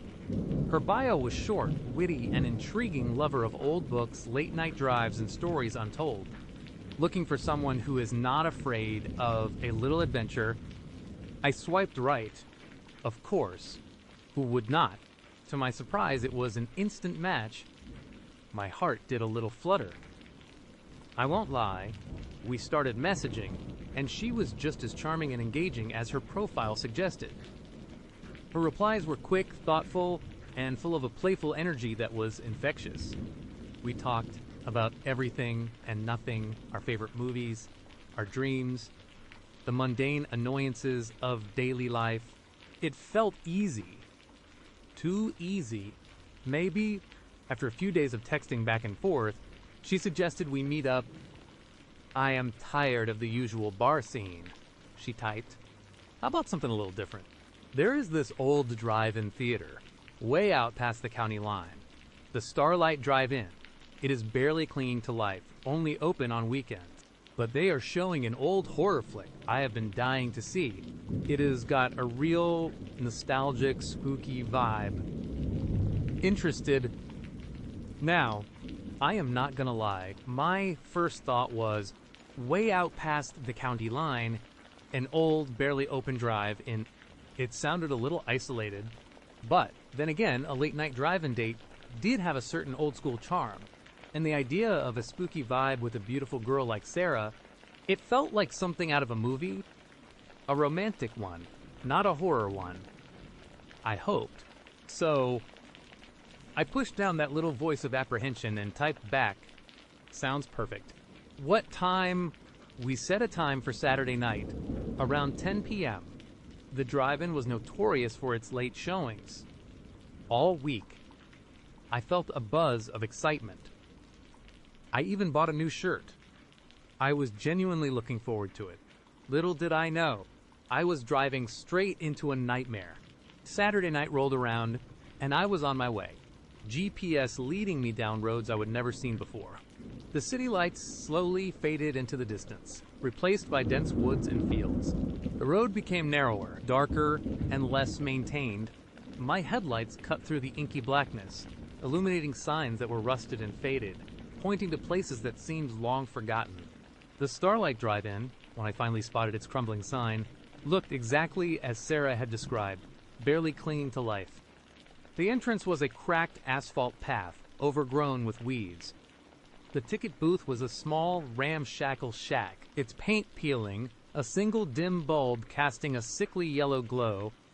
There were only a handful of cars scattered across the vast, uneven lot, most of them older models, looking as tired as the drive-in itself. It was desolate, eerily quiet, save for the chirping of crickets and the low hum of distant traffic that quickly faded into nothingness. A shiver ran down my spine, and it was not from the cool night air. The place felt heavy, like it held a lot of forgotten memories. I found a spot near the back, away from the few other cars, figuring Sarah would appreciate the privacy. I parked, checked my phone, no signal, naturally, and waited. 10 minutes passed, then 20. I was starting to get that familiar pang of, oh no, I am getting ghosted anxiety. But then, a pair of headlights cut through the darkness, pulling into the lot. A beat-up, dark sedan, older than mine, pulled up a few spaces away. The driver's side door opened, and out stepped Sarah.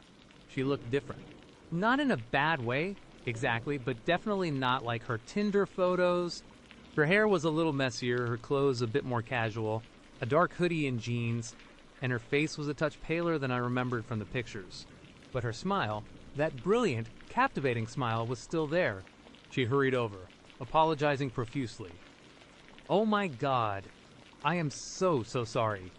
Alex, my car was acting up, and then I took a wrong turn down some back road. This place is seriously out in the sticks." She laughed, a light, airy sound that immediately put me at ease. "You must think I am a total flake." "Not at all," I said, trying to sound cool, even though my heart was still doing a drum solo. "Glad you made it. This place is something else, huh?" "Is not it magnificent?" she said, her eyes sweeping over the dilapidated lot and the towering screen. "So much history. Come on, let us grab some popcorn and find a good spot." We walked over to the concession stand, which was just as run down as everything else. The air inside smelled of stale popcorn and something vaguely metallic, like old pennies. We got our snacks, 2 sodas, and a large popcorn, which Sarah insisted on carrying. When we got back to my car, she surprised me by saying, "Mind if I ride in your car?" My seats are pretty uncomfortable, and yours looks way cozier. I was a little flattered, honestly. Sure, hop in. She settled into the passenger seat, setting the popcorn between us. The movie started some B-grade slasher flick from the early 2000s, all grainy footage and screaming teenagers. I tried to pay attention, but I kept glancing at Sarah. She was beautiful, even with the slightly disheveled look. But there was something off. She was not watching the movie. Not really. Her eyes were darting around my car, taking in the dashboard, the rearview mirror, even the floor mats. It felt less like curiosity and more like assessment. And then she started talking, not about the movie, but about the characters, almost as if they were real people she knew. "See that guy," she murmured, pointing at a jock character on screen who was about to go investigate a strange noise alone. He should not have gone into that house alone. You know, some places just keep people, they draw them in, and then they never let go. Her voice was soft, almost a whisper, but there was an unsettling intensity to it. I chuckled nervously. Yeah, well, it is a horror movie. Bad decisions are kind of a prerequisite. She turned her head slowly, her dark eyes fixing on mine. Her smile was still there, but it did not quite reach her eyes. Oh, but it is not just in movies. Is it? Alex, people make bad decisions all the time. They follow instincts they should not. They trust people they should not. And sometimes, those decisions lead them to places they can never leave. A chill went down my spine, and it had nothing to do with the cheesy jump scare happening on screen. I tried to shrug it off. Heavy stuff for a first date. Sarah, she just giggled, a sound that was a little too high-pitched. A little too hollow. Is it? I just find human nature fascinating. The choices we make, the paths we take. Like you, for instance, you chose to come all the way out here, to a place you have never been, with someone you just met online. That is quite a leap of faith, is not it? My stomach tightened. She was right, of course, but the way she said it, it felt less like an observation and more like a test. Then she leaned closer, her voice dropping to an even softer tone. Do you still have that old dog you mentioned in your profile? What was his name again? Buster, right? The golden retriever you had growing up. My blood ran cold. I had not mentioned Buster, my childhood dog, in any of our Tinder messages. I had not even mentioned him on my profile. Not that I could remember. He was a deeply personal memory. A dog I would loved fiercely, who had passed away years ago. How could she possibly know his name? How did you know about Buster? I asked, my voice barely a whisper. Her smile widened, her eyes glinting in the dim light of the movie screen. Oh, I am a good listener, Alex, and I am very observant. You would be surprised what you can learn about a person if you just pay attention. She brushed a piece of imaginary lint off my dashboard, her fingers lingering for a moment, and I felt a strange, prickling sensation on my skin. I tried to rationalize it. Maybe I did mention him in an old social media post that she would somehow dug up. Maybe I just forgot, but deep down, a knot of unease began to form, tightening with every passing minute. The rest of the movie passed in a blur of unease. I could not focus on the plot. Every time I glanced at Sarah, she seemed to be watching me, or my car, or the dark woods beyond the drive-in lot. She asked a few more questions, seemingly innocent, but each one felt like a small invasion. Do you still live in that apartment building downtown? The one with the red brick facade. I passed it the other day. It is quite charming. Or, I saw you like to run. Do you still go to that park near the river? The one with the old gazebo? These were not things you could easily find on a public profile. My apartment building was not listed anywhere, and while I did run at that park, it was not something I would ever post it about. How did she know? My mind raced, trying to come up with logical explanations, but none felt right. Finally, mercifully, the credits rolled. The few other cars started to trickle out. I breathed a sigh of relief, ready to get out of there. Well, I said, trying to sound casual, that was an experience. Let me drive you home. Sarah turned to me, her smile still fixed, but now it seemed less charming and more unsettling. Oh, do not be silly. Alex, the night's still young. Let us just drive for a bit. I love late night drives, especially out here where it is so quiet. We can talk more. My gut screamed at me to say no, to insist on taking her straight home. But I was still trying to be polite, still trying to convince myself that this was just a quirky girl with an unusual interest in my life.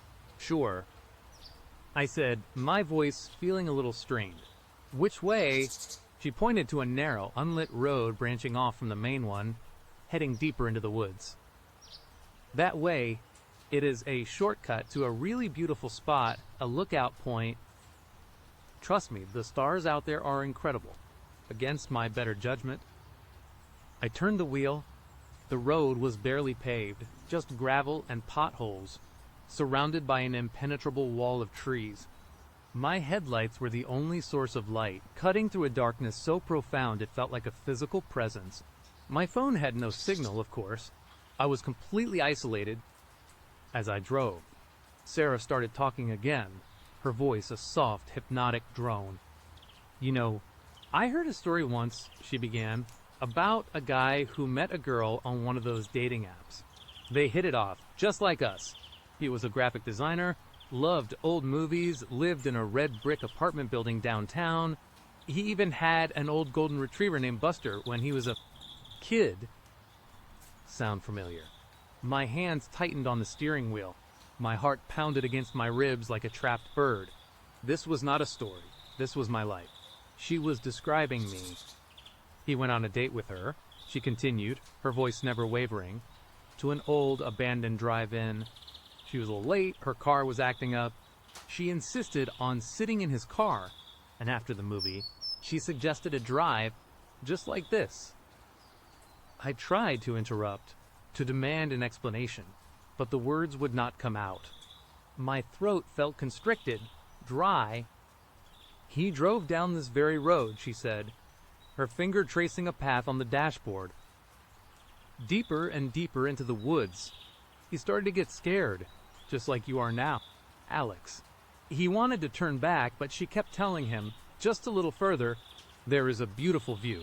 And he kept driving, because he was too polite, too afraid to cause a scene, too afraid to believe that the pretty girl next to him could be anything but what she's seen.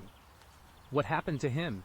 I finally managed to croak out, my voice hoarse. She turned to me, her eyes gleaming in the dashboard light. Her smile was gone now, replaced by an expression of cold, predatory interest.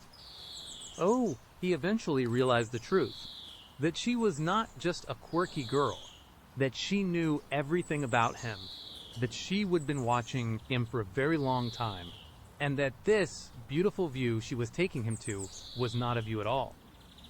I slammed on the brakes. The car skidded on the gravel, throwing us forward. That is enough, I yelled, my voice trembling. I am turning around. Now, Sarah did not flinch. She just stared at me, her eyes unblinking. Oh, but we are almost there. Alex, it would be such a shame to turn back now, after all this effort. What effort?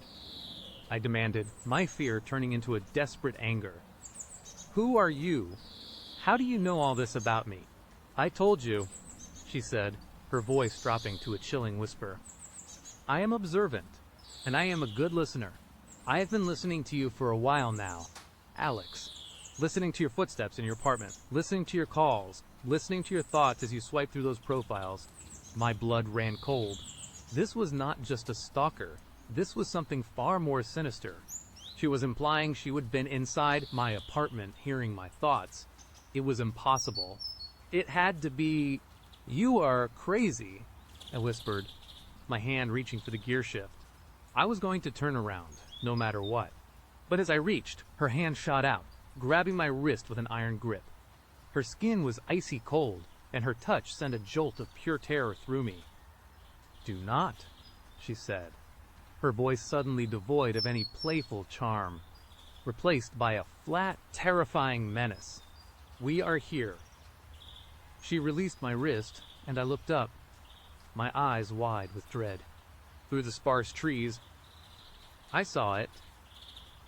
A house, not a lookout point, not a beautiful view, but dilapidated, two-story house, barely visible in the oppressive darkness.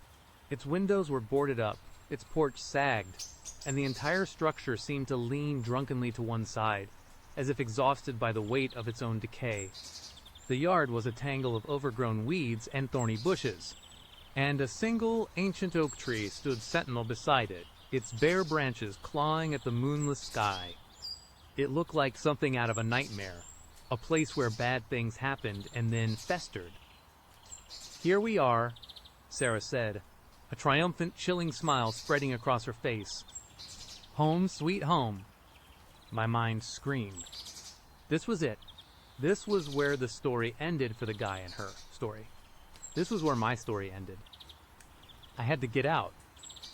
Now, I shoved open my door, scrambling out of the car. Sarah's hand shot out again, grabbing my arm, her grip surprisingly strong. "Running won't help." "Alex," she purred, her voice dripping with a sickening sweetness. "You are already here. And once you are here, you stay." I yanked my arm free with a desperate surge of adrenaline, stumbling backward. She emerged from the car, moving with an unnatural fluidity, her dark eyes reflecting the faint light from my dash, shining with an almost supernatural intensity. She was not just pale, her skin had an almost translucent quality in the darkness. You want to see the real history, Alex?" she asked, gesturing towards the decaying house. "The stories untold, the ones I have been saving just for you." "No," I screamed, my voice cracking. "I am leaving. You are insane." I turned and bolted, plunging into the dense woods beside the road. The darkness was absolute, broken only by the faint glow of my car's taillights, which quickly vanished behind the trees. Branches whipped at my face, roots tripped my feet, but I did not stop. I ran blindly, propelled by pure, unadulterated terror, the chilling echo of Sarah's laughter ringing in my ears. I could hear sounds behind me, the rustling of leaves, the snapping of twigs. Was she following me, or was it just the wind? My imagination, fueled by panic, conjured images of her spectral form gliding silently through the trees, her cold, dead eyes fixed on my retreating back. I did not dare look back. My lungs burned. My legs ached, but I kept running, crashing through the undergrowth until I finally burst out onto what looked like another dirt road. I did not know where I was or which way to go, but it was a road, and that meant civilization. Eventually, I started running again, stumbling forward, my heart a frantic drumbeat in my chest. I must have run for what felt like hours, fueled by a primal fear I would never known. Eventually, through the trees, I saw the faint glow of distant lights. Hope, raw and desperate, surged through me. I pushed harder, my body screaming in protest, until I finally stumbled onto a paved road. It was small, barely more than a lane, but it was paved. And there, in the distance, were the blessed, glorious lights of a gas station. I practically crawled the rest of the way, my clothes torn, my skin scratched and bleeding. I burst into the gas station, startling the lone attendant behind the counter. I was incoherent, gasping for breath, trying to explain what had happened, about Sarah, the drive-in, the house, the woods.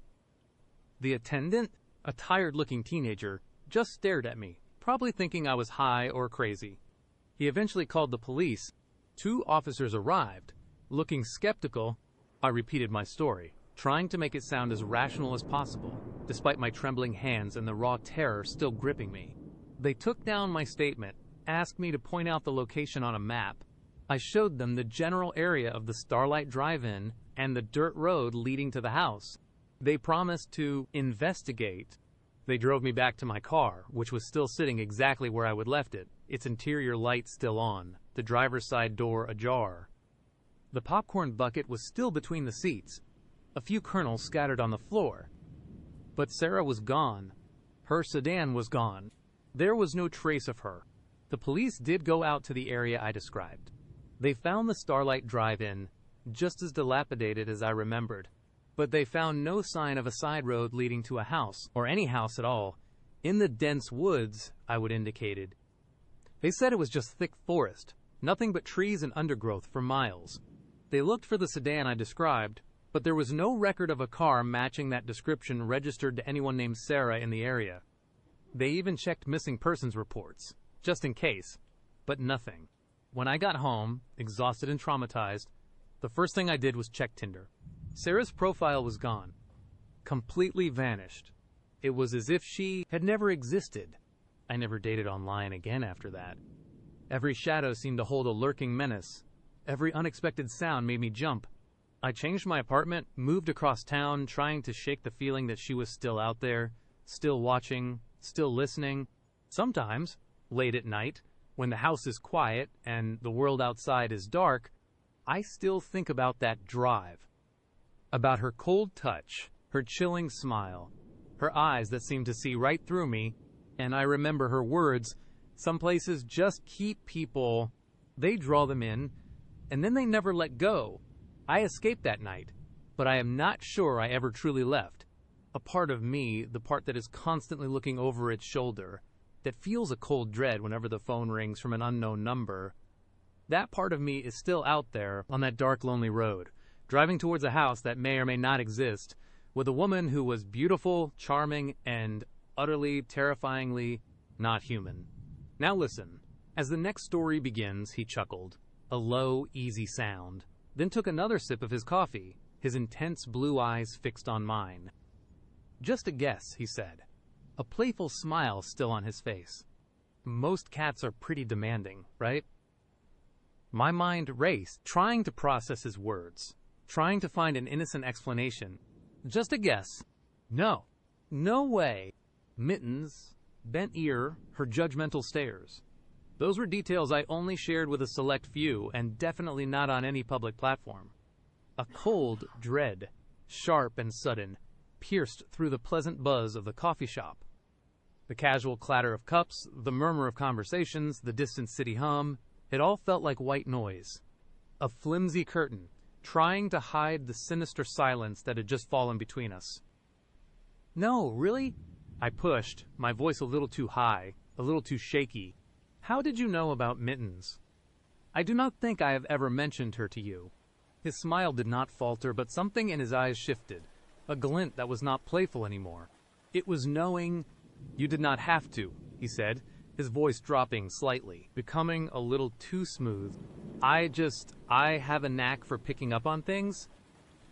Observing, he leaned back in his chair, crossing his arms, looking completely at ease, while my insides felt like a tangled mess of fear and confusion.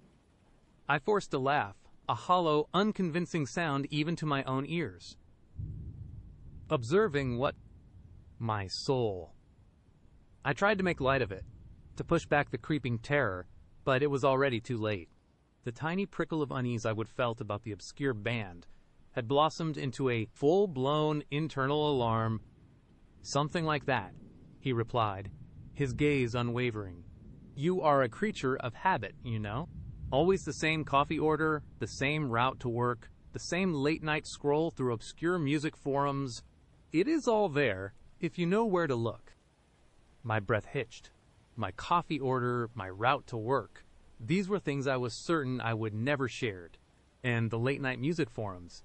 That was a private indulgence, a digital sanctuary I would thought was impenetrable. My mind flashed back to the previous night, huddled under a blanket, scrolling through old posts about that indie band, sipping a mug of herbal tea. How could he possibly know that?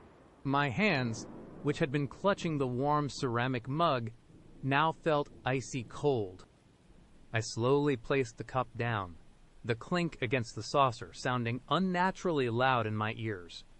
"I think I need to go," I stammered, already fumbling for my purse. Mark did not protest. He just watched me, his smile fading, replaced by that unnervingly intense stare. "Already?" he said, his voice laced with a subtle disappointment that felt more like a threat. But we were just getting to the good part. The good part? What good part? The part where he revealed he was watching me? the part where my sense of security evaporated into thin air. I pushed my chair back, the scrape of metal on tile grating against my frayed nerves. "I am sorry. I have an urgent thing I forgot about." He stood up too, mirroring my movements, which only amplified my panic. He was taller than I would remembered, his presence suddenly overwhelming. "No problem," he said, his voice smooth as silk, but with an undercurrent that sent shivers down my spine.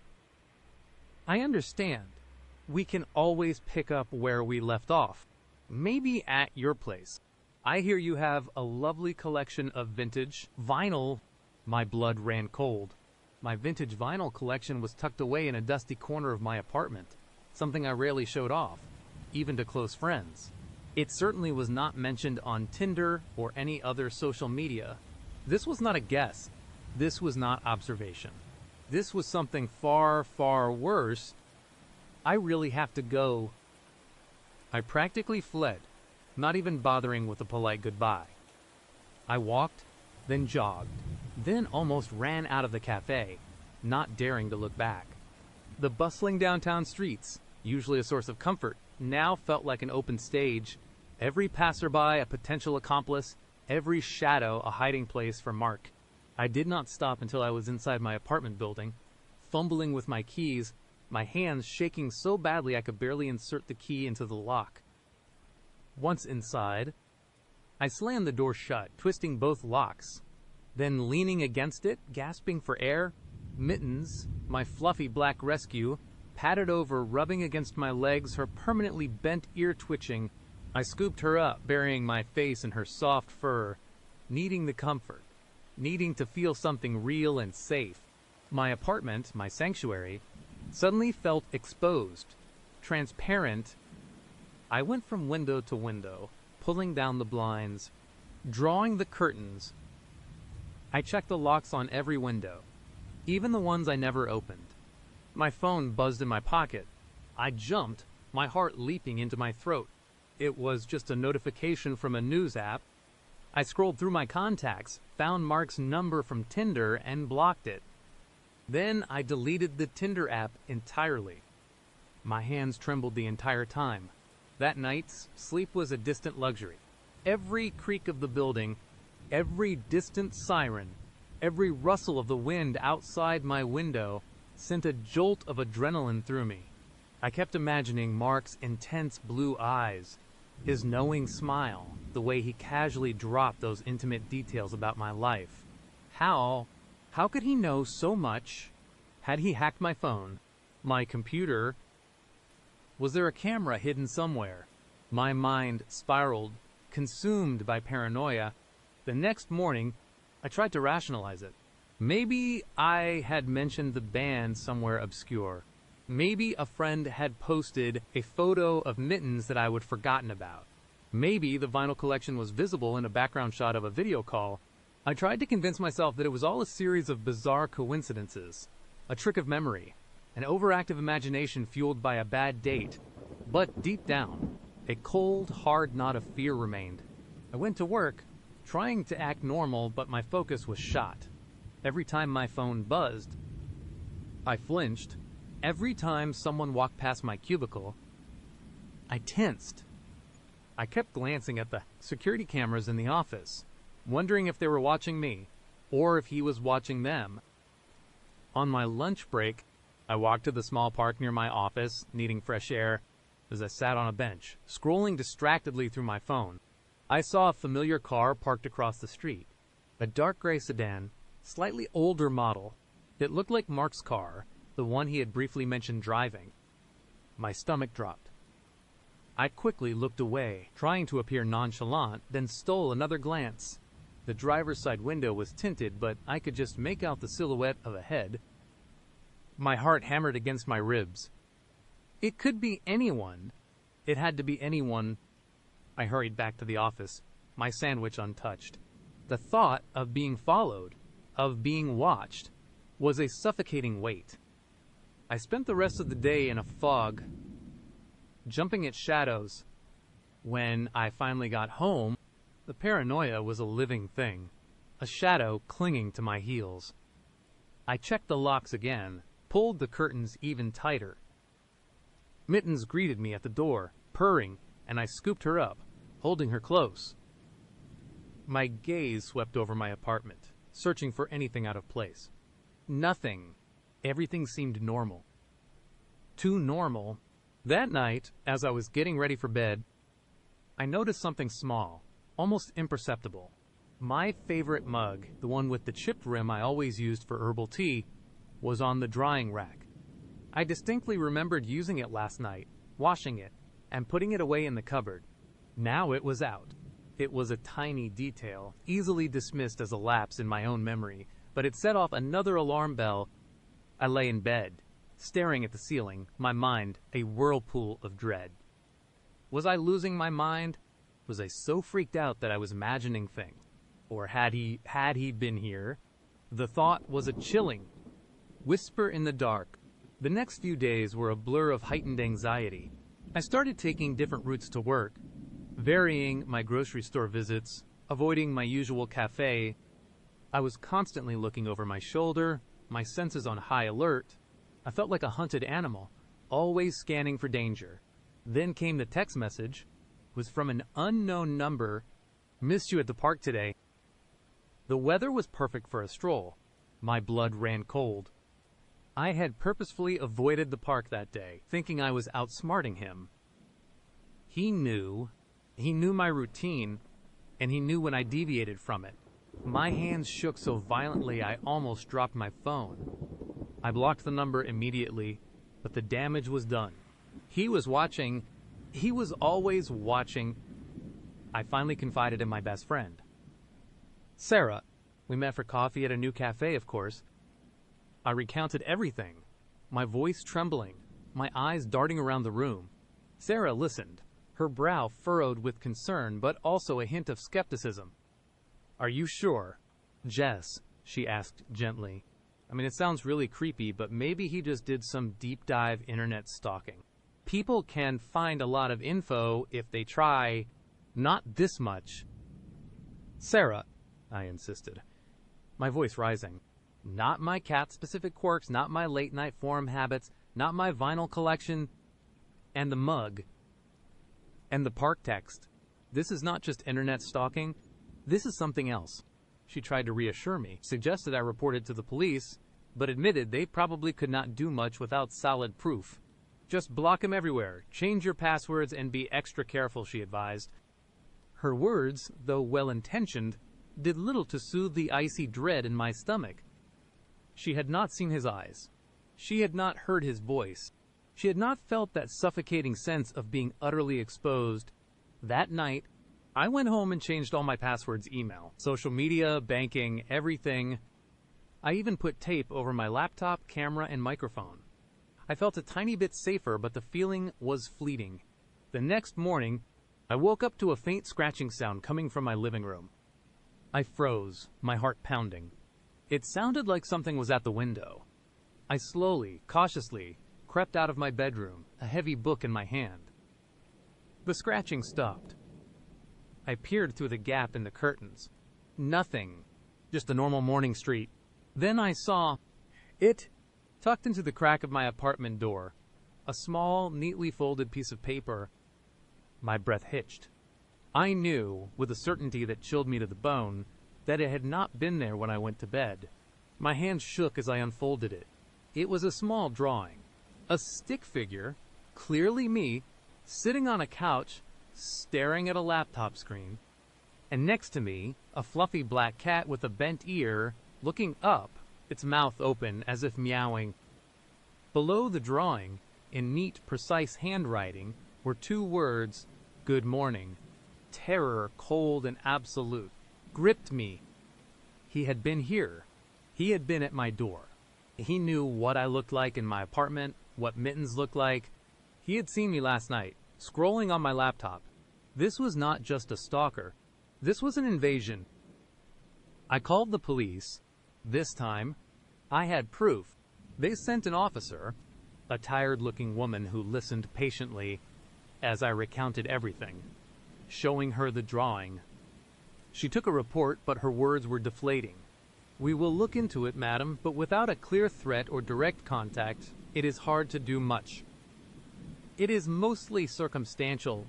She suggested I get a restraining order, but even that required more concrete evidence. She advised me to get security cameras, change my locks, and stay with a friend if I felt unsafe. Stay with a friend. That was the only option. I called Sarah, my voice cracking, and she immediately offered her spare room. I packed a small bag, my hands still trembling, feeling Mark's eyes on me, even as I moved around my apartment. I could not shake the feeling that he was watching, just waiting for me to leave. As I was about to walk out the door, I glanced back at my living room, and that is when I saw it. On the small side table next to my couch, where I usually kept a coaster, was a single, vibrant red rose. Its petals were unfurled, perfect and dewy, as if it had just been picked. My blood ran cold. I had been in and out of my apartment all morning, and that rose had not been there. It was a clear message. He had not just been at my door, he had been inside. While I was here, while I was talking to the police, panic seized me. A primal, animalistic urge to flee. I grabbed Mittens, shoved her into her carrier, and practically sprinted out of my apartment, slamming the door shut behind me. I did not care if he saw me. I just needed to get out. I drove to Sarah's apartment in a daze. The rose's image burned into my mind. I recounted the new, horrifying detail, my voice barely a whisper. Sarah, her face pale, immediately believed me. "You are staying here for as long as you need to," she said, pulling me into a hug. "We will figure this out." For the next few days, I stayed at Sarah's, sleeping fitfully, constantly checking my phone, jumping at every noise. Sarah had a security system, and the sense of relative safety was a balm, but my mind was still racing. How did he get in? Did he have a key? Was he a master lockpicker? Then the phone calls started from blocked numbers. I did not answer them. They would ring once, twice, then stop. Sometimes they would ring for a long time, the silence on the other end a heavy, suffocating presence. One evening, while Sarah was out getting groceries, my phone rang again. Blocked number. This time, I answered. I do not know why. Maybe it was a desperate need for answers, or a twisted hope that I could make him stop. "Hello," I said, my voice barely audible. There was a pause, a long, drawn-out silence. Then, a voice, low and familiar, yet subtly distorted, as if speaking through a filter. "You should not have left." "Jess." My heart stopped. It was Mark. His voice, though muffled, was unmistakable. The casual, almost disappointed tone was still there, but now it was layered with something colder, something predatory. "Stay away from me." I choked out, my hand shaking so hard I almost dropped the phone. "I am going to the police. I have proof." He chuckled, the same low, easy sound from our date, but now it sent icy tendrils of fear down my spine. "The police, they can't help you. Jess, they do not understand. They do not know you like I do." "What do you want?" I whispered, tears welling in my eyes. "I want you," he said, his voice dropping to a near whisper, sending a shiver of pure revulsion through me. "I want us to be together. I have spent so long getting to know you, understanding you. We are perfect for each other. You just have not realized it yet. You are sick." I spat, fear giving way to a surge of anger. "You are a stalker. I am never going to be with you." Another pause. This one felt longer, heavier. "That is a shame," he said, his voice losing its distorted quality, becoming chillingly clear, "because I know where you are. Jess, I know you are at Sarah's. I know she is out getting groceries. I know Mittens is sleeping in her carrier in the guest room." I gasped, a raw, terrified sound. He knew. He knew everything. He was watching Sarah's apartment. He was probably watching it right now. "Do not hang up," he commanded, his voice suddenly sharp. devoid of any pretense, or I will come inside. My mind reeled. He was outside. He was threatening to break in. I stared at the door, at the windows, my eyes wide with terror. I was alone. Sarah was still out. What do you want me to do? I pleaded, my voice barely a whisper. I want you to understand, he said, his voice softening again, becoming dangerously persuasive. I am not a bad guy. Jess, I love you, and I know you love me too, deep down. You just need to let yourself see it. That is not love, I cried, tears streaming down my face. That is obsession. That is terrifying. It is the purest form of love, he countered, his voice full of a disturbing conviction. I know your favorite meal, the way you hum when you are stressed, the exact spot behind mittens, ear that makes her purr. I know your fears, your dreams, your secrets. Who else could ever know you like that? He was right. He knew things no one else knew. And that knowledge, once so comforting in a partner, was now the most terrifying weapon he wielded. I am coming inside now. Jess, he said, his voice barely above a whisper, but it echoed in the silent apartment like a gunshot. Do not make a sound. Do not try to hide. I just want to talk. I heard it then. A faint scratching sound at Sarah's front door. Not the window this time, but the solid wood of the door itself. He was not trying to be subtle anymore. He was coming in. My mind went blank with terror. I dropped the phone, my hands shaking uncontrollably. I could hear the faint, metallic click of the lock, then a soft creak as the door began to open. I scrambled backwards, pressing myself against the wall, my eyes glued to the slowly widening gap. A shadow fell across the hallway. Then, a figure stepped into view. It was not Mark. It was Sarah. She was holding a bag of groceries, her keys still in her hand, her expression one of utter confusion. Jess, what is going on? She asked, seeing my terrified face, the dropped phone, the open door. The phone on the floor was still connected. I could hear Mark's voice, faint but clear, coming from the speaker. She is back, is not she? Jess, your little friend, that is okay. More the merrier. We will all be together soon. Sarah's eyes widened, her gaze falling on the phone, then back to my face. The realization dawned on her, stark and terrifying. He is outside.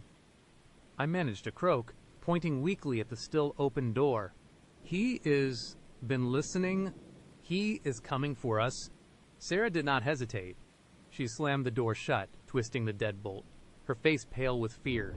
She grabbed my hand, her grip like a vice. We need to get out of here. Now, we did not go out the front door. Sarah, thinking quickly, led me through her apartment out onto her small back balcony. We were on the second floor. It was a risky jump, but there was a sturdy trellis covered in ivy that led down to the ground. There was no other choice. Go, she urged, pushing me towards the railing. I will follow.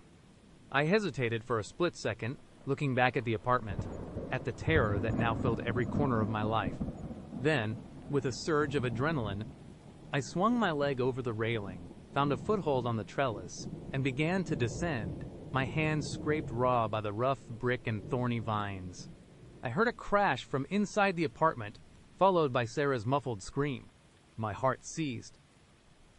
I looked up, fear gripping me. The glass of the balcony door had shattered, and through the broken glass, I saw him, Mark. He was standing there, a triumphant, chilling smile on his face, his intense blue eyes fixed on me. You can't run forever. Jess, he called out, his voice calm, almost conversational, even as Sarah struggled behind him. I know all your hiding places. I know every step you take. And soon, you will realize we belong together. I scrambled down the last few feet, hitting the ground with a painful thud. My ankle twisted, sending a jolt of pain through me, but I ignored it. I looked back up. Sarah was struggling, trying to break free from Mark's grasp. He had a tight hold on her arm, pulling her back inside. "Sarah!" I screamed, my voice raw with terror. "Go." "Jess!"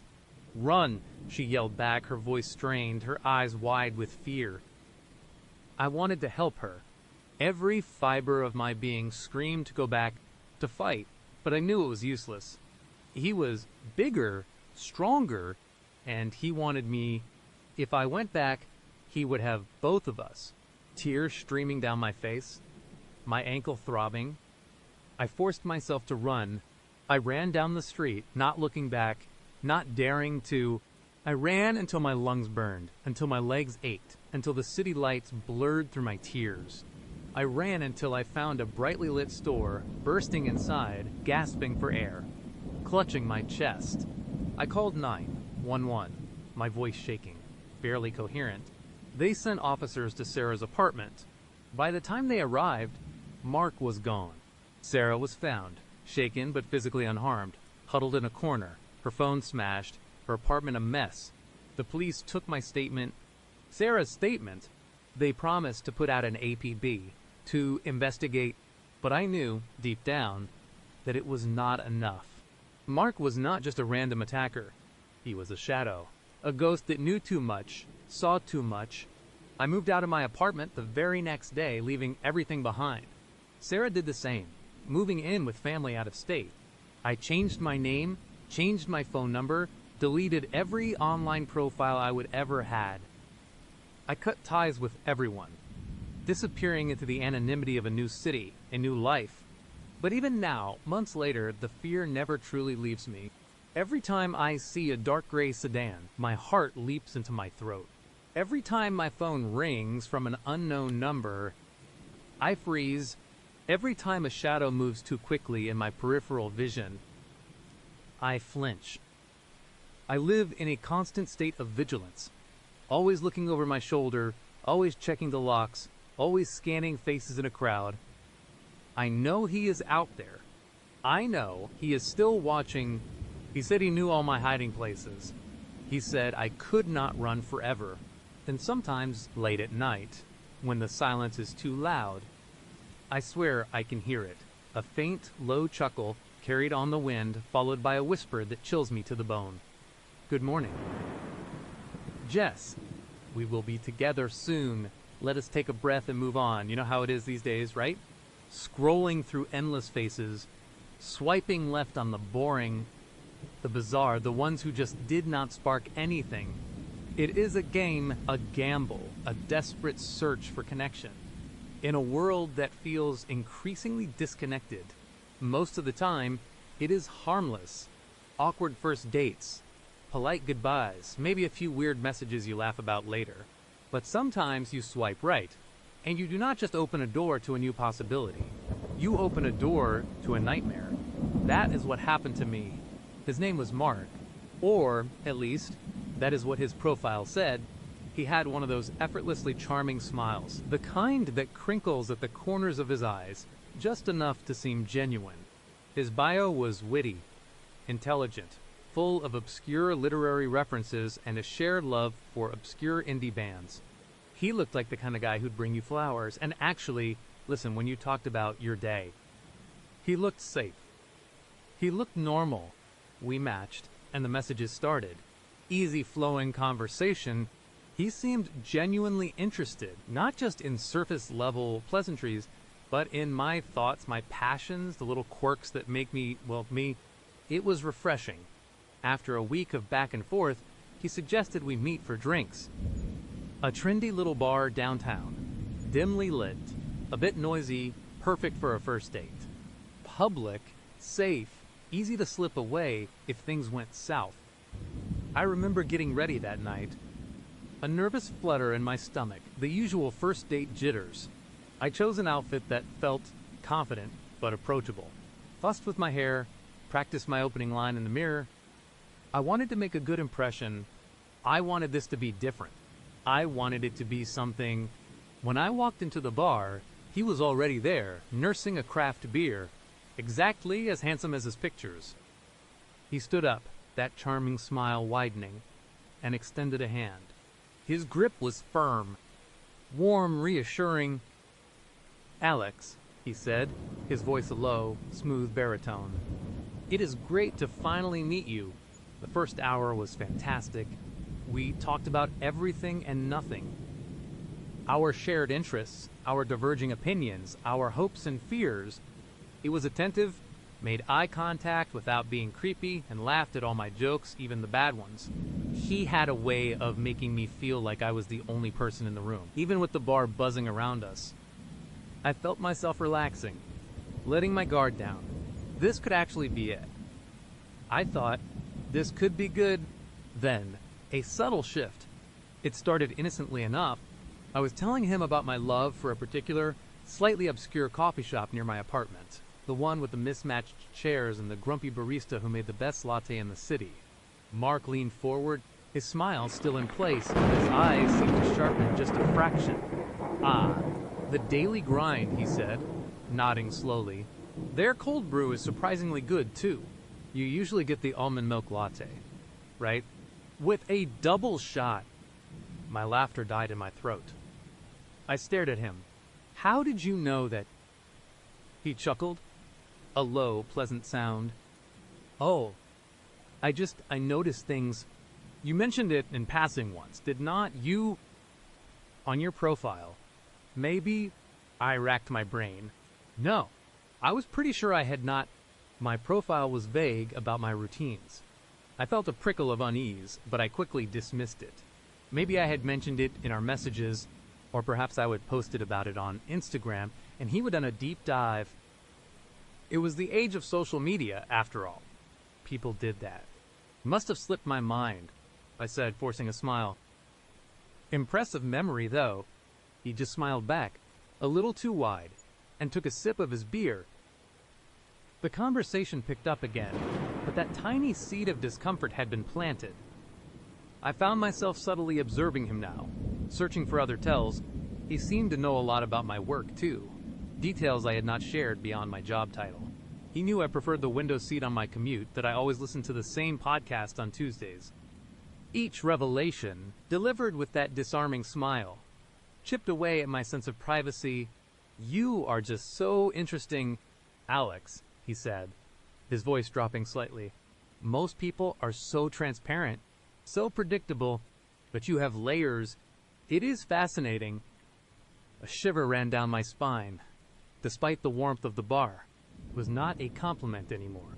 It felt like an observation from a scientist studying a specimen. "I was hoping you would be," he continued, his gaze intense, almost possessive. "It is so hard to find someone truly captivating, someone who won't just run away when things get real." My heart gave a little lurch. Run away? What did that even mean? I forced a light laugh. "Well, I am not planning on running anywhere tonight. Mark." He smiled, a slow, deliberate movement. "Good, because I have something I want to show you. Something truly unique." He suggested we go back to his place. My internal alarm bells were screaming, no, absolutely not. But he was so persuasive, so charming. He talked about his art collection, about a rare first edition he would just acquired, about a view of the city lights that was unparalleled. He made it sound like an exclusive invitation, a privilege, and part of me, the part that was still craving connection, still hoping this was just a quirky, intense guy, wanted to believe him, just for a little while. He coaxed, his hand gently touching my forearm. "One drink, then I will call you a cab, or drive you home myself. I promise." His touch was warm, but a cold dread began to seep into my bones. Every instinct screamed at me to make an excuse, to call it a night. But I did not. I do not know why. Maybe it was the desire not to seem rude, not to ruin what had, up until that point, been a good date. Maybe it was the subtle pressure in his voice, the way his eyes held mine, making it impossible to look away. Maybe it was just plain stupidity, the kind of trusting naivete that gets people into trouble. "Okay," I heard myself say, the word feeling foreign on my tongue. "One drink." He beamed. That perfect, unsettling smile back in full force. Excellent. You won't regret it. We walked out of the bar, the cool night air hitting me like a shock. He had parked a sleek black car just around the corner, blending into the shadows. It felt like a predator, waiting. He opened the passenger door for me, a gentlemanly gesture that only heightened my unease. I slid in, the leather seats cold against my legs. The drive was short but disorienting. He did not take me to a typical residential area. We drove deeper into the industrial part of the city, past abandoned warehouses and darkened factories, places where the streetlights were sparse and the silence was heavy. My heart hammered against my ribs. Where exactly are we going? I asked, my voice thin. Almost there, he said, his eyes fixed on the road, a small, knowing smile playing on his lips. It is an old building. They converted the top floors into lofts. Amazing views. He pulled into a deserted alleyway, the kind that smelled of damp concrete and forgotten dreams. At the end of it loomed a massive, imposing structure, a relic from another era. It was a towering monolith of dark brick and steel, its upper floors disappearing into the inky blackness. This was the towering structure from my nightmare, the one that would soon become my prison. He parked in an underground garage, the silence amplifying the crunch of our tires on the concrete. The air here was thick, heavy, carrying the faint scent of dust and something metallic. He led me to a private elevator, all polished steel and silent operation. As we ascended, the city lights spread out below us like a glittering, indifferent tapestry. It was breathtaking, but all I felt was a growing sense of dread. The elevator doors hissed open onto a vast, open-plan loft. It was stunning, in a cold, austere way. High ceilings, floor-to-ceiling windows, minimalist furniture. But it was not cozy. It felt like a showroom. Or a museum. There were no personal touches, no photos, no clutter, just stark lines and expensive, uncomfortable-looking pieces. And the art, it was not paintings or sculptures in the traditional sense. There were large, abstract installations made of what looked like tangled wires and reflective surfaces, catching and distorting the light. In one corner, a series of photographs lined a wall, each one a stark, unsettling portrait of a person. Not beautiful, posed portraits, but raw, vulnerable shots. Their eyes held a haunted, faraway look, a flicker of something close to despair. They were all different people, different ages, but they shared that same expression. My blood ran cold. Impressive is not it, Mark said, his voice cutting through the sudden silence. He walked over to a sleek, modern bar. What can I get you? I have a fantastic single malt, or a very subtle gin and tonic. I could not take my eyes off the photographs. Mark, who are these people? He poured 2 drinks, not looking at me. My collection. Each one tells a story. A moment captured. A journey completed. He handed me a glass. It was clear, odorless, and looked like water. My hand trembled as I took it. What kind of journey? He finally turned, that smooth smile back on his face, but his eyes were devoid of warmth, like chips of obsidian. The journey from hope to understanding, from freedom to acceptance, from life, Alex, to a different kind of existence. My stomach churned. The drink in my hand suddenly felt heavy, menacing. I think I should go, I said, my voice barely a whisper. He chuckled, a dry, humorless sound. Oh, I do not think so. Not yet. We have barely begun. He walked towards the main door, his movements fluid and deliberate. With a soft click, he engaged a series of locks. My breath hitched. He was not opening the door. He was sealing it. Mark, I said, my voice rising, a tremor of panic starting to snake its way through me. What are you doing? Let me out. He turned, his face utterly devoid of the charm he would worn all night. It was a mask, stripped away to reveal something cold and utterly terrifying. You are not going anywhere. Alex, not until I am finished. He gestured to the drink in my hand. You should drink that. It will help you relax. Make the process smoother. I stared at the glass, then at him. The truth, stark and brutal, slammed into me. I had walked straight into a trap. This was not a date. This was an abduction. What process? I choked out, my throat tight with fear. He walked closer, his shadow falling over me. The undoing, Alex. The unraveling, it is what I do. I find people like you interesting, vibrant, full of life, and I strip away everything that makes them so. I watch them break. I watch them realize how utterly alone they are, how insignificant their struggles, how fragile their existence. He gestured around the vast, sterile loft. This is my sanctuary. And your undoing, here you will learn the truth about yourself. You will learn what fear truly is. And when you are truly broken, truly empty, that is when I will capture your essence.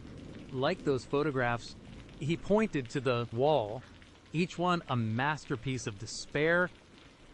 My mind raced, a trapped animal seeking an escape that did not exist. My phone? Where was my phone? I remembered seeing him slip it from my pocket when he would offer to hang my coat. He must have taken it. I was cut off, isolated. He watched me, a small, cruel smile now playing on his lips. Do not bother. No signal. Soundproofed. Nobody can hear you scream. Alex. Believe me, I have tested it. He took a step closer. His eyes, those once charming eyes, were now predatory, glinting with a chilling anticipation. Now drink your water, or I can help you. His hand reached for my wrist, his fingers surprisingly strong. I recoiled, splashing some of the liquid onto the floor. It left a faint, oily sheen. My heart hammered, a frantic drum solo against my ribs. No! I screamed, throwing the glass across the room. It shattered against the wall with a deafening crash, the sound echoing in the vast space. Mark's face hardened. The mask of charm was completely gone. He was pure, unadulterated menace. Stubborn. I like that. It makes the breaking more satisfying. He lunged, faster than I expected. I scrambled back, tripping over a low-slung table. I hit the floor hard, the impact jarring my teeth. He was on me in an instant, his hands gripping my arms, pinning me down. His strength was terrifying. Let go of me. I shrieked. Struggling, kicking, twisting. My nails raked against his skin, leaving shallow scratches. He barely flinched. His grip tightened, bruising. His face was inches from mine, his breath hot and stale. You do not understand. Do you? I own you now. Alex. Every fear, every hope, every desperate thought, it all belongs to me. He dragged me across the polished concrete floor towards a heavy steel door I had not noticed before. Tucked almost seamlessly into a wall panel, it looked like something from a vault. This, he said, his voice a low growl, is where the real work begins. Panic, pure and unadulterated, surged through me. This was it. This was where I would be broken, where my essence would be stolen, where I would become another haunted face on his wall. I could not let that happen. I would not let that happen. As he fumbled with the complex lock on the steel door, a small, heavy paperweight sat on a nearby minimalist shelf. It was a solid block of polished granite, smooth and cool to the touch. A desperate primal instinct took over. With a surge of adrenaline, I twisted, wrenching one arm free. My hand shot out, grabbing the paperweight. He turned, startled, just as I swung it with all my might. The granite connected with the side of his head with a sickening thud. He grunted, a guttural sound, and staggered back, his grip on me loosening. This was my chance. I scrambled to my feet, my legs shaking, and ran, not towards the steel door, but towards the main entrance, the one he had locked. My fingers fumbled with the complex locking mechanism. tears blurring my vision. My heart was a frantic drum solo. Behind me, I heard a groan, then the heavy thud of his body hitting the floor. He was down, but for how long? I did not know. I could not risk it. The locks were intricate, designed for security.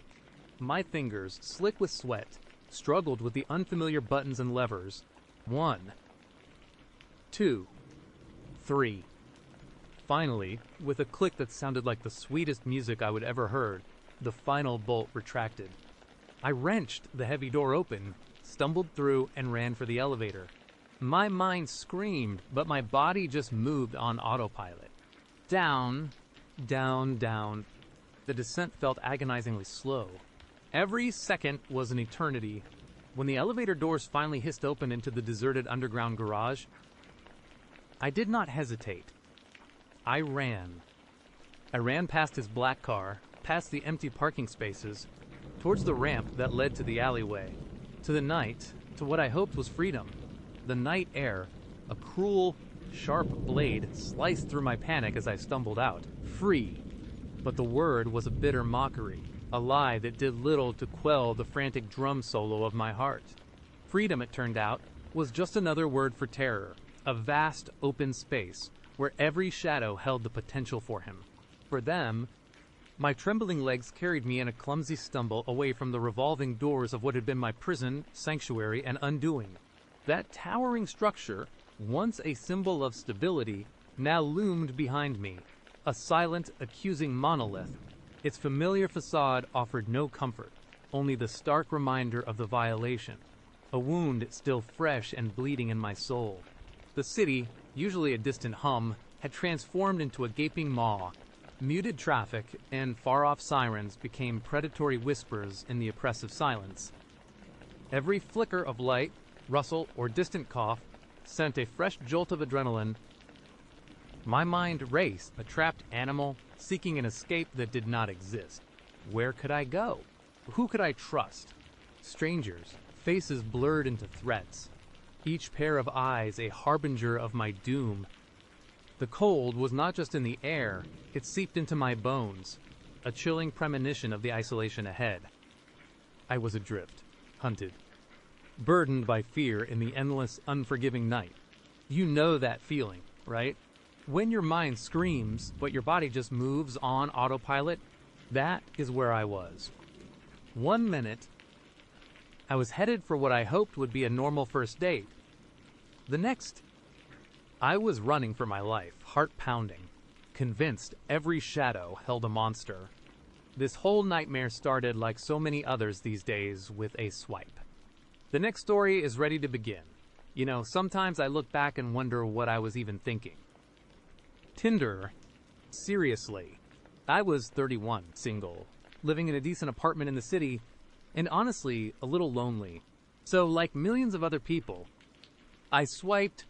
I was not looking for anything serious, just maybe a connection, someone to grab a drink with, escape the endless scroll of my phone for a few hours.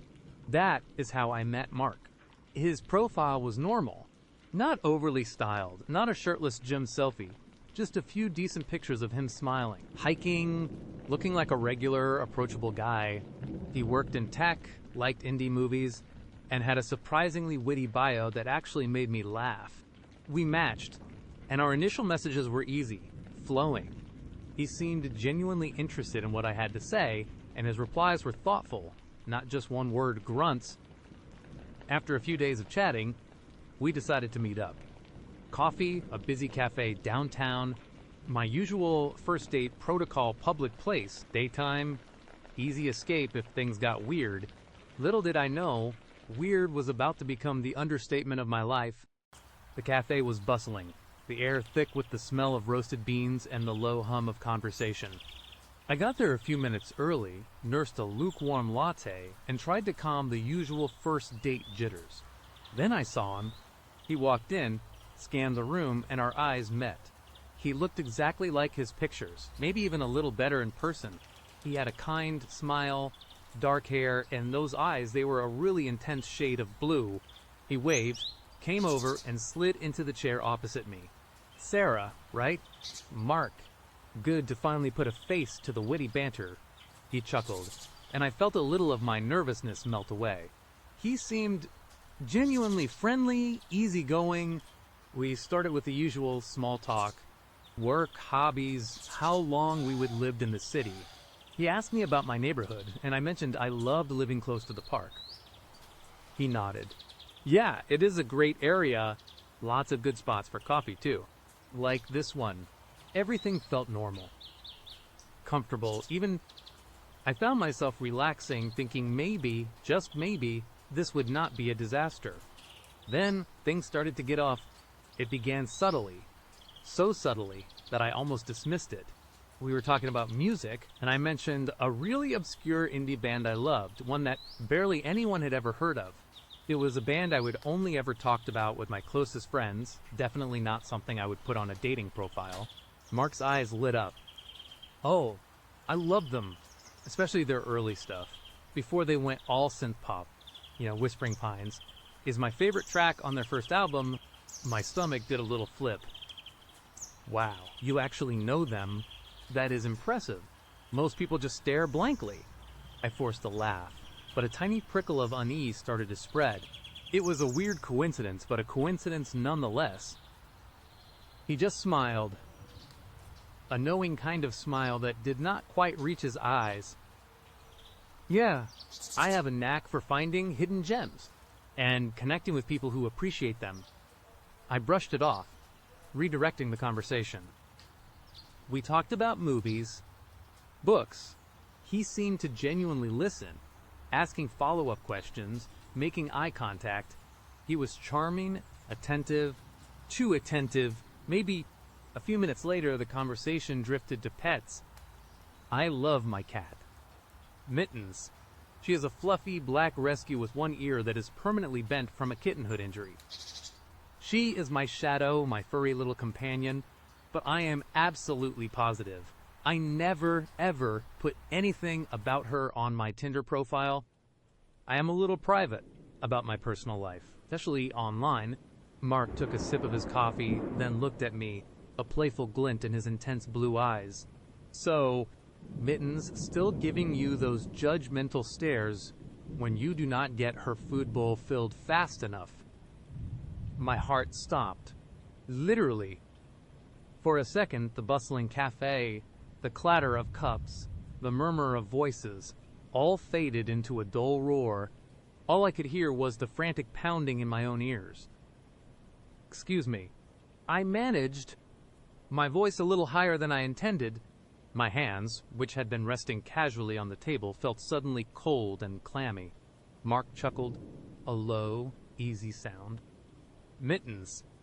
Your cat. The one with the bent ear. She is a character, from what I hear. My blood ran cold. The playful glint in his eyes now looked predatory. How do you know about Mittens? I asked, my voice barely above a whisper. I did not even try to hide the alarm in my tone. He leaned forward slightly, his smile unwavering, but something in his gaze had shifted. It was like looking at a shark, calm, serene, but with an underlying primal intensity. Oh, I just guessed you seemed like a cat person. And the name Mittens, it just came to me. A good guess, would not you say? It was not a guess. No way. The bent ear detail, that was too specific. My mind raced, trying to find a rational explanation. Did I accidentally post a picture of Mittens on Instagram and he somehow found it? Was there some mutual friend I did not know about who mentioned her? No, my social media was locked down, and I never shared photos of Mittens publicly because of my privacy preferences. I tried to force a laugh, to play it off, but it caught in my throat. That is a really good guess. Then, a little unsettling, actually. He just kept smiling. Is it? I just think it means we are connected. Sarah, on a deeper level than most people, my skin crawled. I felt a sudden, desperate urge to bolt, to run out of that cafe and never look back. But I was frozen, caught in the strange intensity of his stare. I tried to change the subject, to regain control.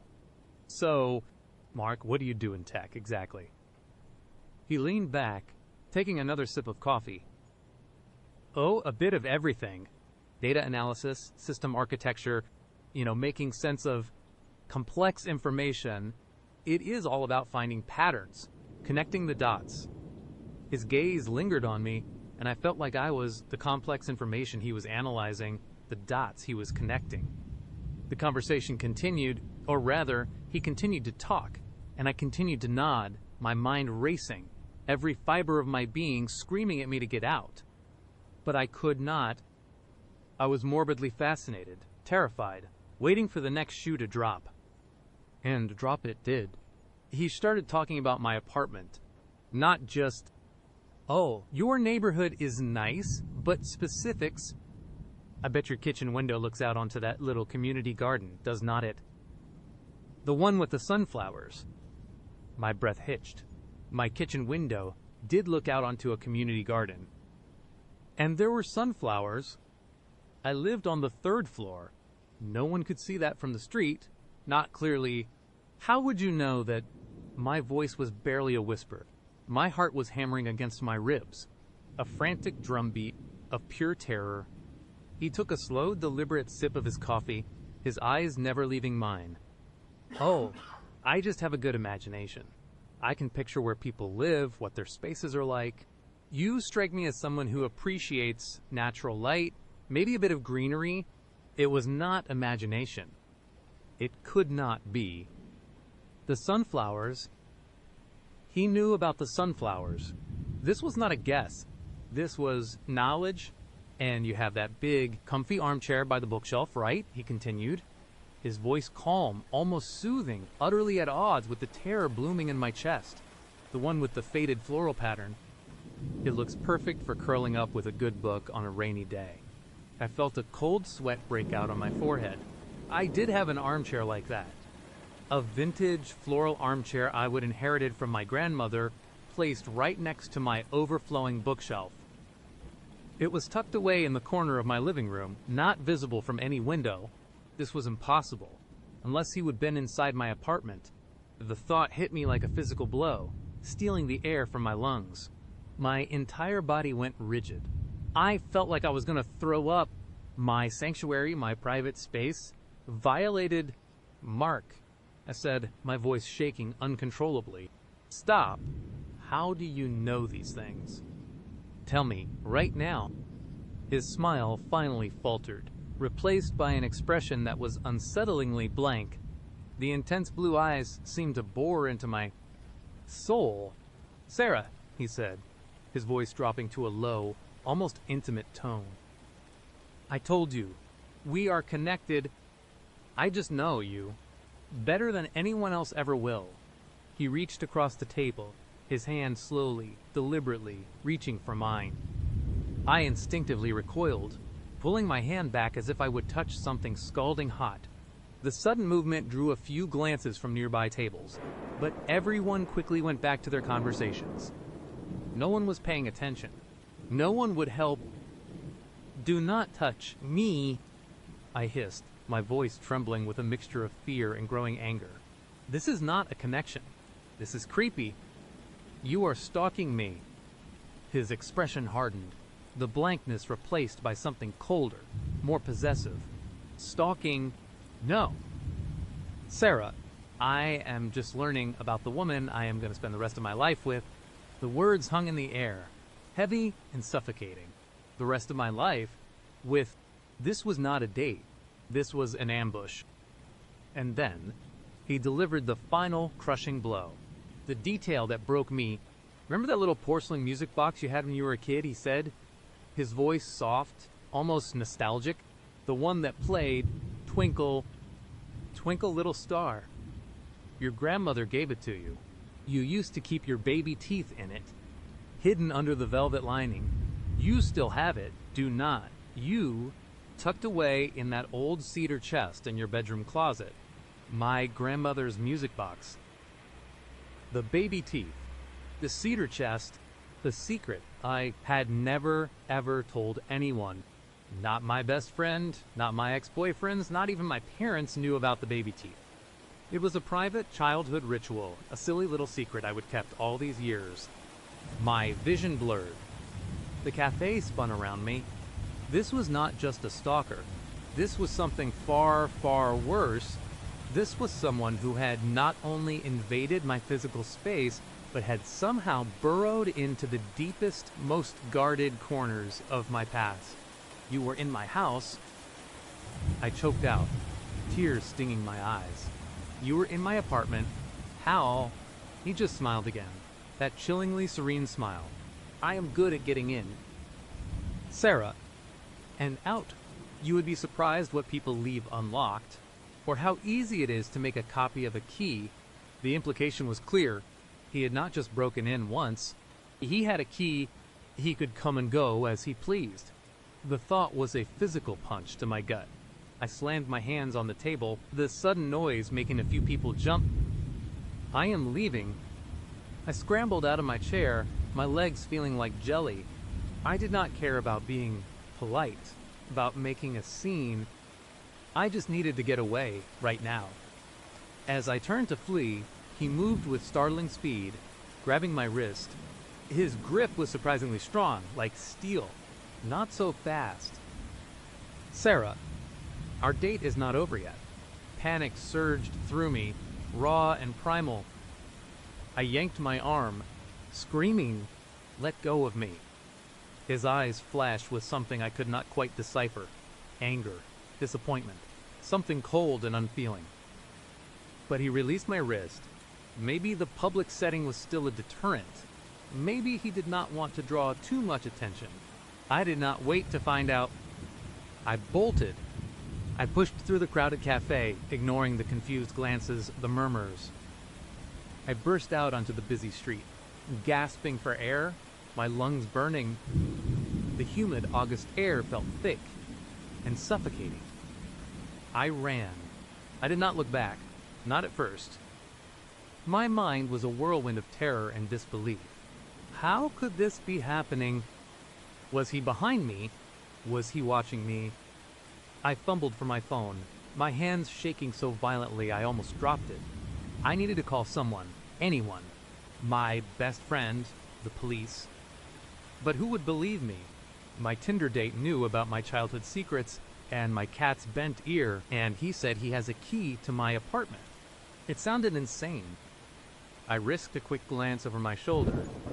The cafe entrance was a blur of people, but I could not see him. Still, the feeling of his eyes on me was overwhelming, a phantom weight on my back. I ducked into an alleyway, my heart pounding so hard I thought it would explode. I tried to calm my breathing, pressing myself against the grimy brick wall, hoping to disappear. After what felt like an eternity, I cautiously peered out. The street seemed normal, people rushing by, oblivious. I could not see Mark anywhere. I started walking, fast, my head on a swivel, every shadow a potential threat, every passing car a possible vehicle for his return. I walked for blocks, taking circuitous routes, trying to get lost in the crowd, to shake off the invisible leash I felt he had on me. When I finally made it back to my apartment building, the familiar brick facade, usually a comfort, now loomed like a trap. Every window felt like an eye, every creak of the old elevator, a sign of his presence. I fumbled with my keys, my hands still shaking, my fingers clumsy. The lock clicked, a sound that usually brought a sense of security now filled me with dread. I pushed open the door, my apartment bathed in the dim light of dusk. It was too quiet, too still. I moved through the rooms, flicking on every light, my eyes darting, searching for anything out of place, any sign that he had been there, that he was there.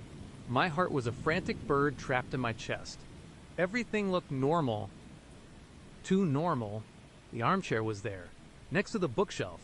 Mittens, thankfully, was curled up on my bed, oblivious. A warm, soft lump of innocence. I went to the kitchen, the window overlooking the community garden. The sunflowers now wilting slightly in the evening light. Nothing. But then, as I was about to collapse onto my couch, I saw it. On my coffee table, right next to the remote control, was a small white plastic button. It was a distinctive button, the kind you might find on a blazer or a casual jacket, with two small parallel grooves etched into its surface. I did not own anything with a button like that. I picked it up, my fingers trembling. It felt cold, smooth. It was a foreign object, a trophy, a calling card. A chill that had nothing to do with the evening air went straight through me, deeper than any fear I had ever known. He had not just been in my apartment. He had left something behind. A message. I looked at the button, then at my phone, where I would already blocked Mark's number and deleted our chat. But it was too late. He was in my head. He was in my home, and I had no idea how to get him out. I have not been on a dating app since. Every time I hear a creak in the night, every time I see a stranger who looks vaguely like him, I freeze. My apartment, once my sanctuary, now feels like a cage, one that he holds the key to. And sometimes, late at night, when the city is quiet, I swear I can still feel those intense blue eyes watching me, just waiting for the next move. Just waiting for me to connect the dots. The next story settles into place, okay? So I would have been single for a while, just grinding through life, work, the usual stuff. My apartment, a decent 2-bedroom on the edge of the city, was my sanctuary. Cozy, familiar, nothing fancy, but it was mine. I liked my routine, my quiet evenings, even my slightly obsessive habit of making sure the Cuisinart was perfectly aligned on the kitchen counter after I used it. Call me weird, but it was just one of those little things that made my world feel orderly. Then came Tinder. Yeah, I know. It is a crapshoot, mostly. A wasteland of bad bios, and even worse pickup lines. But every now and then, you stumble across a profile that just clicks. That was Lena. Her pictures were stunning, but it was her bio that hooked me. Witty, self-aware, passionate about things I cared about. We matched, and the conversation flowed effortlessly. It was like we would known each other for years, picking up on each other's thoughts, finishing sentences. I was instantly, completely, utterly smitten. Our first date was coffee. She was even more captivating in person. Bright eyes, a laugh that made my stomach do flips, and a way of listening that made me feel like the most interesting person in the room.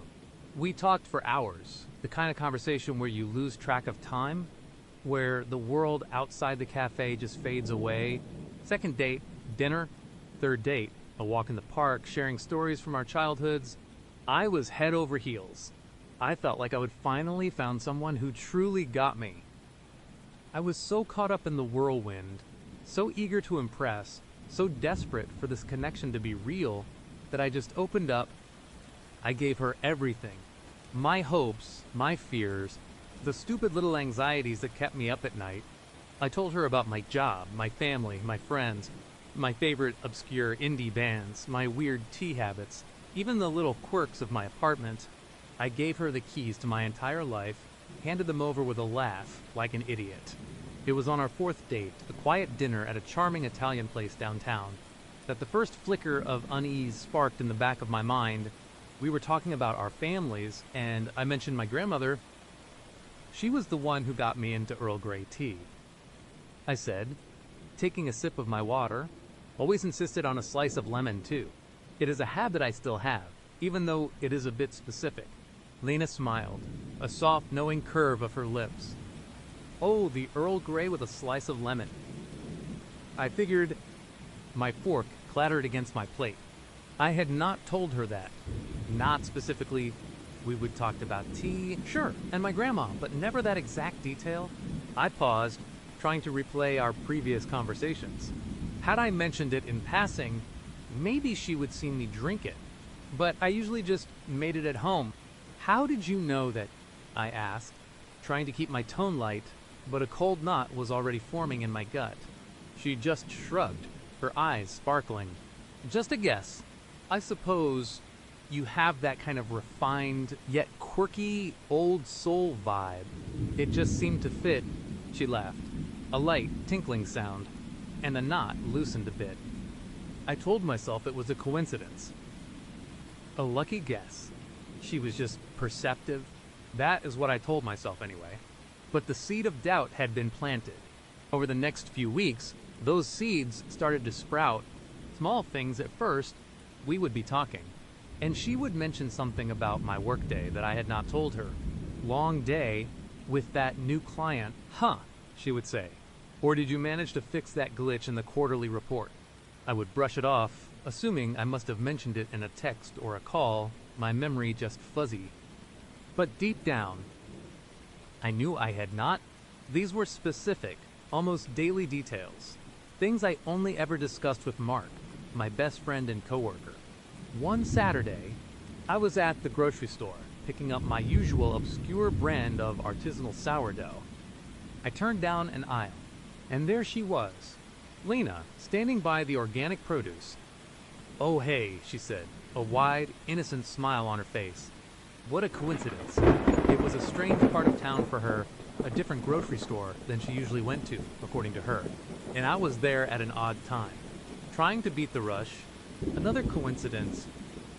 I told myself, but the knot in my stomach was tighter now. It felt less like fate and more like a pattern. Then came the gifts. Thoughtful, incredibly specific gifts. I would mention almost offhandedly that I would always wanted a first edition of a particular, rather obscure sci-fi novel from the 70s.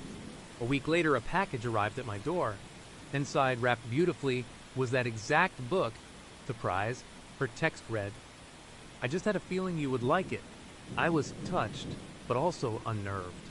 How could she have known? It was not something I talked about often, certainly not with her.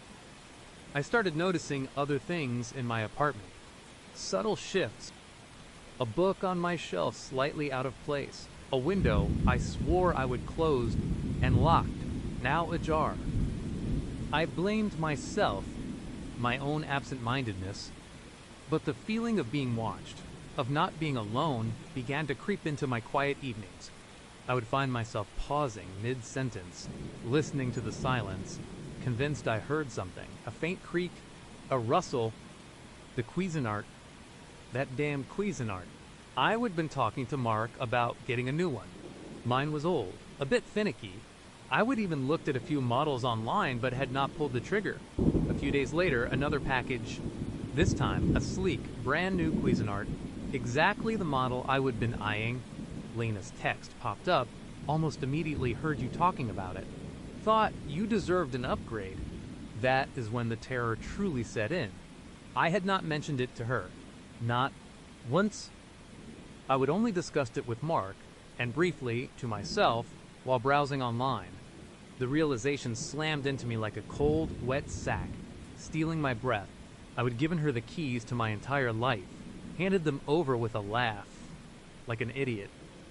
Mark sat beside me, his face pale, his eyes darting between the 4 small squares on my phone windows into the illusion of my security. I told her everything, I whispered, choked by self-loathing. My routine, my apartment, even the damn Cuisinart. How could I have been so blind? The silence in the apartment after that was suffocating, every creak amplified. I tried to distance myself, to make excuses, to avoid her calls. But Lena was not deterred. She would show up at my work, claiming she was just in the neighborhood. Her texts became less charming, more possessive. "Missing you," she would write. Then, a few minutes later, "I know you are busy, but I saw you just finish that report. Good job." The casualness of it was chilling. She was not just guessing anymore. She knew. She was watching. That is when Mark stepped in. He saw the genuine fear in my eyes, the way I flinched at every shadow, every unexpected sound. He was the one who suggested the security cameras. "It is the only way." "Man," he would said, his voice grim, "at least we will know." So we spent an entire afternoon installing them. 4 cameras, one pointed at the front door, one covering the living room, one in the kitchen, and one peeking into the hallway. The drilling, the wiring, the endless testing. Each click and whir of the new system was supposed to be a shield, but they felt more like a cruel joke, constant reminders of Lena's impossible reach. We sat there, 2 terrified men, surrounded by the ghosts of a normal life. My gaze was fixed on the kitchen feed, on that Cuisinart, sitting innocently, yet terrifyingly, on the counter. It was her signature, her way of saying, "I know your secrets." She is not just watching from afar, is she? Mark whispered, echoing my chilling thought. My phone buzzed, making me flinch so hard I nearly dropped it. A new text. My blood ran cold as I read it. Nice new eyes. My name. Do not think they will help you see what is truly there. She knew. Of course, she knew. She knew about the cameras the moment Mark started drilling. The violation made my stomach churn, bile rising in my throat. We were supposed to be safe, but she had already circumvented our defense before we would even finish setting it up. What was the point? She was always one step ahead. My eyes drifted back to the feeds, flicking between the 4 squares. The living room, empty. The hallway, clear. The kitchen, the Cuisinart. A silent sentinel. And the front door then, a faint flicker on the front door feed. Almost imperceptible. A distortion, like a brief ripple in still water. My breath hitched. "Did you see that?" I whispered, pointing a trembling finger at the screen. Just as I spoke, the motion detection alarm blared, a shrill, piercing shriek that tore through the suffocating silence. It was not the exterior motion sensor. It was the one set for motion inside the apartment, specifically the front door camera's internal sensor. My heart hammered against my ribs, a frantic bird trapped in a cage. Lena was not just watching. She was here. Mark grabbed a heavy flashlight he would use for the wiring, his knuckles white. His face was a mask of terror, mirroring my own.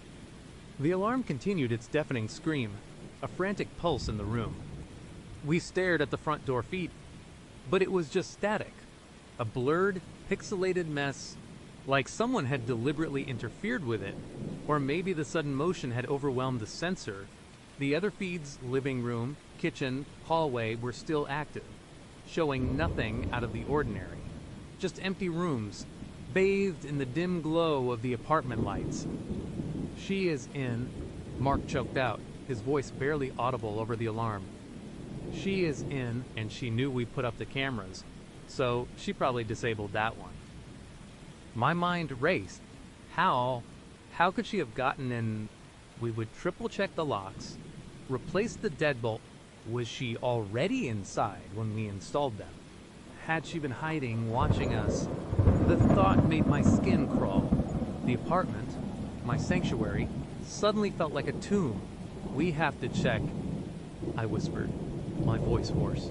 Every instinct screamed at me to curl into a ball and disappear, but I knew we could not with her potentially in here. Mark nodded, his jaw set. He moved first, slowly, flashlight held like a club, its beam cutting through the gloom. I followed, grabbing a heavy ceramic vase from the coffee table, my hands trembling. We moved like ghosts. Each creak of the floorboards, each whisper of the wind outside amplified into a monstrous roar by our terror. First, the living room, empty. The couch, the TV, my scattered magazines, all exactly as we would left them. Nothing seemed disturbed. The camera feed showed the same sterile view. My eyes darted around, searching for anything, any sign. A shadow that lingered too long, a glint of something out of place. Nothing. Next, the hallway. We crept along, Mark's flashlight sweeping the walls, illuminating my framed photos. The coat rack. The bathroom door was slightly ajar, as it always was. Mark pushed it open with the tip of his flashlight. Empty. Then, the kitchen. My breath hitched. The Cuisinart, it was still there, sitting on the counter, but it was not perfectly aligned. It was turned slightly, maybe an inch or two, just enough to be noticeable to me, the one who obsessed over its placement. And next to it, on the pristine white counter, was a single crimson rose petal. My blood ran cold. The Cuisinart was her signature, her way of saying she knew my secrets. The rose petal was something new, a calling card. a taunt. It felt intimate, personal, deeply disturbing, like she was leaving a piece of herself behind, or marking her territory. Mark saw it too. His eyes widened, and he let out a shuddering breath. He cautiously reached for the Cuisinart, his fingers hovering over the sleek plastic. It has been moved. We checked the rest of the apartment, the spare bedroom, my bedroom, the closets, nothing. No Lena, no sign of forced entry. It was as if she had simply materialized, left her unsettling mark, and then vanished into thin air. The alarm finally stopped, leaving a ringing silence in its wake that was almost worse than the noise. We stood in the kitchen, staring at the Cuisinart and the single rose petal, the air thick with unspoken dread. "She is gone," Mark whispered, his voice hoarse, "or she was never here. Maybe it was just a glitch." I shook my head slowly, my eyes still fixed on that crimson petal. "No," I said, my voice barely a whisper. "She was here. She moved the Cuisinart. She left this." I picked up the petal, its velvety texture feeling alien and wrong in my fingers. And the text, "Do not think they will help you see what is truly there." She knew we would be looking at the feeds, but she wanted to make sure we knew she could still get to us. She wanted us to know the cameras were useless. The terror was not just about her being inside my apartment anymore. It was the chilling realization that she was not playing by any rules I understood. She was not just a stalker. She was something else, something far more insidious. She had infiltrated my life, my home, my mind. And now, even with all my supposed security, she could come and go as she pleased, leaving behind disturbing little proofs of her omnipresence. We sat back down in the living room, the feed still active, showing nothing but empty rooms. But the rooms were not empty.